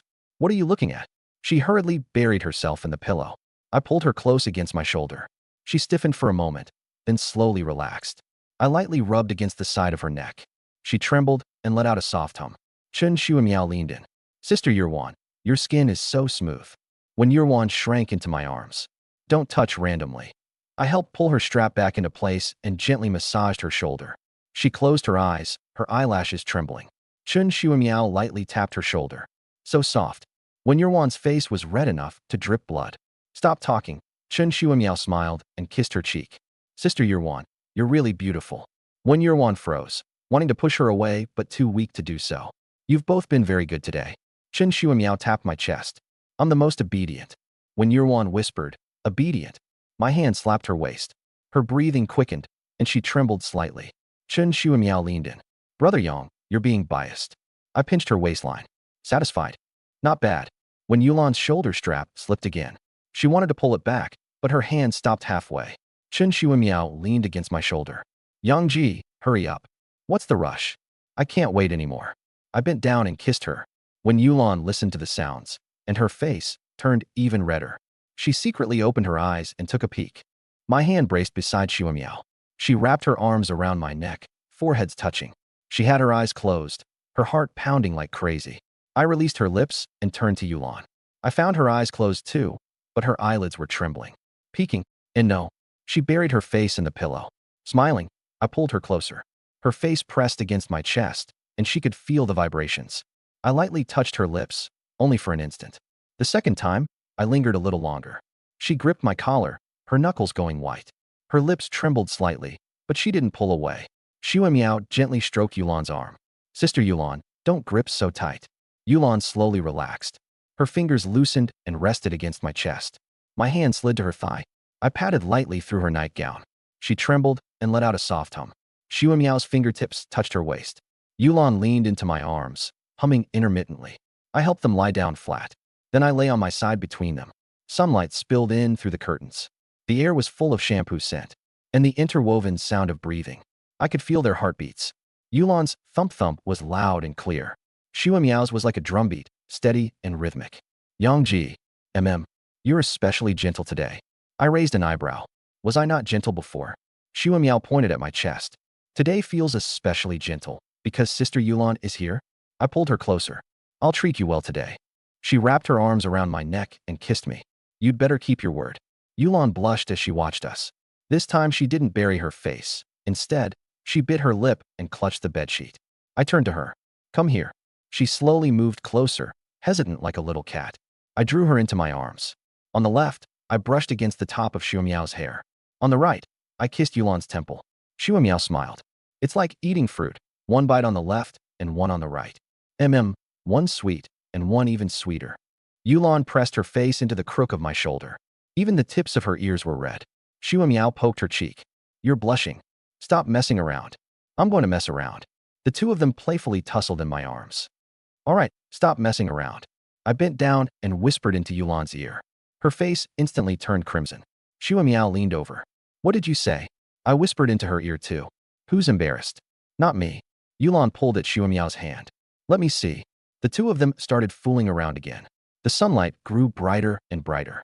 Laughter and soft hums mingled together. The three of us nestled close, and none of us moved away. Xiaomiao yawned. I'm sleepy. Didn't sleep well last night? She blushed and looked at Yulan. Yulan also blushed and buried her face in the pillow. I pulled the blanket up to cover them. Sleep a little longer. After their breathing evened out, I quietly got out of bed and put on my clothes. I walked out of the room. Meanwhile, the detention room at the public security office. Zhang Mingde sat in an iron chair. His face was swollen, and there was a band-aid on the bridge of his nose. Do you know who I am? He shouted toward the door. Let me out now, or you'll pay for it. The public security officers ignored him. My uncle is Zhou Xiong, the deputy director. Did you think it through before locking me up? Wu Ning walked in. His uniform was crisp, his expression calm. Director Wu, let me out quickly. My uncle Zhou Xiong is the deputy director. Wu Ning gave a faint smile. Your uncle? Zhou Xiong has already been removed from his post. Zhang Mingde froze. What? He abused his authority and is under investigation. You're counting on him? He can't even save himself. Zhang Mingde steadied himself. My godfather is Wang Hao, deputy director of the Yuntian City Development and Reform Commission. Wu Ning frowned. Wang Hao's status was indeed no ordinary matter. Zhang Mingde grinned wildly. Get it now? Let me go. Otherwise, you won't know how to answer to my godfather. Wu Ning was silent for a few seconds. Do you know who you've offended? He turned and walked out. Wait until you get out, then talk to me. Zhang Mingde roared from inside the door. Wu Ning, my godfather is Wang Hao, the director's office. Wu Ning closed the door. After taking a sip of cool tea, he dialed Sun Tao. Director Sun, something's gone wrong with Zhang Mingde's case. He says his godfather is Wang Hao from the Development and Reform Commission. There was silence on the other end for a few seconds. I understand. Handle it by the rules. The evidence against Zhang Mingde is solid. No one can save him. Wu Ning understood perfectly. Wang Hao couldn't get involved. There was someone even tougher behind it. Understood, Director Sunday. He hung up. Wu Ning let out a long breath. He thought of Chao Yun personally coming to ask for the man. Zhang Mingde didn't know. Standing behind me is Chao Yun. I left home. Got into the black BMW X5M Black Warrior. The muted black body gleamed with a cold sheen in the sunlight. The engine roared. The sound was steady and powerful. I glanced at the rearview mirror. My hair was a bit long, and my bangs were almost covering my eyebrows. It's almost the new year. I should get it trimmed. I stepped on the gas. The BMW merged into the traffic like a beast. Half an hour later, it stopped in front of Xiao Ran Hair Studio. The shop was not large, but the decor was stylish. The floor-to-ceiling windows were polished to a shine. The Black Warrior gave off a strong presence. Passers-by all turned to look. A girl at the milk tea shop stood on tiptoe, staring at the car. I pushed the door open, and a wave of warm air mixed with shampoo fragrance hit me. A dyed-blonde young guy was playing on his phone on the sofa. The barber chair was empty. A girl, with her back to me, was tidying the shelves. Hearing the sound, she turned around. I froze for a moment. She was 18 or 19, not tall but well-built. Her black hoodie was half open, revealing a white camisole underneath. Jeans outlined her legs, and she wore white canvas shoes. Her ponytail was slightly wavy, and she had delicate features. Hey, boss, getting a haircut? Her voice was pretty sweet. I nodded and sat down. Just tidy it up. She smiled and wrapped the cape around me. Boss, you've got a great foundation. You'll definitely look handsome after the cut. Her fingers brushed the back of my neck, cool and soft. I silently said, System, identify. Name, Qin Xiaoran. Age, 19. Appearance, 89. Overall score, 89. A clean, innocent girl. How old are you? I asked. 19. Qin Xiaoran. What about you, boss? 25. Wang Yang. She blinked. Then can I call you Brother Yang? The scissors clicked. Brother Yang, is the car outside yours? It doesn't look ordinary, she said softly. You've got a really special vibe. I smiled. You're so young and already running a shop? It's my parents' shop. They went back to their hometown for New Year's. She moved around to the front to cut, standing very close. There was a sweet scent on her body. The neckline of her hoodie was slightly open, revealing a patch of white. She noticed my gaze and blushed. But she didn't dodge. Aren't you scared being alone? I asked. No. The neighborhood's safe here. She stepped back to check the effect. Brother Yong, you're really good looking. The blonde young guy left. The shop was left with just the two of us. After blow-drying my hair, she put away the cape. Brother Yong, do you have a girlfriend? I looked at her. Her face was red as she bit her lip. No, I said. Her eyes lit up. Then, what do you think of me? I sized her up from head to toe.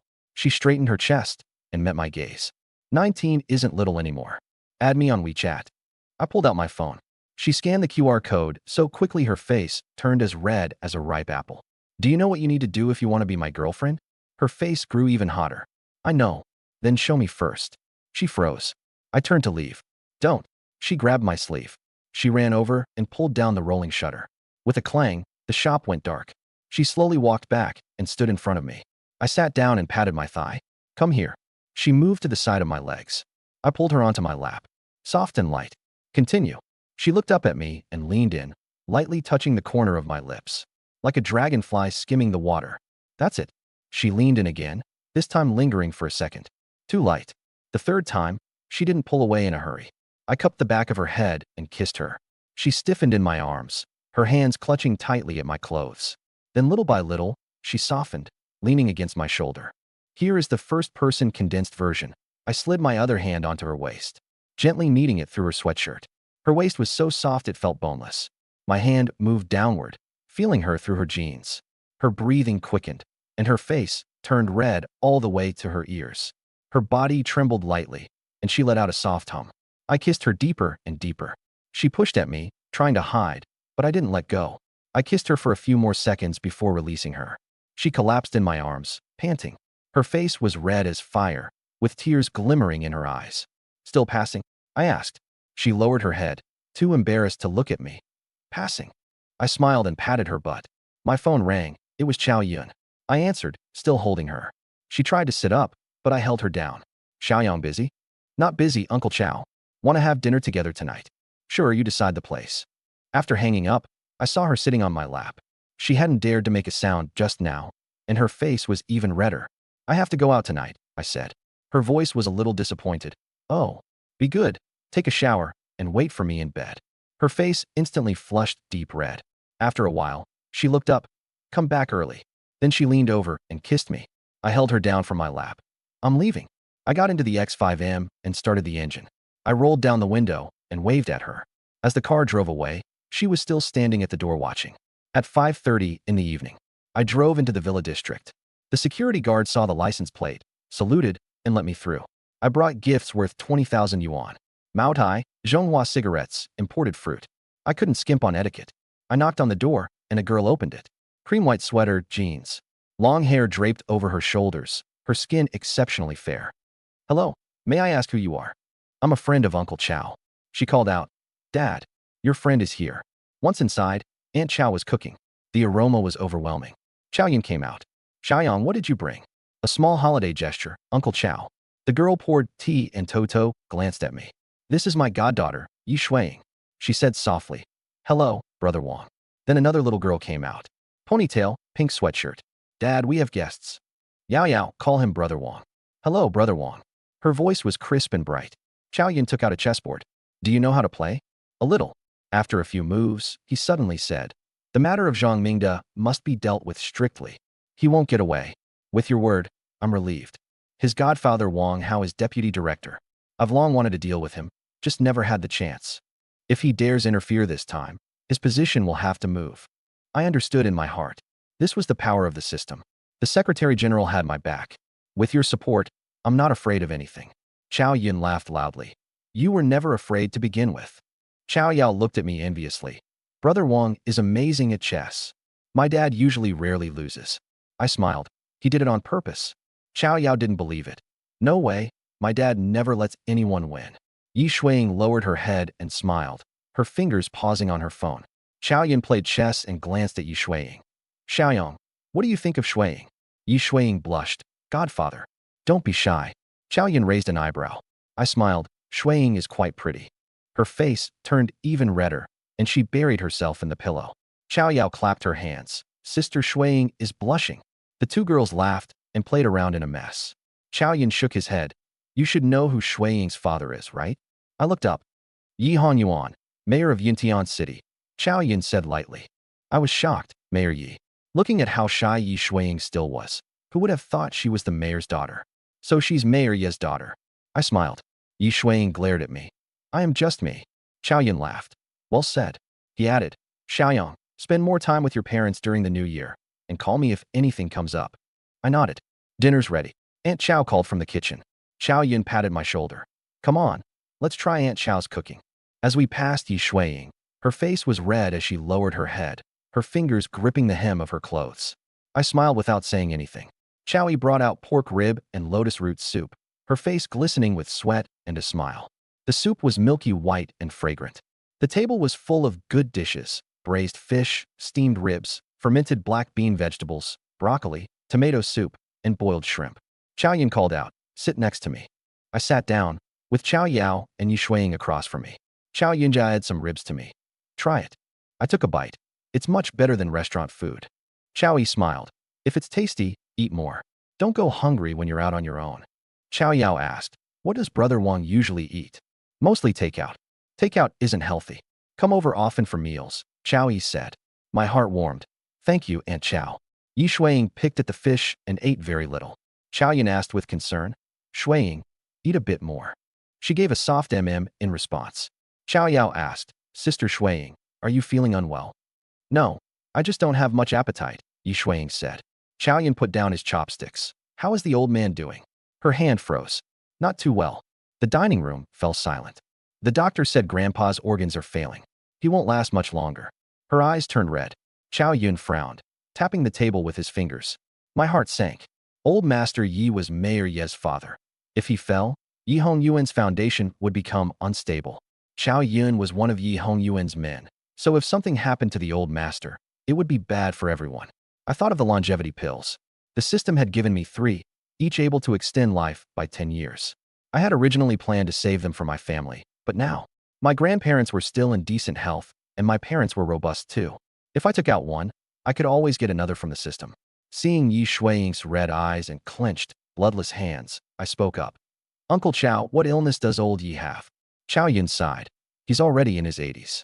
He was injured in battle when he was young, and his vitality was badly damaged.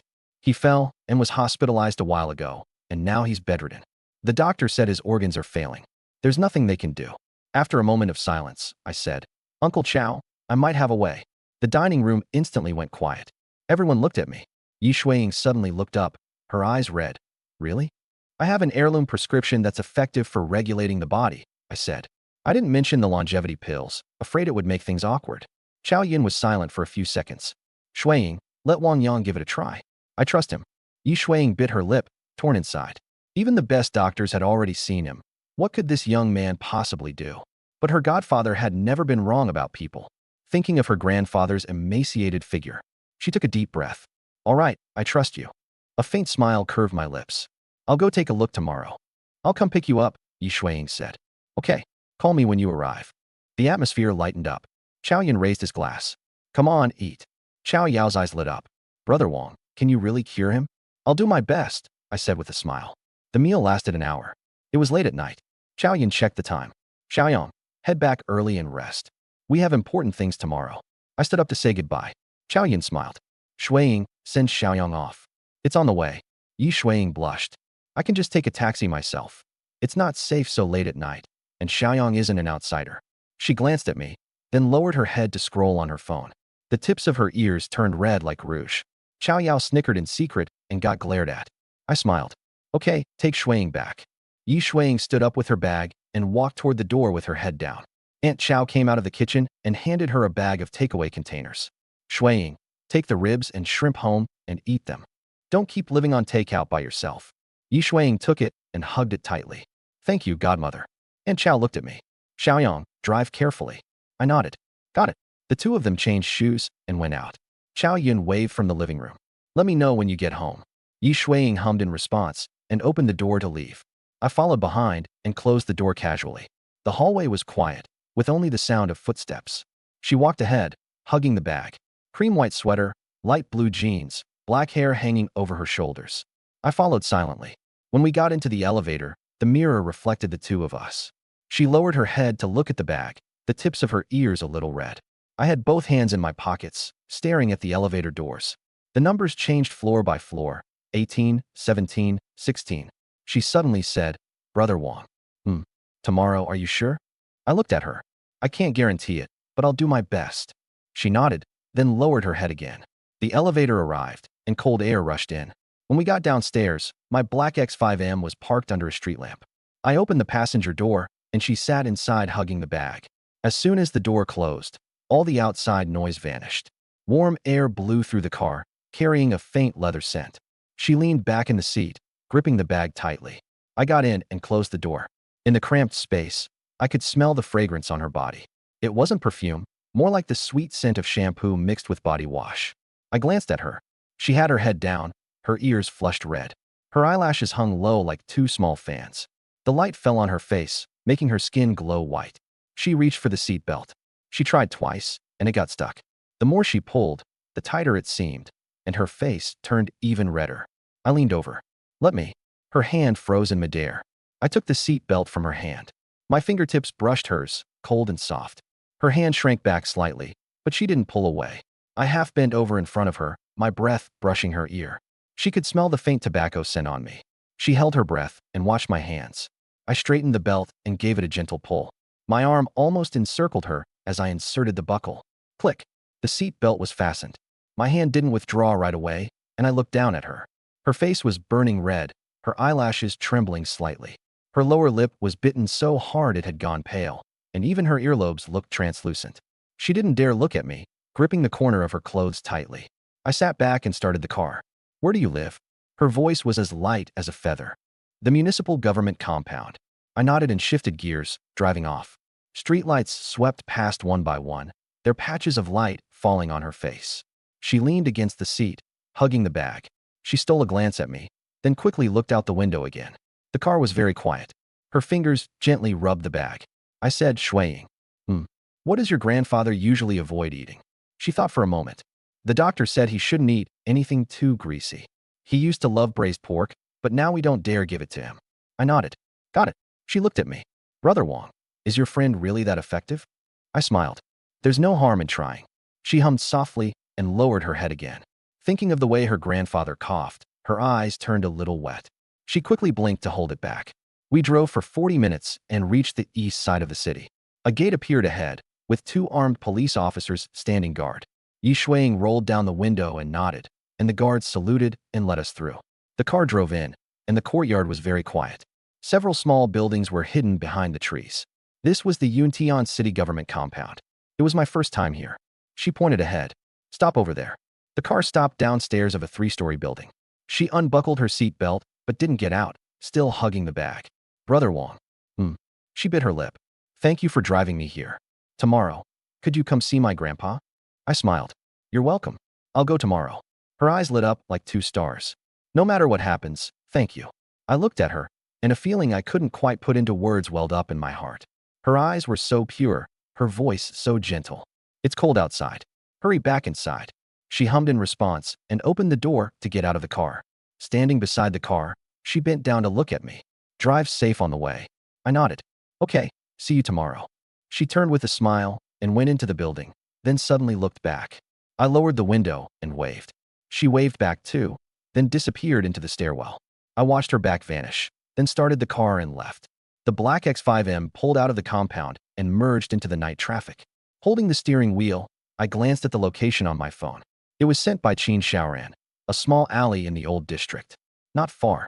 I stepped on the gas, and the car speeded up. Half an hour later, the car stopped below an old 6-story building.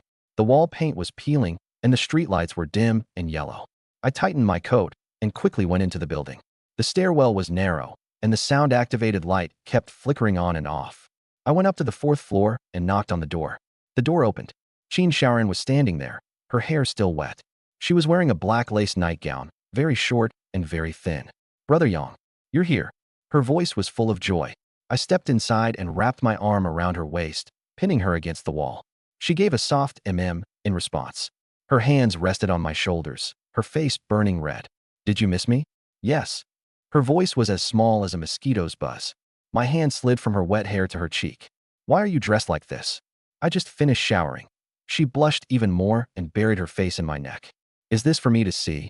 I lowered my head and kissed her. A real kiss, not just a light touch. She froze. She didn't know how to kiss back. She could only clumsily press against me. A dozen seconds later, her legs went weak. Her whole body leaned into my arms. Her fingers threaded into my hair, trying to kiss me back. After a long while, I let her go. She was panting hard, her face red as fire. Her eyes were moist, her lips swollen and red. Brother Yang. Her voice was soft and trembling. My hand slid over her shoulder, then lower. She shivered, her breathing growing heavier. My hand moved to her waist and kept going down. She shrank into my arms. Brother Yang, don't. Shaoran, are you scared? She bit her lip, shaking her head, and then nodding. Tears trembled at her lashes. I withdrew my hand and pulled her into my arms. No rush. We'll take it slow. She rubbed against my neck. Brother Yang, you're so good to me. A long time later, she looked up at me. Brother Yang, if you take me, will you abandon me? Her eyes were serious and nervous. It wasn't a test. She was truly scared. I cupped her face. Shaoran, you're so cute. I like you. How could I abandon you? Her eyes turned red, tears swirling in them. But they didn't fall. My voice deepened. I'm even afraid you'll leave me. She shook her head, biting her lip. I gently pressed my thumb against the corner of her lips. Listen to me finish. She nodded obediently. I lifted her chin. Be my woman, for this life and the next. You are not allowed to leave. Qin Shaoran burst into tears. I won't leave. I'll never leave. I kissed away her tears. My lips moved to the tip of her nose, then to her lips. She closed her eyes, her hands clutching my collar. I pried open her teeth. She softened and leaned into my arms. I hooked her shoulder strap and pulled. Black lace became faintly visible. Her face was red as fire. I unfastened her bra. She buried her face in my neck, trembling all over. Brother Yang, don't. Are you ready? She bit her lip and nodded. I laid her on the bed. More than an hour later, Qin Shaoran curled up in my arms like a satisfied kitten. Her face was pressed against my chest. Beads of sweat dotted her skin, and a few strands of hair clung to her face. I gently patted her back. The first time couldn't be too rough. Yang Ji. Just now, it was great. Her voice was soft, shy. I kissed her forehead. How great. She buried herself against my neck. Just, really great. Sleep. She hummed in response and found a comfortable position. Soon she fell asleep. I asked the system, did she get pregnant? Pregnancy not yet successful. Please keep trying to. I let out a soft sigh. There was no way I'd succeed every time. Ding. Congratulations, host. 6 consecutive kills. Reward. Aura intimidation. Pretty useful. If I ran into someone obnoxious, 1 glare would be enough. I pulled Qin Shaoran closer. Good night. Morning sunlight streamed in. Qin Shaoran lay in my arms like a koala. The scenes from last night flooded back. Her face turned red. I kept my eyes closed. Running away? I'm not. Did you sleep well last night? She nodded, then shook her head. I smiled. So, was it good or not? It was good. My hand slid to her waist. Want to sleep a little longer? She shook her head. I kissed her lips. She closed her eyes, her hands climbing around my neck. An hour later, Qin Shaoran was limp in my arms, like a kitten with its fur all ruffled. Yang Ji, you're bad. Her voice was soft and mushy. How am I bad? She buried herself against my neck and muttered. Are you still going to the hair salon today? Yeah, I still have to open the shop. Don't go, rest instead. I won't go. She fell asleep. Her hand was still clutching the hem of my shirt. Ding. Critical hit triggered. Reward, 5 million yuan. Critical hit reward, 5 million yuan. Funds have been credited and are available anytime. A slight smile appeared at the corner of my mouth. Another 5 million. Even though I still hadn't gotten Qin Shaoran pregnant, this money was enough. How many 5 millions does a person get in life? It came too fast. I held her tighter and closed my eyes. Qin Shaoran slept soundly, breathing softly like a quiet kitten. Warm sunlight spilled into the room. Soon, I drifted off to sleep as well. At noon, sunlight filtered through the curtains into the room. Qin Shaoran's eyelashes trembled as she slowly opened her eyes. She was pressed against my chest, listening to my heartbeat. One hand rested on my waist, her legs tangled with mine, like a little koala. Her face instantly turned red. The scenes from last night and this morning flooded back. She looked up at me, but I was still asleep. Sunlight outlined my features. She gently stroked my eyebrow, again and again. I suddenly grabbed her hand. Sneaking a look at me? My voice was hoarse and lazy, my eyes still closed. I wasn't sneaking a look. Qin Sharon blushed and tried to pull her hand back. I held it tightly. I opened my eyes, looked at her, and kissed her fingers with a smile. Look if you want. I never said you couldn't. Her face turned even redder, and she buried herself against my neck. Are you hungry? I gently patted her back. A little. She nodded. Does your body feel uncomfortable? She shook her head, her voice so small it was like a mosquito's. No. I smiled and kissed her forehead. Such a good girl. She shrank into my arms, a sweet smile on her lips. I patted her butt. Get up. Let's eat.